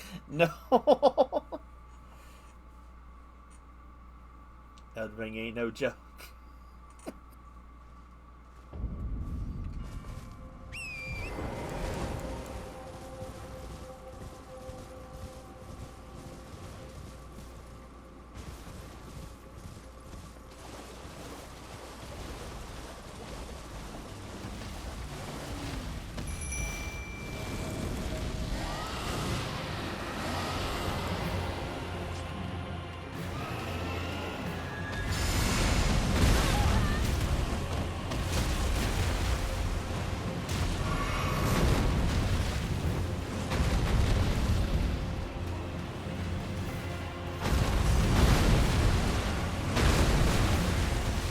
Wrong one.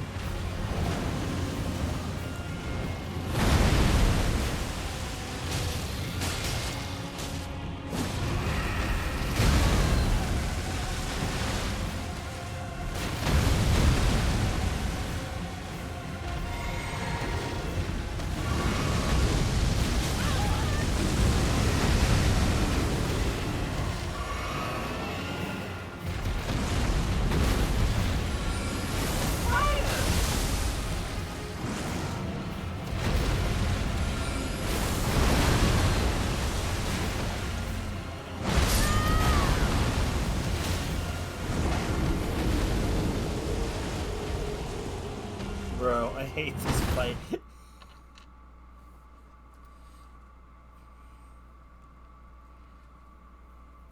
What I hate about it most is that I almost beat him like twice already. I hate it when I get that close and it's like, you know you can do it if you just believe hard enough.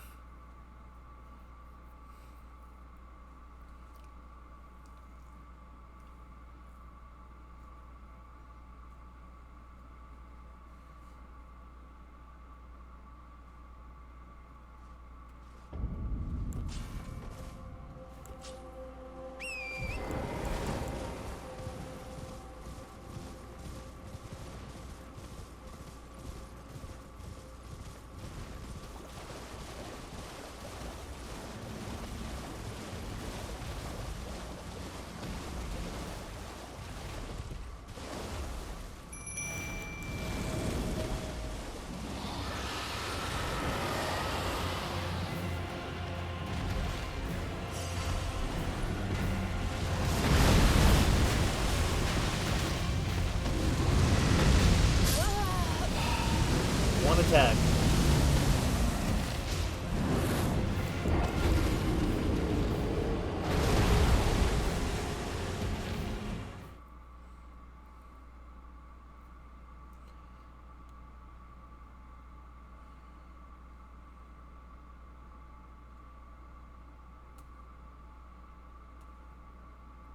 I have an idea.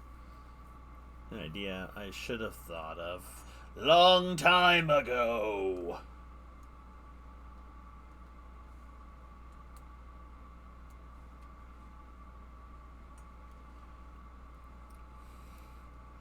I need a tactic to work on those who live in destined death.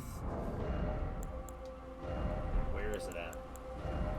Well, actually, I can keep it, might work.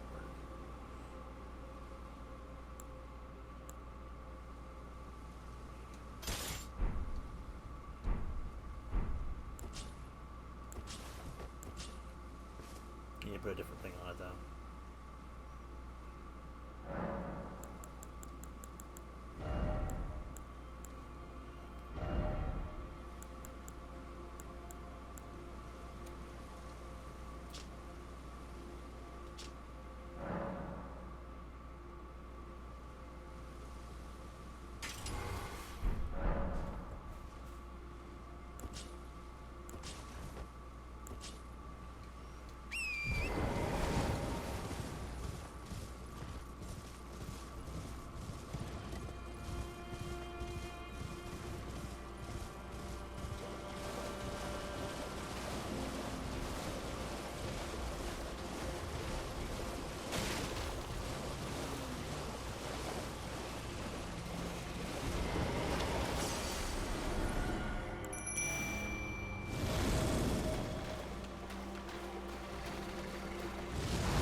Yo, blood!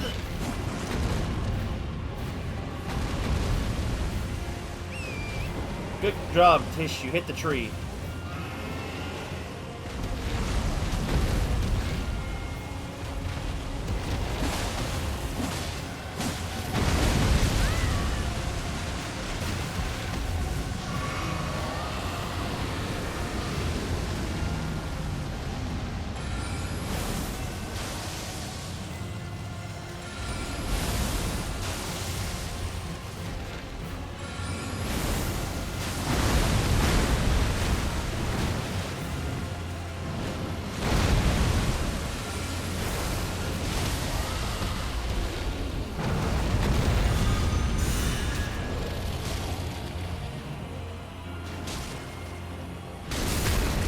Yeah! Kill him!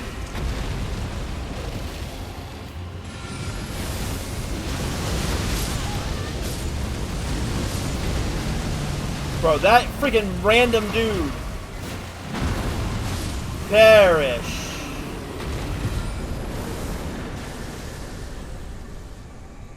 The lightsaber's all I needed.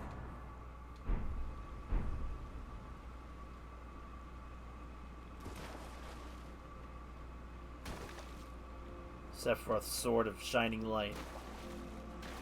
Dude. Why is the map zoomed in so much? Dude, the difference just slapping on lightsaber and it was done. I forgot I could just do that. Like, I'm thinking like the whole time, it'd be really good if I had some faith weapons right now, some holy weapons. Like, oh wait a minute. I could just slap the lightsaber on. And it was over. I didn't even really need much magic. He was blitzing his health.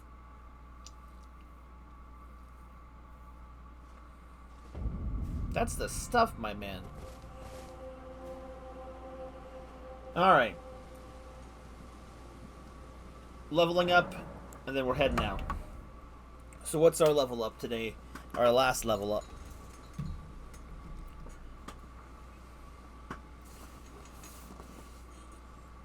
Intelligence. Sora is like intelligence maxing today.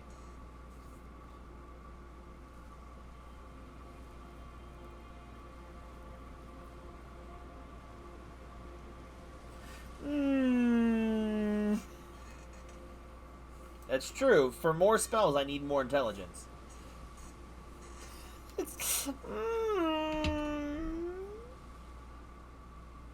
Arcane. Alright. We haven't had an arcane in a while. So, alright. Heads or tails? Sora? Where did it go? There it is. It was heads. Feet! Thanks for playing.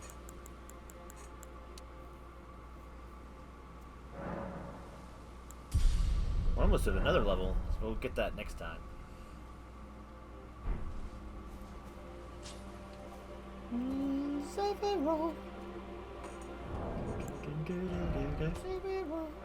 We almost hit 100 hours, bros. We almost there. We almost did it. So I'll probably continue some Bloodstained on Sunday. I can make these without too much consequence. I was going to reflip, but when I could see it clearly landed on heads, I'm like, alright, I think we'll just take this one. So have a good night, guys. I'll see you guys Sunday. I will have to work the dreaded retail world on Valentine's Day, so that's going to be real fun. So have a good night, guys. I will see you guys in the next stream. Bye-bye. Have a good one. See you then. Congrats. Congrats, Sora. You made it to the end of the stream. Claps for Sora. We don't have to have a VOD Sora this time.